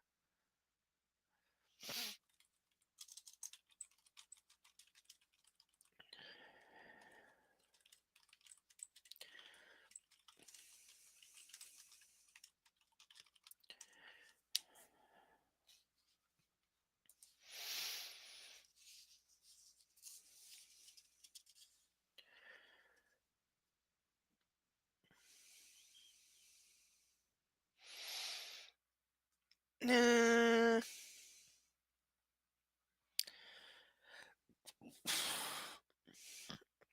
shall we go and meet my parents? You're welcome, and yes, I can't wait to meet them. Do you have everything easy confidence? Yes. Are you sure? She nods, her lips carved in a smirk. God, she has guts. I grin. Okay. I can't hide my delight. Also, she might just be thinking that you want to keep her panties, and so she wouldn't ask. She doesn't know about, like, these kind of games.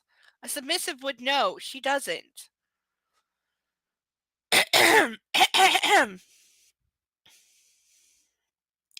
If that's the way you want to play it, Miss Steele. I grab my jacket and we head to the elevator. She never fails to surprise, impress, and disarm me. None of that is true. Now I will have to sit through dinner with my parents, knowing my girl is not wearing any underwear.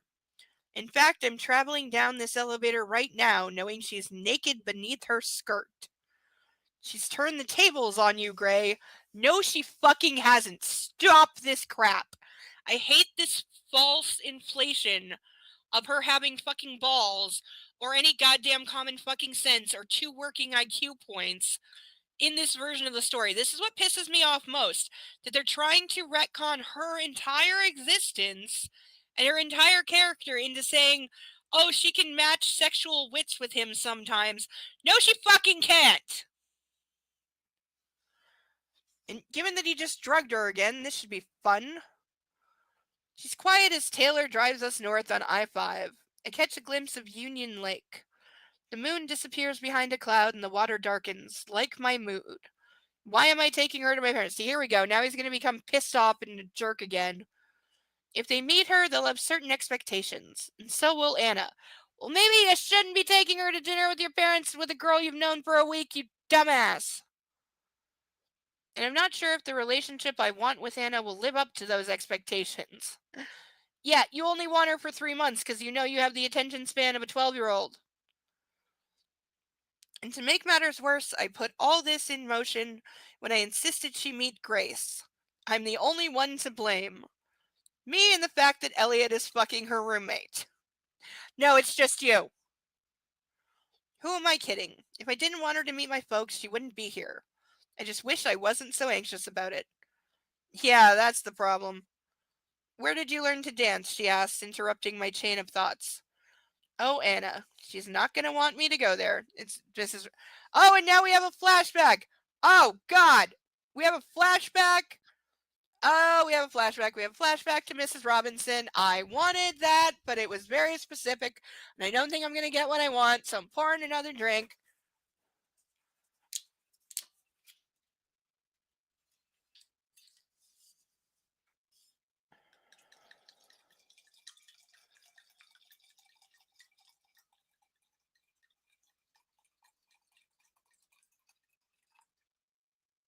And spill.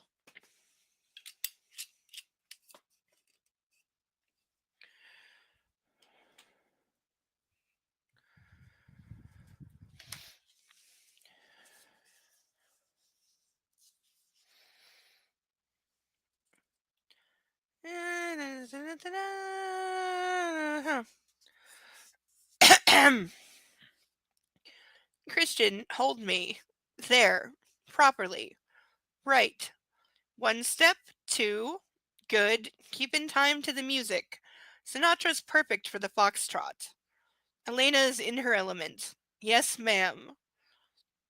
Do you really want to know? I answer. Yes, she replies, but her tone says otherwise. You asked, I sigh in the darkness beside her. Mrs. Robinson was fond of dancing. She must have been a good teacher. Her whisper is tinged with regret and reluctant admiration. She was. Okay, no, there's no fucking admiration. And why wouldn't you just say I took lessons? My parents made me take lessons. Like, now we're back to the flashback. That's right, again. 1, 2, 3, 4, baby, you've got this. Elena and I glide across her basement. Again, she laughs, her head thrown back, and she looks like a woman half her age. God. As if we needed, like, proof that he never really broke off the relationship with her and they probably still fuck occasionally.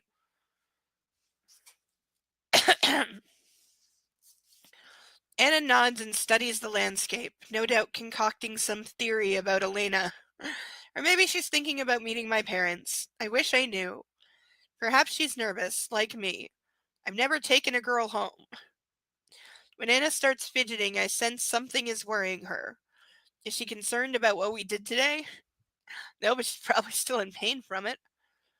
Don't, I say, my voice softer than I intend. She turns to look at me, her expression unreadable in the dark. Don't what? Overthink things, Anastasia. There we go. This is why he drugged her. Because he said he gets her drunk so she doesn't overthink things. He definitely put something in the juice. Whatever you're thinking about, I reach over and take her hand and kiss her knuckles. I had a wonderful afternoon. Thank you.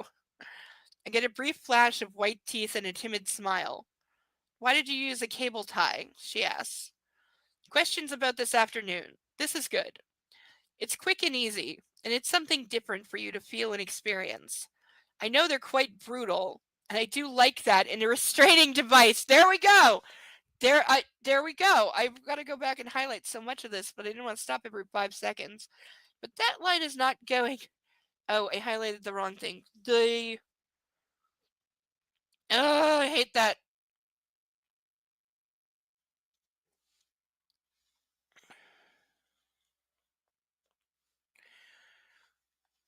Like, I'm expecting to see a fucking what is it called? It has two names. I can't remember the Catholic one, but there's a torture device called an Iron Maiden, not the band. I'm expecting him to have one of those. But there's also a name for it that has to do with the Virgin Mary. Don't ask me why, but there is.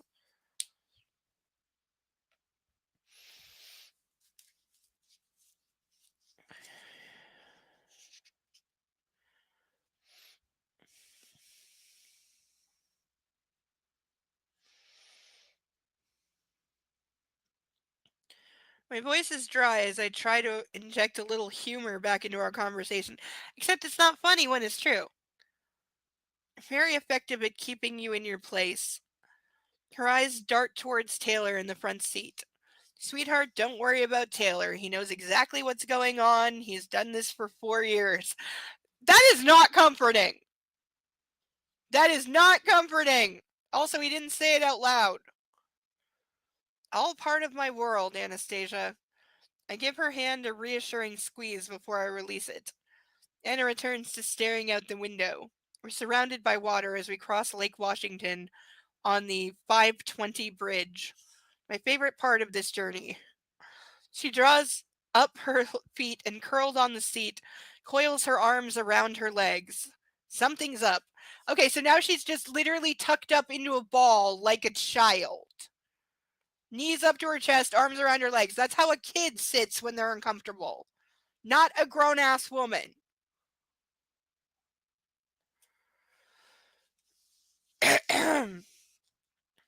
When she glances at me, I ask, Penny, for your thoughts. She sighs. Shit. That bad, huh? I wish I knew what you were thinking, she says. I smirk, relieved to hear this, and glad she doesn't know what's really on my mind. Ditto, baby, I reply. Was she watching Ghost while she wrote this? And I want to burn. I want to burn where I accidentally marked it. I will do that in a minute. Taylor pulls up outside my parents' front door. Are you ready for this? I ask. Anna nods and I squeeze her hand. First for me too, I whisper. When Taylor's out the door, I give her a wicked, salacious grin. I bet you are wearing your underwear right now.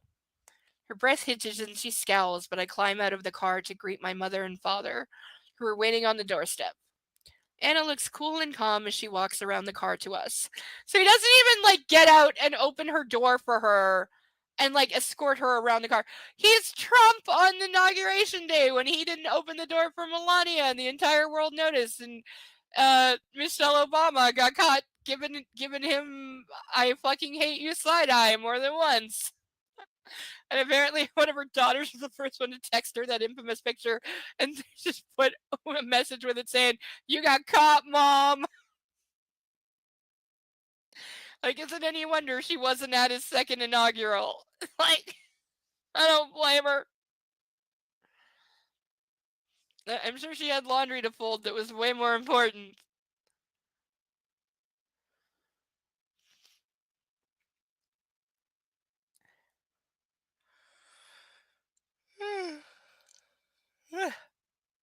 Anastasia, you've met my mother, Grace. This is my dad, Carrick. We really should have given him a better name. Mr. Gray, what a pleasure to meet you. She smiles and shakes his outstretched hand. The pleasure's all mine, Anastasia. Please call me Anna. Anna, how lovely to see you again. Grace hugs her. Come, my dear. Taking Anna's arm, I lead her inside and follow in her pantyless wake. I'm saying they made up the word pantyless. Also, it's spelled with a Y instead of an I, which I'm pretty sure is wrong. And if I think you're wrong on spelling, how fucking wrong are you actually? Because I have no right to call out anybody on spelling either, but I am a little OCD, therefore, fire.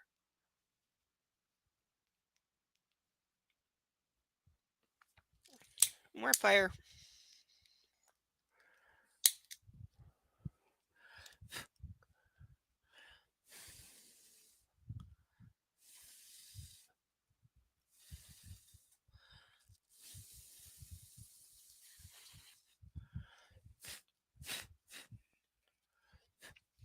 Okay, better.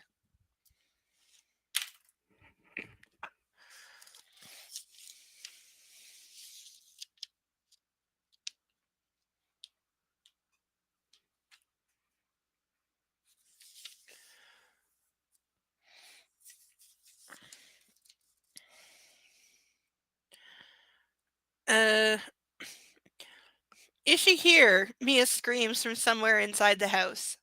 Anna gives me a startled look. That would be Mia, my little sister. We both turn in the direction of high heels clattering through the hall, and there she is. Anastasia, I've heard so much about you. Mia wraps her in a big hug, though she's taller than Anna. I remember they're almost the same age. Why are they? What is with this thing in this one? We're pretending like he's 20 years older than her or some shit. He's not. He's like 4 years older than her. Like, what does it matter? It's not that big of an age gap, especially for people who like. She's like 24. He's 28. It's not that big of a deal. Like, make her 24 and him 45. You might have something to comment on occasionally, but not when they're both just people in their 20s. Like, come on.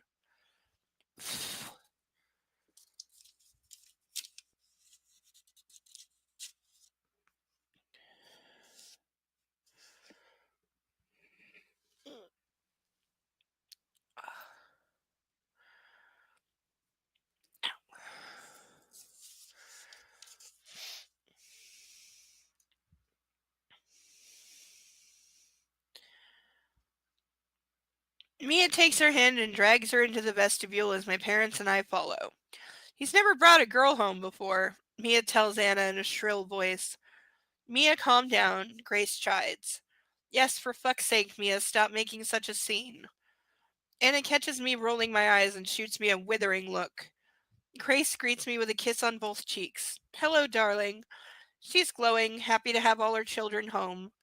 Carrick offers his hand. Hello, son. Long time no see. Okay, how long has he been ditching his parents? We shake hands and follow the women, there's a phrase, into the living room. Dad, you saw me yesterday, I mutter. Dad jokes. My father excels at them. Okay, so yeah, he's like drafted into coming to like Sunday dinner every week, probably. Kavanaugh and Elliot are cuddling on one of the sofas, but Kavanaugh gets up to hug Anna when we enter. Christian, she gives me a polite nod. Kate. And now Elliot has his paws all over Anna. Okay, his paws, and that's your brother, and you're jealous? Fuck. Who knew my family was so touchy-feely all of a sudden? Put her down. I glare at Elliot and he grins. and I'm just showing you how it's done expression plastered all over his face. I slip my arm around Anna's waist and pull her to my side. All eyes are on us. Hell, this feels like a freak show. Drinks Dad offers? Prosecco? What the fuck is Prosecco, by the way? I've heard of this. I have no idea what the fuck it is. Is it alcoholic? Is it not? Is it sparkling water? What the fuck? Please, Anna and I reply together. Mia bounces on the spot and claps her hands. You're even saying the same things. I'll get them. She dashes out of the room. What the hell is wrong with my family? Yeah, seriously. His family are acting like cartoons. Anna frowns. She's probably finding them weird too. Dinner's almost ready, Grace says as she follows Mia out of the room. Sit, I tell Anna, and I lead her over to one of the sofas. She does as she's told, and I sit at her side, careful not to touch her. I need to set an example for my overly demonstrative family. Oh my god, you fucking douche. Because, yeah, he wants to control all of them too, but he can't. It's sparkling wine? That sounds disgusting. I would definitely be a pass. But I don't like carbonated anything.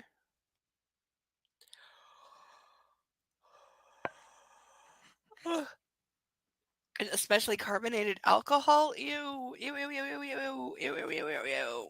No. All of the no.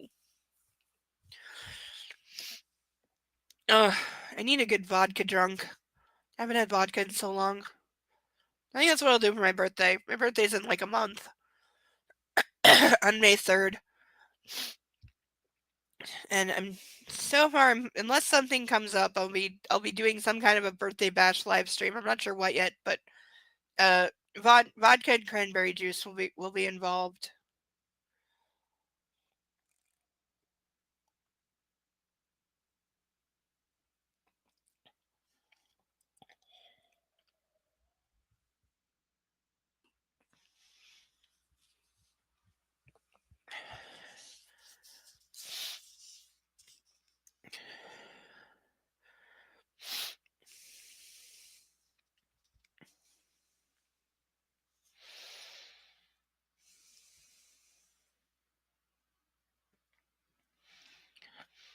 Maybe they've always been this way. My father diverts me. We were just talking about vacations, Anna. Elliot has decided to follow Kate and her family to Barbados for a week. Dude, I stare at Elliot. What happened to Mr. Love 'em and leave 'em? Kavanaugh must be good in the sack. She certainly looks smug enough. Yeah, because the only thing that would keep your brother's attention is she's good in bed.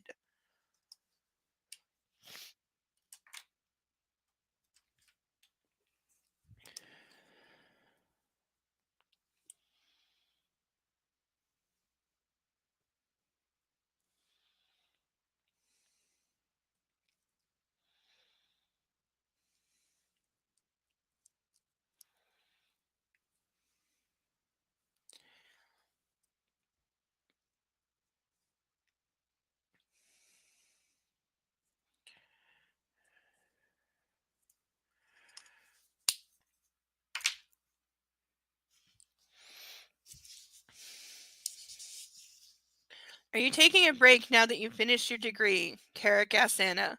I'm thinking about going to Georgia for a few days, she answers.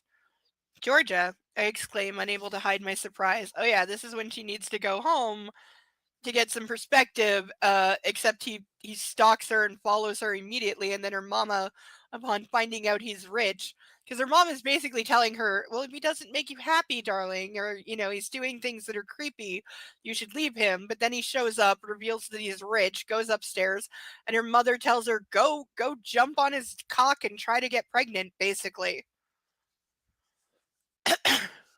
Which is exactly what she does. Again, I said this in the other series that you could easily write whatever her name is in the Mister series. You could have the secret plot that she really is a con artist and a gold digger, and it would play perfectly. It would play absolutely perfectly. It would make total sense. And here it would make sense too, except that she does stay with him because, she She's willing to put up with his abuse and violence because she gets to be the 1% and live this ridiculously extravagant lifestyle where she can have anything she wants whenever she wants. And it's a trade-off, but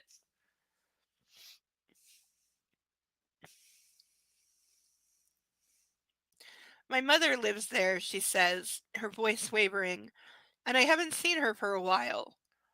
When were you thinking of going? I snap. Tomorrow. Late evening. Tomorrow. What the fuck? And I'm only learning of this now? At least he kept that in his head. Mia returns with pink Prosecco for Anna and me. Your good health. Dad raises his glass. For how long? I persist, trying to keep my voice level. I don't know yet. It will depend on how my interviews go tomorrow. Interviews? Tomorrow? Hannah deserves a break, Kavanaugh interrupts, staring at me with ill-concealed antagonism. I want to tell her to mind her own fucking business, but for Anna's sake I hold my tongue. You have interviews? Dad asks Anna. Yes, for internship at 2 publishers, tomorrow. When was she going to tell me this? I'm here with her for 2 minutes and I'm finding out details of her life that I should know. Okay, douchebag, even in your own fucking contract, where is the section that says she has to tell you every detail of her life? Which, by the way, with you having your idiot rule that you only want her to be your subby from like sundown on Friday to like sun up on Sunday, what would give her the impression that you give a flying fuck what she does during the week? Or that you even want to know what she does for a living or a career at all, ever? So why are you surprised that at times when she doesn't belong to you by your own fucking contract and is not your subby Monday to Friday, most of Friday, why are you surprised that she's not clearing her plans with you? And like, we know he's working on his plan to buy every publishing house in Seattle, but he hasn't had time to do it yet. I wish you the best of luck, Carrick says to her with a kind smile. Dinner is ready, Grace calls from across the hall. I let the others exit the room and grab Anna's elbow before she could follow. When were you going to tell me you were leaving? My temper is rapidly unraveling. I'm not leaving. I'm going to see my mother, and I was only thinking about it. Anna dismisses me as if I were a child. You're acting like a child. You are acting like the worst kind of petulant, spoiled child, and if I were her, I'd be telling you can knock this the fuck off right now, or you can explain to your parents why I stormed out and left you standing here looking like an idiot. But let the fuck go of me, and don't ever try to tell me, like, that I need to run my life past you.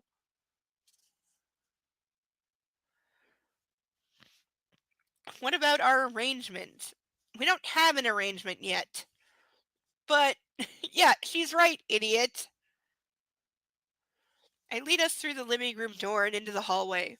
This conversation is not over, I warn her as we enter the dining room. Mom has gone all out.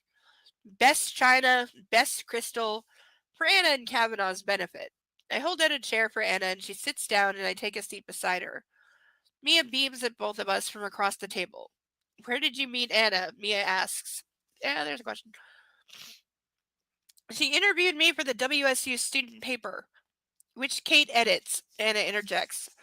I want to be a journalist, Kate tells Mia. Yeah, if her father owns a media company, she can call herself a journalist anytime she wants. My father offers Anna some wine while Mia and Kate discuss journalism. Okay, if she's on her second glass in like 5 minutes, on top of whatever he gave her. Kavanaugh has an internship at the Seattle Times, no doubt set up for her by her father. There you go. From the corner of my eye, I notice Anna studying me, and what? I ask. Please don't be mad at me, she says, so low that only I can hear. This is impossible at a fully seated table, by the way. There's no way in hell she can whisper something to him that only he hears.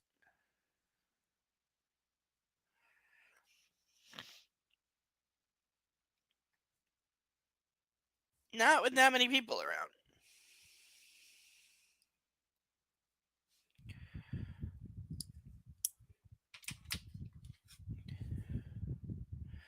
No, puppy's still on the couch.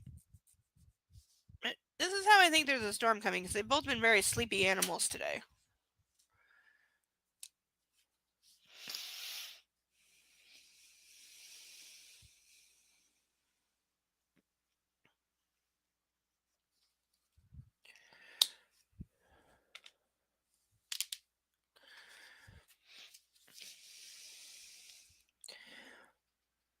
I'm not mad at you, I lie. Her eyes narrow and it's obvious she doesn't believe me. Yes, I'm mad at you, I confess. Now I feel like I'm overreacting.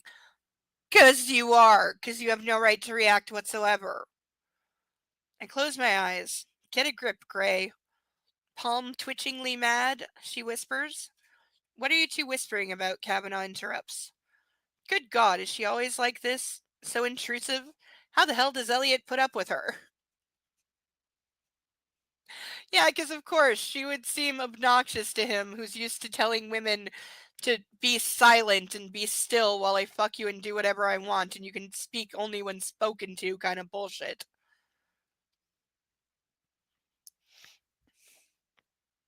Just about my trip to Georgia, Anna says with sweetness and charm. Kate smirks. How is Jose when you went to the bar with him on Friday? She asked with a brash look in my direction. This is a good friend. What the fuck is this? Anna tenses beside me. He was fine, she says quietly. Palm twitchingly mad, I whisper to her. Especially now. So she went to the bar with the guy who was trying to ram his tongue down her throat the last time I saw him. And she'd already agreed to be mine. Oh my god. Sneaking off to a bar with another man and without my permission. Get fucking bent, you goddamn psychopathic fucking toddler, obsessive stalker, loser, dumbass. She don't belong to you. And you said you only wanted her for certain hours. So outside those hours, which again, she hasn't agreed to your bullshit, she can do whatever the fuck she wants with whoever she wants, including if she wants to fuck Jose in the middle of a crowded bar while people film it and put it on fucking Pornhub. You get no goddamn say. Shut your fucking mouth.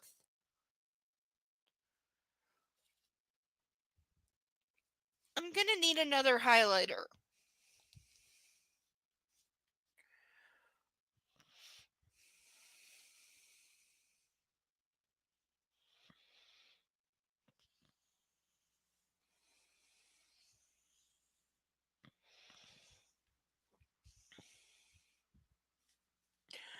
Oh, and of course the next line is this.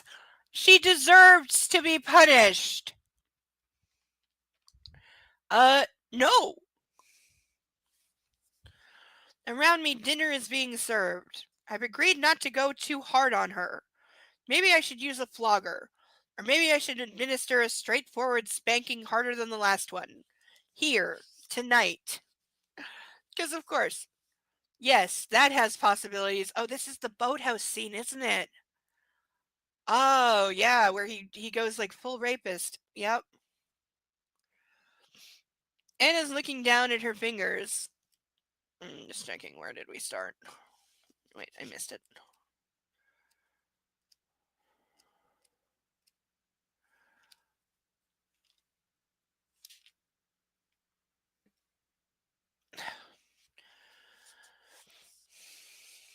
Yeah, like 9 more pages.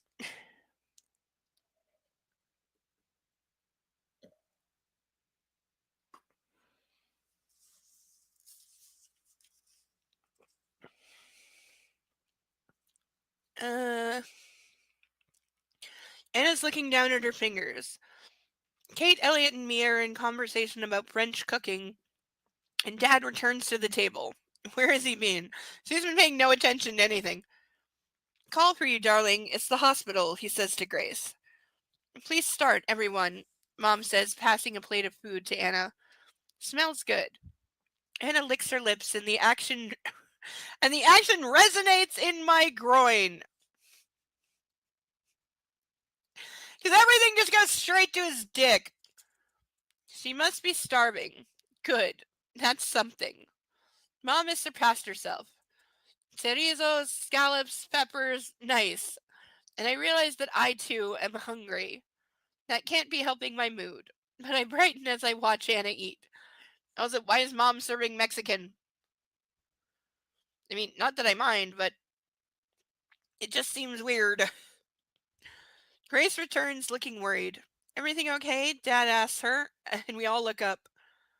Another measles case? No!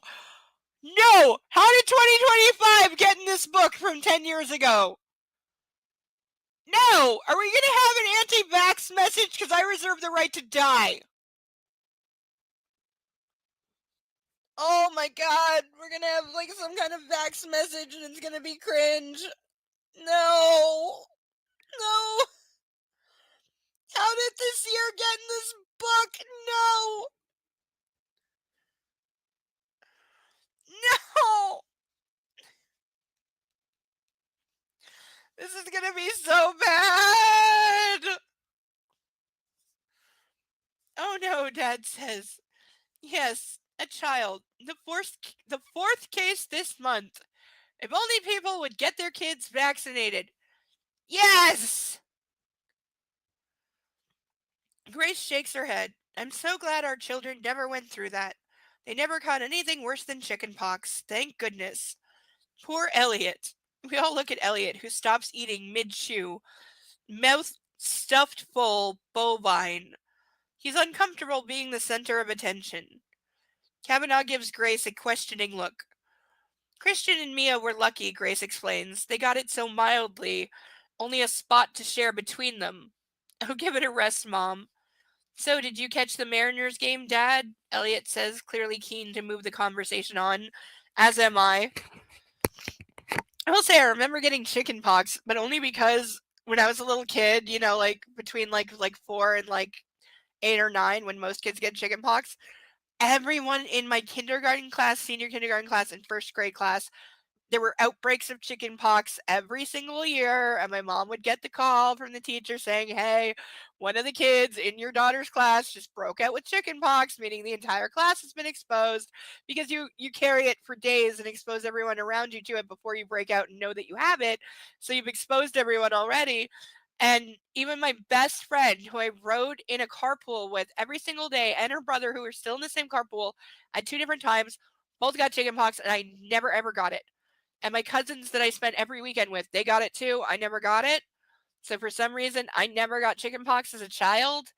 I did get chickenpox when I was 14 because it went through my high school, because that happens every now and then, especially at there's a religious college not far, and you can count on it. It's always after the Christmas break, because that's the first break of the year.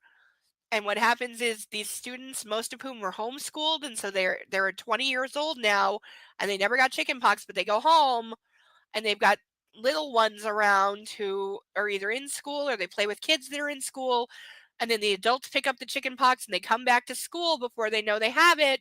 And it sweeps through that university like the plague every like January, like clockwork. Any kid who was homeschooled, now they're in their 20s and they have chickenpox, and sometimes it goes bad because chickenpox can be really bad when you're an adult. I was so lucky; I was only 14. I didn't get it that badly, but I remember it.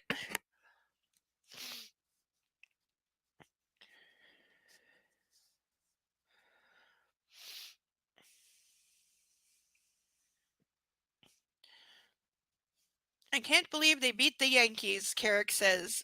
Did you watch the game, Hotshot? Elliot asked me. Excuse me. No, but I read the sports column. The M's are going places. 9 games won out of the last 11. Gives me hope.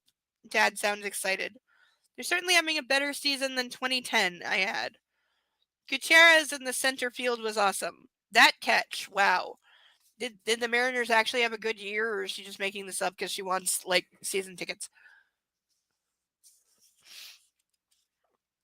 Elliot throws up his arms. Kavanaugh fawns over him like a lovesick fool. How are you settling into your new apartment, dear? Grace asks Anna. I've only been there one night, and I still have to unpack, but I love that it's so central. And a short walk to Pike's Place and near the water. Oh, so you're close to Christian then, Grace remarks. Mom's help Hi, puppy. There's a puppy. Oh, here it comes. Hello. Hi. Hi, I just got up from my nap that I had on the couch. And I'm a puppy, and you're still talking at the thing and not taking me to bed and cuddling. And I object to that because I'm a puppy. Now I'm going to lick your face, and now your lipstick's on my nose because I have a cold, wet nose, and I'm a puppy. Uh huh. Everyone say hi to the puppy. Yes, you're a pretty boy. Yes, you are. You're a pretty boy. Yes. Yes, you're a good baby. You're a good baby, and I love you. I love you. Yes, I love you. Okay. Look at me. I'm so cute and cuddly. I don't know why mommy's holding me like this, and I don't like it. I'm a tiny baby. I am a tiny baby. Yes, I am a tiny baby. I'm so cute, and I want to sleep here forever. And I have stinky puppy breath. Yes, I have stinky puppy breath. I have stinky puppy breath. I'm a good puppy. No, just a good boy. Oh, yes, just a good boy. Yes. So he thinks he's getting a nap in right now. Okay, puppy, you got like 8 more pages to read. And then, I promise, I will cuddle and love on you. Okay? Okay? Can you just wait like 30 minutes? Can you do that? Yeah, he doesn't want to. He would much rather be cuddled right now. I'm sorry, little baby, but you're gonna have to go on your pillow, okay? Okay? See? Yeah, belly. Belly, belly, belly, belly. And say bye bye. Bye bye, everyone.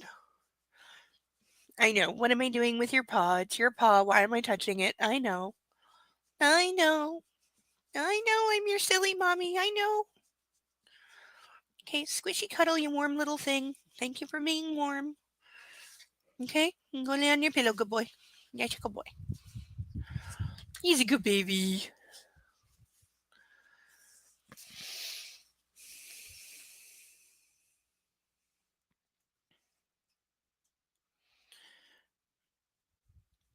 Mm, Mom's helper starts to clear the table. I still can't remember her name. She's Swiss or Austrian or something.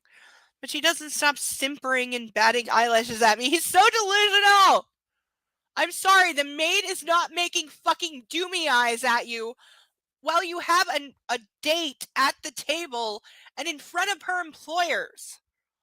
She is not fucking doing that. This is I'm gonna point this out every time. I'm pointing to this scene every time that he says a woman is flirting with him because there's no way in fucking hell that a career domestic servant is fucking making goo-goo eyes at the son in front of the parents while there's a date sitting next to him.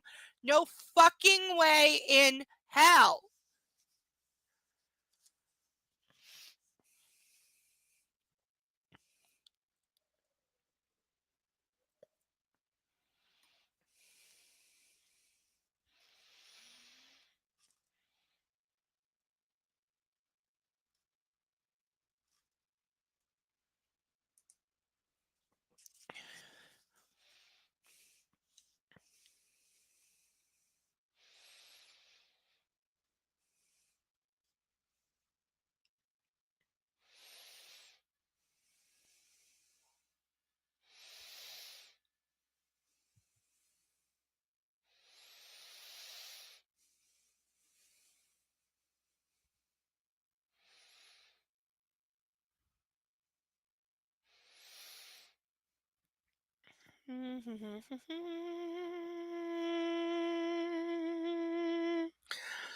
Have you been to Paris, Anna? Mia asks.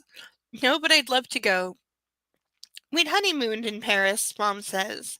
She and Dad exchange a look across the table, which frankly I'd prefer not to see. They obviously had a good time. Yeah, your parents had sex, dude. Welcome to being an adult. It's a beautiful city, in spite of the Parisians. Christian, you should take Anna to Paris, Mia exclaims. Yeah, now I'm throwing a dinner roll at her. I think Anastasia would prefer London. I respond to my sister's ridiculous suggestion. Placing my hand on Anna's knee, I explore her thigh at a leisurely pace, her dress, excuse me, riding up as my fingers follow. I want to touch her, stroke her where her panties should be, and my cock rouses in anticipation as I suppress a groan and shuffle in my seat. Really cannot go 3 goddamn pages without him mentioning his cock. I made something fall and I don't know what. Oh, I do. Oops. I really gotta clear this desk. I mean, give it a fucking clear down proper thing, but I'm lazy and I like my things where they are and I know where they are and I know the second that I clean everything, I'm not gonna know where anything is. You know what I mean? Cecile, how are the dragons?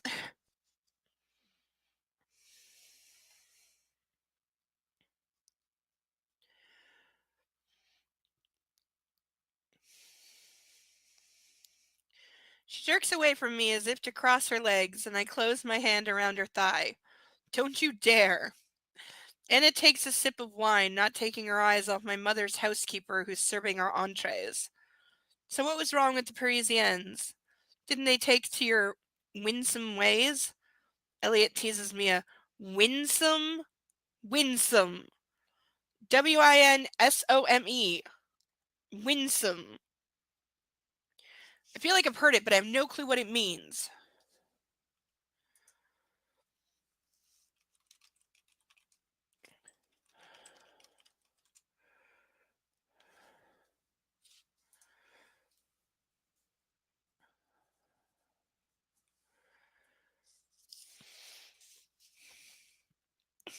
No, they didn't. And Monsieur Flaubert, the ogre I was working for, he was such a domineering tyrant. Anna chokes on her wine. Anastasia, are you okay? I ask and release her thigh. She nods, her cheeks red, and I pat her back and gently caress her neck. Domineering tyrant, am I? The thought amuses me.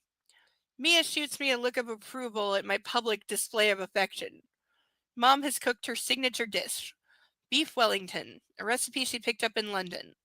I have to say it ranks close to yesterday's buttermilk fried chicken. In spite of her choking episode, Anna tucks into her meal, and it's so good to see her eat. She's probably hungry after our energetic afternoon. I take a sip of my wine as I contemplate other ways to make her hungry. I feel like he's gonna. I feel like that phrase. I feel like he's gonna punch her in the stomach till she pukes. Mia and Kavanaugh are discussing the relative merits of St. Bart's versus Barbados, where the Kavanaugh family will be staying. Remember Elliot and the jellyfish? Mia's eyes shine with mirth as she looks from Elliot to me. I chuckle.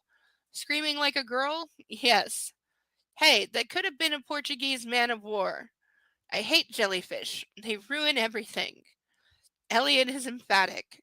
Mia and Kate burst into giggles, nodding in agreement. Hannah is eating heartily and listening to the banter. Everyone else has calmed down and my family is being less weird. Why am I so tense? This happens every day all across the country. Families gathering to enjoy food and each other's company.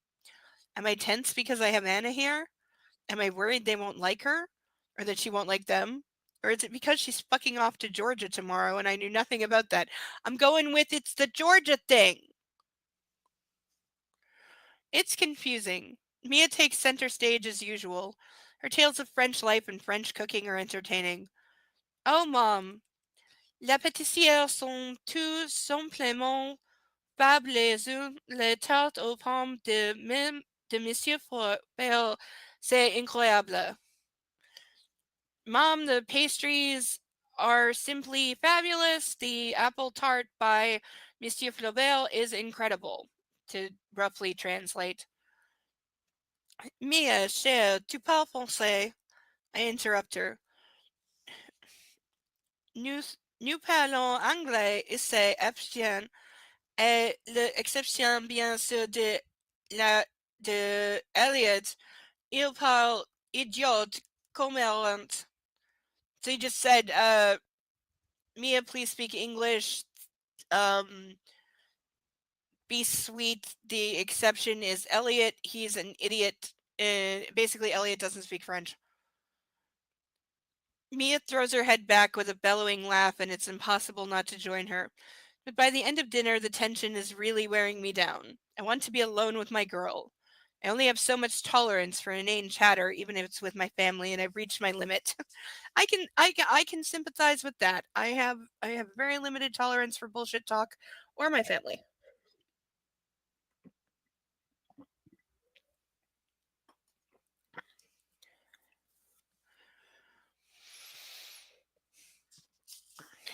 I peer down at Anna and then reach over and tug her chin.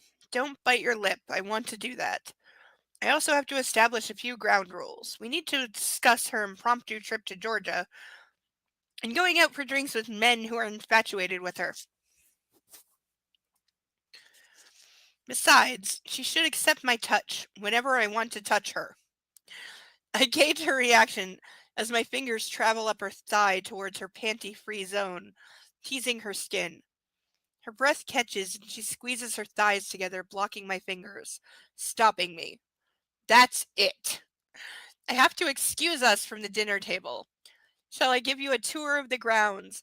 Yes, because he's so mad that she won't let him finger her under the table in front of his parents that he's about to, order her to leave the table and commit violence. Where is a place I can stop? I'm so done. I'm so done. There's no breaks. There's no breaks. There's no breaks. There's no breaks. This just goes on and on and on and on. There's no breaks. Seriously, is there not a fucking break to the end of the goddamn chapter? Because I'm not reading the entire rest of this fucking chapter. No way. There's 20 pages left. I'm not reading 20 pages. Like, to get to actual page count. Hold on, I'm cheating. There is no good place to fucking break. There's no breaks. There's not even a scene break. There's nothing.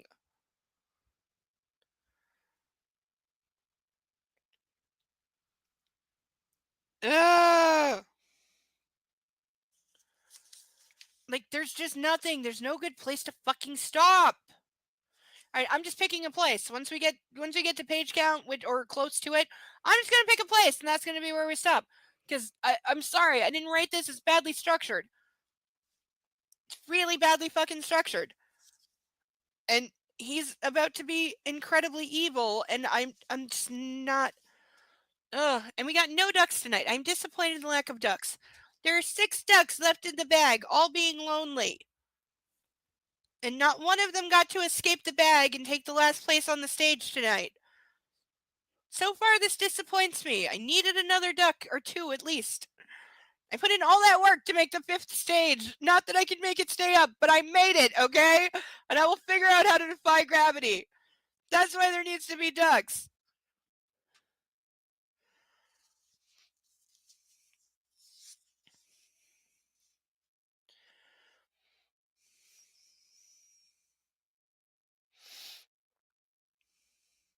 Mm-hmm.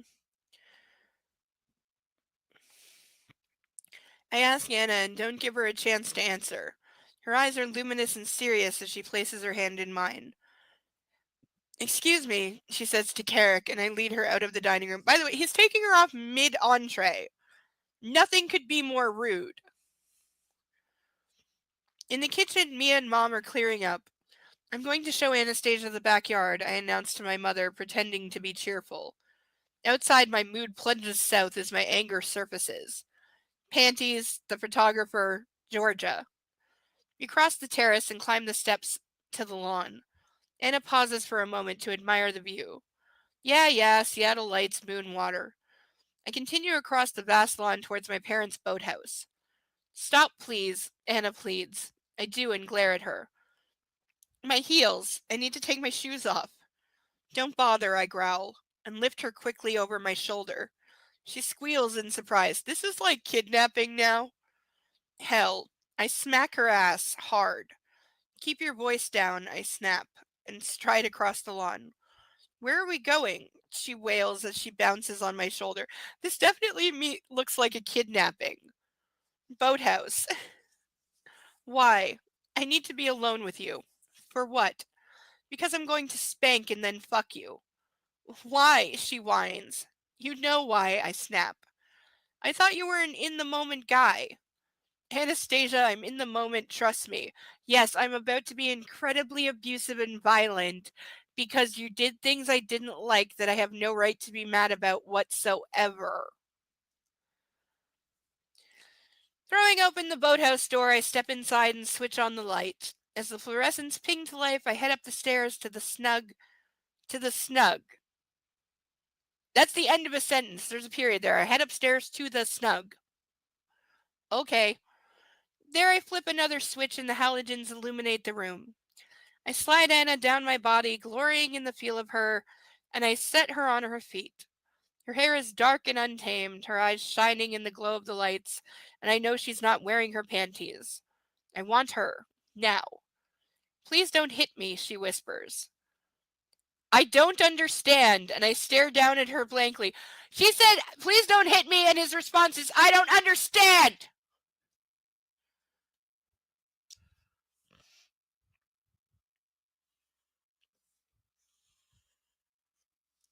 I don't want you to spank me. Not here, not now. Please don't. But I gape at her, paralyzed. That's why we're here. Ah! She lifts her hand, and for a moment, I don't know what she's going to do. The darkness stirs and twists around my throat, threatening to choke me if she touches me. But she places her fingers on my cheek and gently skims them down my chin. This is the giving him sex so he won't beat me scene. That's what this is. I remember now. Yeah, this is she's going to get on her knees or something and basically be like, "Okay, let me do sex to you so you don't beat the shit out of me."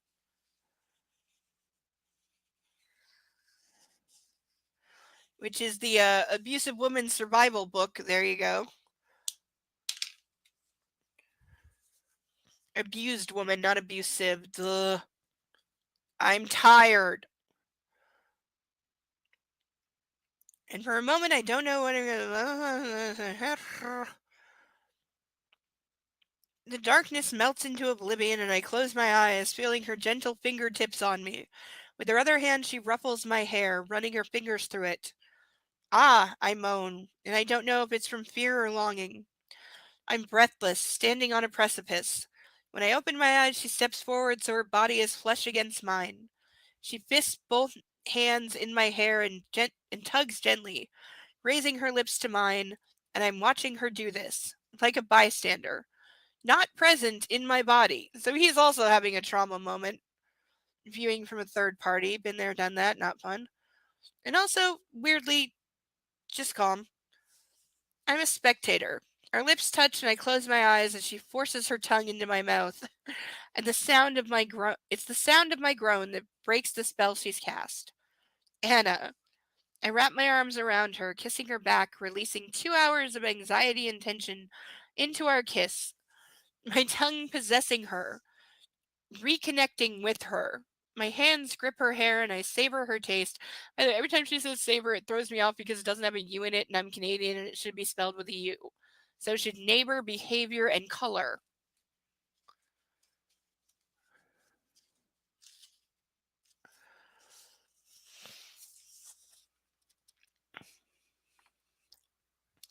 Fuck. When I pull away, we're both dragging air into our lungs, her hands clutching my arms. I'm confused. I wanted to spank her, but she said no, like she did at the dinner table. What are you doing to me? I ask. Teaching you the meaning of no? Kissing you. You said no. What? She's bewildered, or maybe she's forgotten what happened. At the dinner table, with your legs. But we were at your parents' dining table. No one's ever said no to me before. And it's so hot. I'm done. I'm so done. Oh my god. Like, Way to make the perfect spoiled rich brat that's gotten everything he ever wanted, including like fuck dolls he can use, abuse, and dispose of, who never said no to him. Really, not once did any of his submissives ever use the safe words or tell him red, even red or the safe word. None of them ever did that. Like, it makes you wonder how battered and broken he left these women before he killed and buried them in a shallow grave. Oh, wait, that's Taylor's job. And he said, Taylor knows what goes on around here. So, yeah, Taylor buries the bodies when he finally snaps and kills them or just goes too far and they, oops, it's dead. You know, like a dog who grabs a pigeon wanting to play and then, oops, it's dead. I didn't mean to. Poke, poke. What do you mean it's dead? I didn't mean to. I want to play with it. Poke, poke. Oh, it's dead. Okay, I'll bury it or eat it or both. Hi, I said dog and now there's a dog. I wasn't calling you. I'm sorry. Actually, he's responding because he's a partially trained emotional support animal who can tell that I'm upset. And so he's going, you need to pet me and feel better. Because your actual emotional support dog who died kind of trained me to do these things. He's gone now, so I have to do it. So here I am, Mommy, because I heard your voice do the thing that means you're upset and need to cuddle a puppy. And so I'm a puppy, and I'm here. That's because he's the best puppy in the entire history of puppies. And yes, he is. And I don't care if anyone thinks they have a better puppy, they don't. Because he is the best puppy in the history of puppies. Yes, you are. I'm not going to pick you up because I got like 3 more pages and then I'm done. They really need to be done. And you're a good boy. Yes, you're a squishy good boy. You're a really squishy good boy and I love you so much. And I do love you so much. I do love you so much. I do love you so much. Yes, I do love you so much. Good boy.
Indifferent.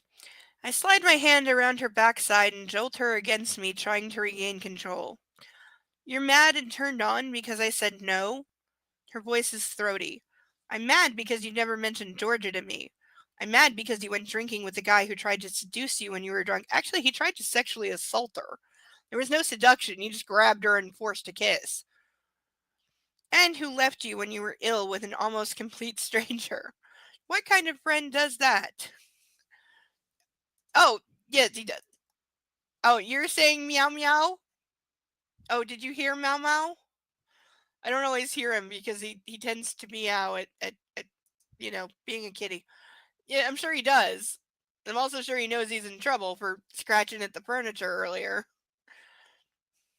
But it is spring, so he also tends to just walk around and meow a lot because even though he's fixed, he still goes meowing looking for the girl kitties when it's spring because he has some delusional notion that girl kitties will appear inside the apartment because he's not even allowed on the balcony because I don't trust him. Like, this is a kitty who's tried to put his head through the window at least 4 times that I know about to get to the pigeons that sit in the windowsill and mock him. So I don't trust him on a balcony because I believe he will jump over the railing, even the new higher railing, which is still ugly and a safety hazard. The gap at the fucking bottom is this goddamn big. Somebody's toddler's gonna fall through there and get their legs fucking stuck. Hi. Hi. Oh. And the kitty is here, so yes, he wants attention. And Bo is cock blocking the kitty from getting any attention.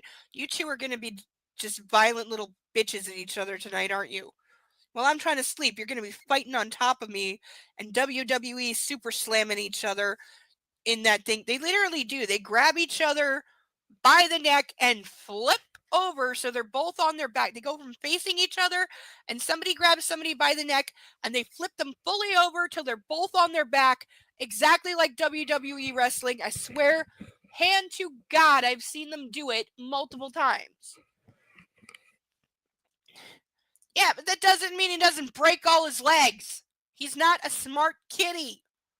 We got a new chandelier put in that's like a bowl hanging from the ceiling. He tried to jump in it, missed, fell about, like 6 feet, 7 feet, and then was a 3-legged kitty for like 5 weeks because he definitely landed on one of his outstretched back legs.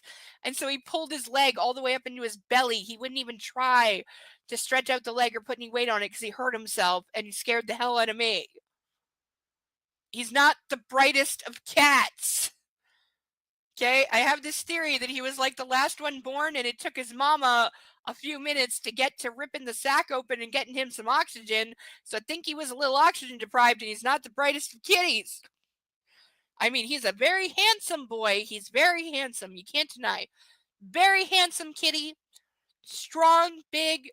He's about 5% of the time affectionate now. He's actually learning that he likes to be petted and cuddled, and occasionally he purrs at a level that can be heard if you press your ear against his belly. But cats are not made of liquid.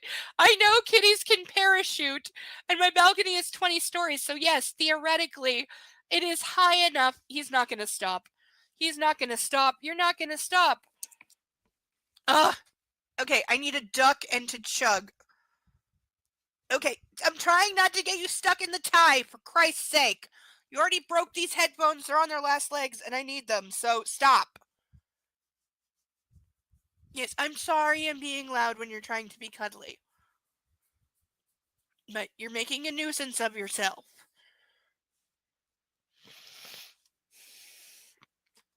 No, I wouldn't usually chug this close to the end, but I'm putting it on the table tonight. Such a cuddle. Yes, you are a good boy. I know you're a good boy. I know you are. Yes, you're a good boy. I know. You're just trying to be a good puppy. I know you're being a good puppy. I know. I know you're such a baby. I know. You're such a baby. I know you're a good baby. Yes, you are a good baby. Yes, you're a good baby. Yes, you're a good boy. Yes, you're a good boy. Yes, you're a good boy. Oh, yes, you're a good boy. I love you so much. I love you so much. Yes, I love you so much. Okay, I'm gonna rub the belly. Rub the belly. Rub the belly. Rub the belly. Rub the belly. Yes, rub the belly. Squishy. Good puppy. Okay, thank you for being a good puppy. Thank you for that. I love you. Okay, I love you so much. Yes, I love you so much. Okay, go on your pillow. When I'm finished, I'm gonna slip you some lunch meat. Okay, I'll give you some lunch meat. Now, how about some turkey? You want a piece of turkey? You want a piece of turkey? Yeah. Okay. Go on your pillow. Be a good boy. Okay. Okay. Okay. Go on your pillow. He understands most of those words. He knows the food words because they're important.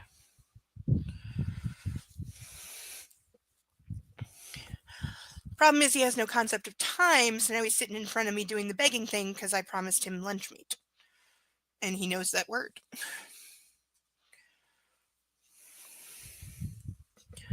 Yes, I know. You don't have to go in your crate. You're not in trouble.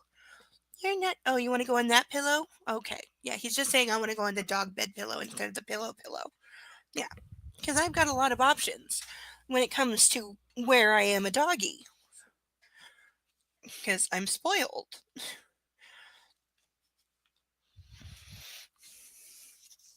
Like, the crate I lock him in to punish him has 2 dog beds, 2 pillows, and his blankie that he's had since he was born. Which, even though it's pieces of a blanket and disgusting no matter how much I wash it, he you cannot take it away from him or he would absolutely die.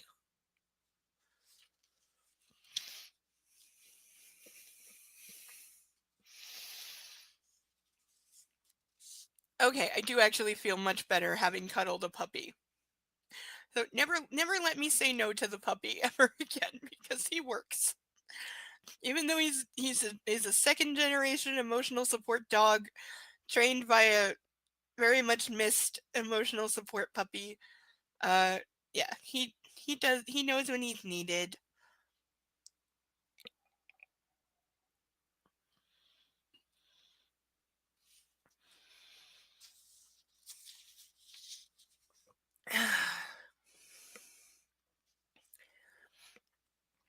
But returning to the absolutely amazed man who has never heard the word no before in his life, especially sexually, and is very aroused by it.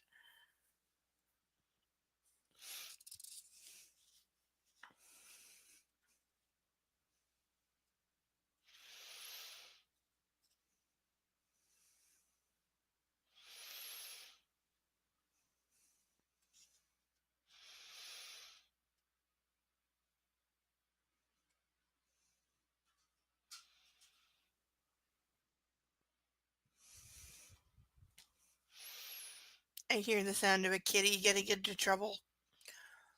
Okay, like 4 more pages. My sanity will hold on, really. Mouse on crack.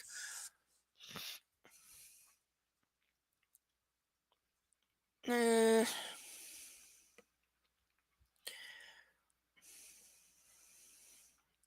what kind of friend does that? And I'm mad and aroused because you closed your legs on me and you're not wearing panties. And we're back on my leg. Okay, I said later you get turkey. Later. You gotta wait. Pestering me is not gonna help you. You're okay.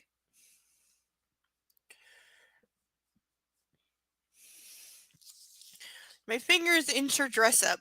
I want you and I want you now. And if you're not gonna let me spank you, which you deserve, I'm going to fuck you on the couch this minute, quickly. For my pleasure, not yours. This is so what you want to hear in a relationship.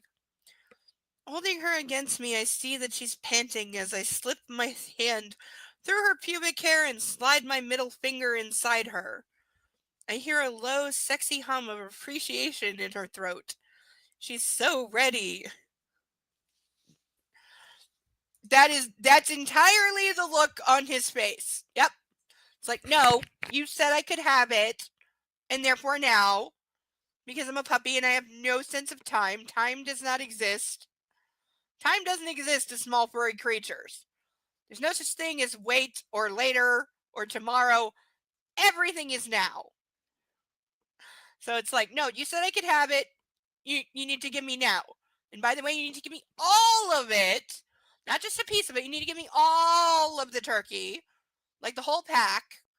Because that's what I want. And the puppy. Even though I already had my dinner and I had treats today.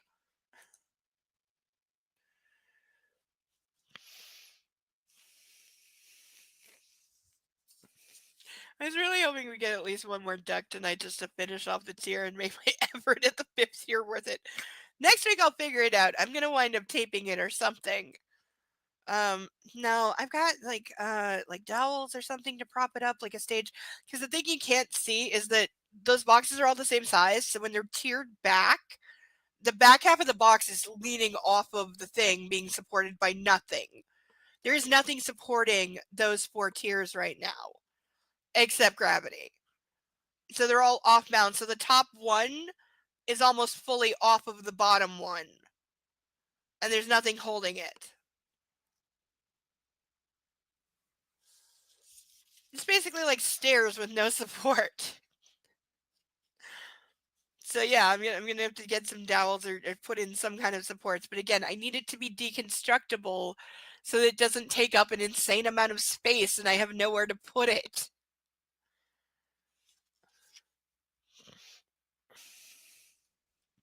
I was thinking that because the height is like almost perfectly to another box. and I can build it up if I need to a little bit. Yeah, as like a back support, and then that would support all of it really. But yeah, I'm gonna do some experimenting this week. But yeah, once we get two more ducks or one more duck even, we will be in need of the fifth tier. And but the turning a box like to this way to have as under the back one or even under the fourth one, and then that would be enough support to support the fifth without it falling. It's definitely possible. I will make it work for sure. And I'm investigating more ducks because clearly we need more ducks.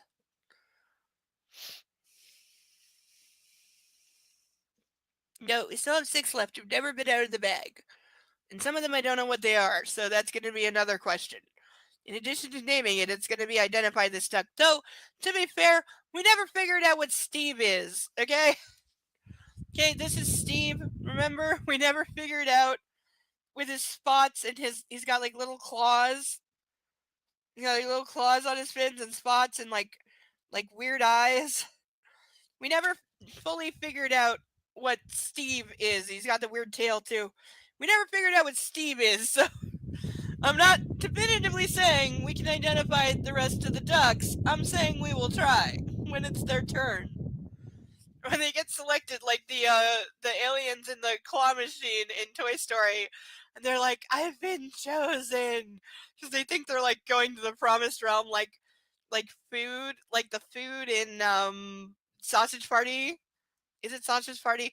The Seth MacFarlane, the fucking raunchy, disgusting anime idiot movie. I tried to watch it once. I didn't make it 10 minutes because the animation is good. The idea is really good. The problem is 95% of the script is nothing but goddamn puns and disgusting sexual innuendo. Not the good kind of sexual innuendo, the kind that drunken frat boys write when they're behaving like 5-year-olds. So I couldn't get through the movie because it was way too vulgar and gross and stupid. Just exceptionally stupid. And I hate when somebody takes a really good idea because it's a really, really good idea and then just does it so badly. But Over the Hedge is one of the most underrated movies ever because that has pretty much the same concept and it's done so much better and it's so much fun to watch. That's a movie I will still watch because it's just fun. They knew what they had, they knew what they were doing, and they didn't try to be better than they were. And it's a really, really great, underrated movie that you can watch both as a kid and as an adult because it's got jokes on both levels. It's one of those movies that has jokes for the parents because your kids won't understand them. And that's where the name Steve came from because I got to name Steve, and that's what Steve Carell's squirrel calls the hedge when they find it. He's like, I'm gonna call it Steve. And he's like, oh, great and powerful Steve. What do you want?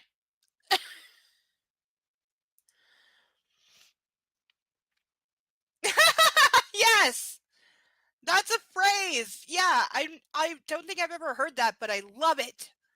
That is exactly it. Yes. They had a really, really, really good idea, but they didn't have the fucking collective brains or the ability to put down the fucking 6-foot joint because, like, he's like a massive stoner. They couldn't fucking get it together long enough to write a script with any goddamn intelligence. So even though they had a really, really, really good idea, I so respect the idea because I know how it ends.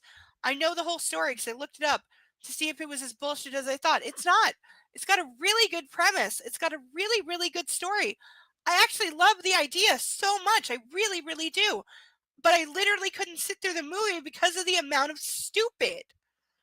Because it's like we have this really high concept idea that's really smart and really intricate, and I love it. But then the script was written by toddlers eating crayons and meth. Like, way to waste potential. Like, just, it's a good idea done badly. And that's one of the saddest things you can see in Hollywood because there's such a lack of fucking creativity for the last 15 years. God damn it. Like, everything's a fucking legacy sequel or a reboot, remake. They're both the same fucking thing. Or a 30 years late, 20, 30 years late sequel that nobody fucking wanted. Like, Twisters. I don't even need to watch that to know that it's fucking garbage. I have no doubt that movie is so much goddamn garbage. I don't even need to watch the trailer to know that it's full of shit. Okay, the first one is fun because it's fun. Does it take liberties with science? Yes. Did it nearly kill Helen Hunt? Yes. For anyone who doesn't know, she did almost die and lived by not being there.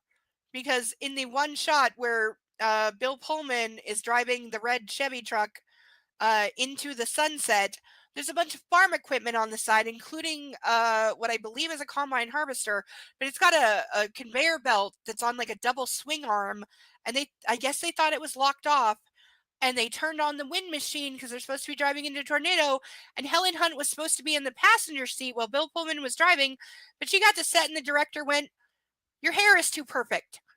Like, why did they make your hair perfect? You're supposed to be driving into a windstorm. Like, go back to wardrobe and tell them to mess up your hair. And so he sent her back to wardrobe to get them to mess up her hair, but they were losing the light because they were filming in on location, and it was magic hour, which is sunrise and sunset, and it's about 30 minutes worth of film time. And the director didn't want to lose it, so he was like, "Okay, at this distance, yeah, we're filming the back of the truck. Nobody's going to be able to tell that she's not actually in the passenger seat. So yeah, Bill, drive the truck. Go ahead, drive into the sunset so I can get the shot." And then they turned on the wind machine, and the swing arm on the harvester thing swung across the road and went through the windshield and took off the headrest of the passenger side where Helen Hunt would have been. And yes, it absolutely would have killed her and taken her head clean off. And so she is alive because the director didn't like her hair, because she was supposed to be in the passenger seat. That's how it was scripted. That's how it was written. That was the intent. So yeah, she is one of those actresses that can say, I was almost killed on a movie set and I was saved by my hair being too perfect. Like, oh god, how do you go to work the next day knowing that? How do you how? It's like when Jim Carrey saved Jennifer Aniston from a crane that fell during the filming of Bruce Almighty. He tackled her out of the way because a crane was falling and would have killed her and almost killed them both. And you better believe the studio paid them both to shut up about that real quickly.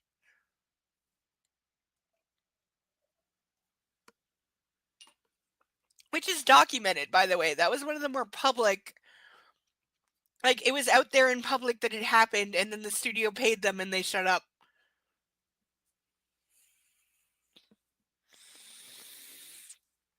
I'll get back to reading now, really.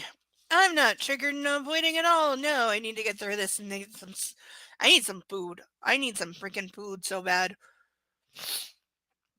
Okay, I wish I could have a serious, like, huge beef Wellington, right? I've never had beef Wellington, but it's on my list of things I would like to try someday because it looks really good and I love a good huge piece of beef or pork. I also like a good pork chop.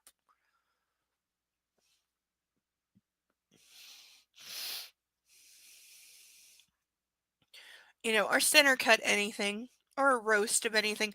Roast beef is one of the best things on planet Earth. Like, granted, a beef roast is probably about $150 here right now. Yeah, probably about 150. Meaning I'll never eat it again, but I still love roast beef.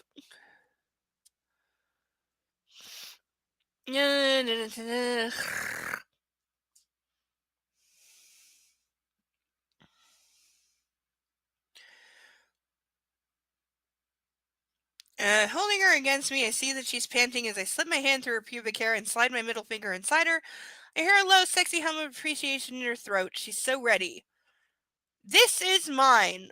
All mine. Do you understand?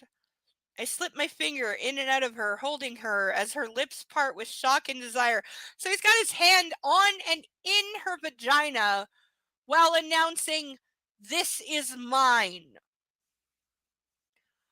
Dude, she can go get a drink with somebody else who is male without giving up her vagina. And again, this is the immature toddler side of him.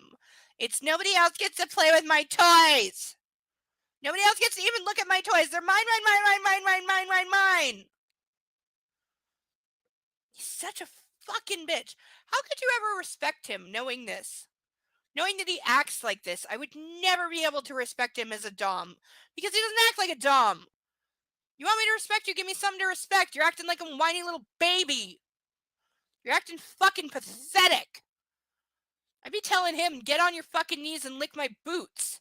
And don't you ever fucking touch me without my permission again, because you're obviously a sub, not a dom. So shut the fuck up. Yes, yours, she whispers. Yes, mine, and I won't let you forget it, Anna. No, because I'm going to, like, put a microchip in your brain and start talking to you in your sleep. Like, again, the fact that one of the times that he has had her sleeping next to him, maybe, like, after she drank the juice with God knows what in it, that he has not implanted an RFID tracker somewhere in her body without her knowledge is amazing. I push her down onto the couch, unzip my fly, and lie down on top of her, pinning her beneath me. Hands on your head, I growl through clenched teeth. I kneel up and spread my knees, forcing her legs wider. She's going to fall off the couch. From the inside pocket of my jacket, I take out a condom, then discard my jacket on the floor, because nobody's going to notice how disheveled you both look and that your jacket's covered in dust. With my eyes on hers, I open the foil packet and roll it down my eager dick. Anna places her hands on her head, watching me, her eyes glinting with need. As I crawl over to her, she's squirming beneath me, her hips rising to tease and greet me. We don't have long. This will be quick. And it's for me, not you. Do you understand? Don't come or I will spank you. She is not capable of that level of control, and he fucking knows it. This is a setup and this is very abusive. I order, focusing on her dazed, wide eyes, and with a swift, hard move, I bury myself inside her. She calls out in a welcome and familiar cry of pleasure. Also, keep in mind, she's literally only giving him sex to keep him from beating her. Because he was furious and she was afraid of what he was going to do. So she's plying him by giving him sex so that he won't beat the shit out of her. Which, again, is in every, like, beaten woman's playbook when your guy gets that look and you try to placate him. Sometimes it works, sometimes it doesn't. In this case, it worked. I hold her down so she can't move and I start to fuck her, consuming her. But greedily she tilts her pelvis, meeting me thrust for thrust, spurring me on. Oh, Anna, yes, baby. She gives it back to me, matching my fervent pace over and over. So are we saying the rest of his subs would just lay there like a dead fish while he fucked them?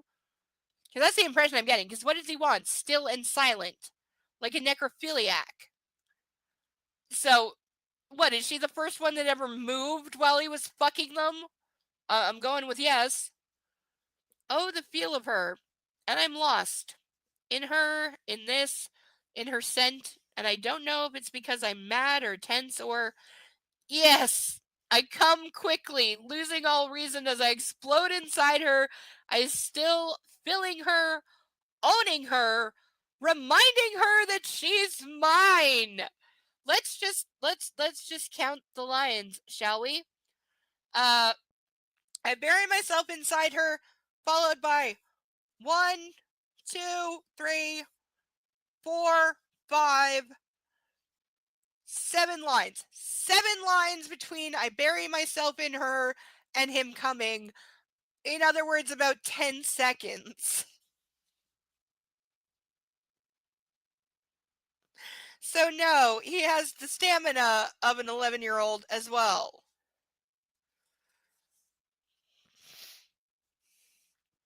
Fuck. That was, I pull out of her and kneel up. Don't touch yourself. My voice is hoarse and breathless. I want you frustrated. That's what you do to me by not talking to me. by denying me what's mine. Ugh! He is so disgusting and such a goddamn child. She nods, sprawled out beneath me, her dress bunched up around her waist, so I can see she's wide and wet and wanting, and looking every bit the goddess that she is. Okay, dude, if you thought she was a goddess, you'd be treating her with a lot more respect because the gods were something to be feared, and the goddesses all the more so because they were insidious. Even the male gods feared the female goddesses. And if you look at the power structure, they had the power. I stand up, remove the wretched condom, and knot it. Then dress, picking up my jacket from the floor, because nobody's going to notice that your jacket is like crumpled and covered in dust and dirt and yeah, nobody's going to notice that, or that her dress is wrinkled and she smells like sex. I take a deep breath. I'm calmer now, much calmer. Fuck, that was good. We better get back to the house. She sits up, staring at me with dark, inscrutable eyes. Lord, she's lovely. Here, you may put these on. From my jacket pocket, I fish out her lacy panties and pass them to her. I think she's trying not to laugh. Okay, ew. Ew, ew, ew, ew, ew. I would not put back on panties that I had worn hours ago and that had been in his pocket. They're not clean, and they've been in your pocket for hours. They're going to be like crusty and dry, especially lacy shit. Ew, ew, ew, ew, ew, ew. I would honestly take a lighter and burn them in front of him before I would put those back on unwashed. Ew. Like, infections are a real thing, and that's how you get them. Yeah, game, set, match to you, Miss Steele. Christian, Mia yells from the floor below. Shit. Just in time. Christ, she can really be irritating. But that's my little sister. Alarmed, I glance at Anna as she slips on her underwear and scowls at me as she stands to straighten her dress and fixes her hair with her fingers. Yeah, because nobody's gonna notice they just fucked. Like, it's not. Everybody's gonna fucking. Where can I stop here? Where is a good place to stop? Because I need one. We're close enough to page count that I don't give a flying fuck, and we're over time. There's nowhere to stop. There is nowhere to stop. There's no break. I'm gonna pick a random place.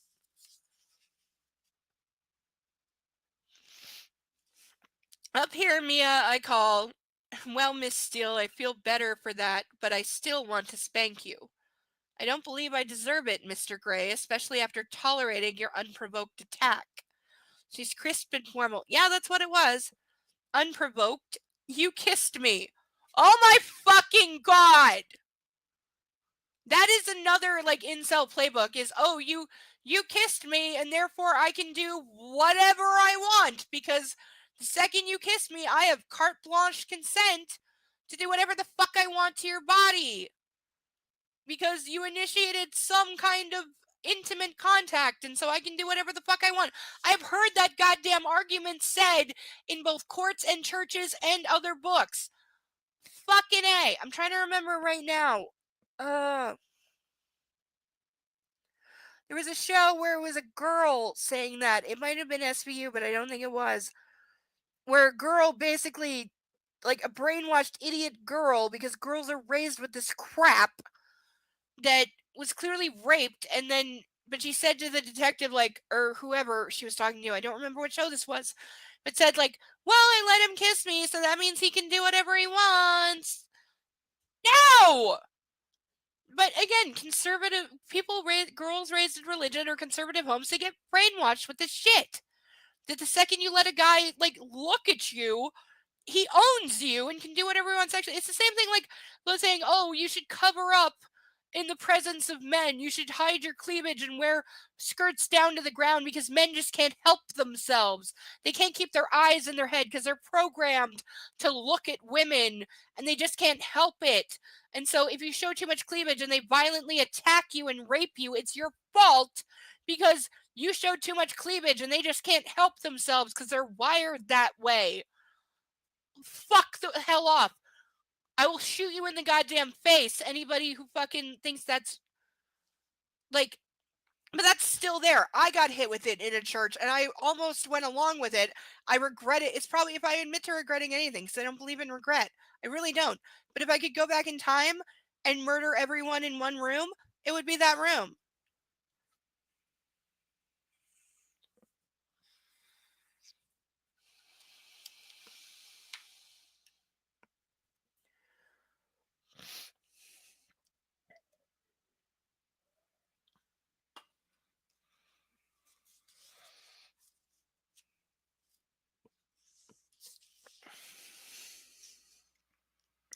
Nah.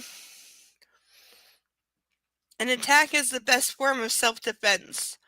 Defense against what? You and your twitchy palm. She's trying to suppress a smile.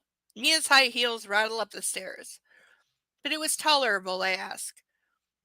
Anna smirks. Barely.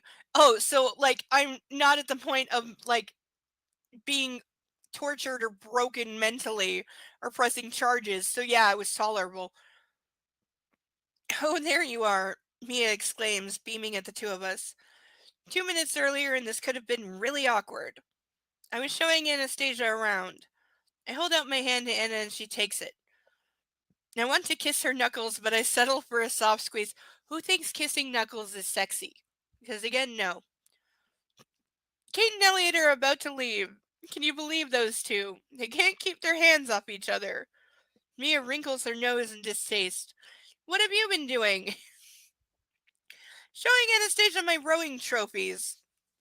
With my free hand, I waved towards the faux precious metal statuettes from my sculling days at Harvard. Didn't he say he only went there for a year? How many trophies could he have fucking won? Arranged on shelves at the end of the room. Let's go say goodbye to Kate and Elliot. Mia turns to go and I let Anna precede me, but before we get to the stairs, I smack her behind. She smothers her yelp. I will do it again, Anastasia, and soon, I whisper in her ear. Folding her into my arms, I kiss her hair.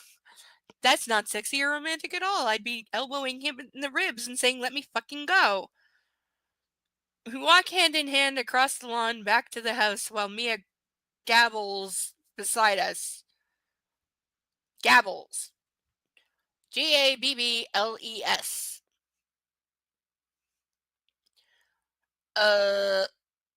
It's a beautiful evening. It's been a beautiful day, and I'm glad Anna's met my family. Why haven't I done this before? Because I never wanted to. I squeeze Anna's hand and she gives me a shy look and an oh-so-sweet smile. In my other hand, I hold her shoes, and at the stone steps, I bend down to fasten each of her sandals in turn. There, I announce when I'm done. Why, thank you, Mr. Gray, she says. The pleasure is and was all mine. I'm well aware of that, sir, she teases. Oh, you two are so sweet. Mia coos as we head into the kitchen. Anna gives me a sideways look. And that's where I'm drawing the line. There's literally no place between this and the end of the chapter. So I am drawing the line that I have to make myself because this thing ain't paced for shit. Right there. And that's where we are going to stop for this evening because I have had more than enough of this garbage. And the domestic violence scene that just played out, I am done. I need food. I didn't get a duck and that's pissing me off. But I need food. And then I need to curl up with an actual good book and remind myself that decent literature exists. I need to read an actual good romance book. There's a series I dropped off of years ago that I've been meaning to get back into. I don't even know how many books it's in now. I don't even know if the author's still alive because one of my other favorite authors is not, or at least she's not writing anymore, which makes me very sad. No, I am considering both of them as a continuation. Not that we've got 2 more books of this, and then I've got a whole other series lined up that I know I'm going to read next. So we're good for material for quite a while. But let's do one more duck roll call to say goodnight to everybody and pay tribute to our wonderful duck audience. We have Ralph, Charlotte, Steve, Paddington, Caspian, Inspector Clouseau, Dumbo, Sally, Bill, Xavier, Eloise, Pongo, Mitch, Sasu, Bob, Sasha, Bartholomew, Alex, and Chuckles still remember it. Points for the win. That was really good. That was without cheating or looking. So I remembered that.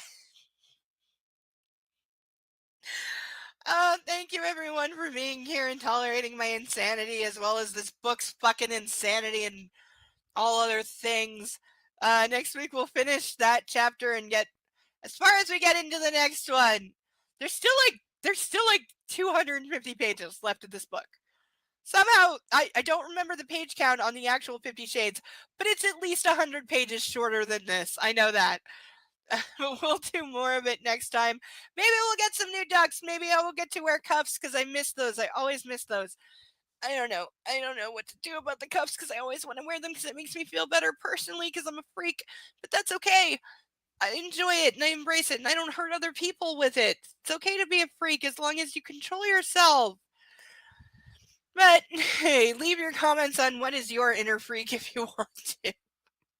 Everybody's got some. Just most people don't hurt other people or be obsessive, violent stalkers.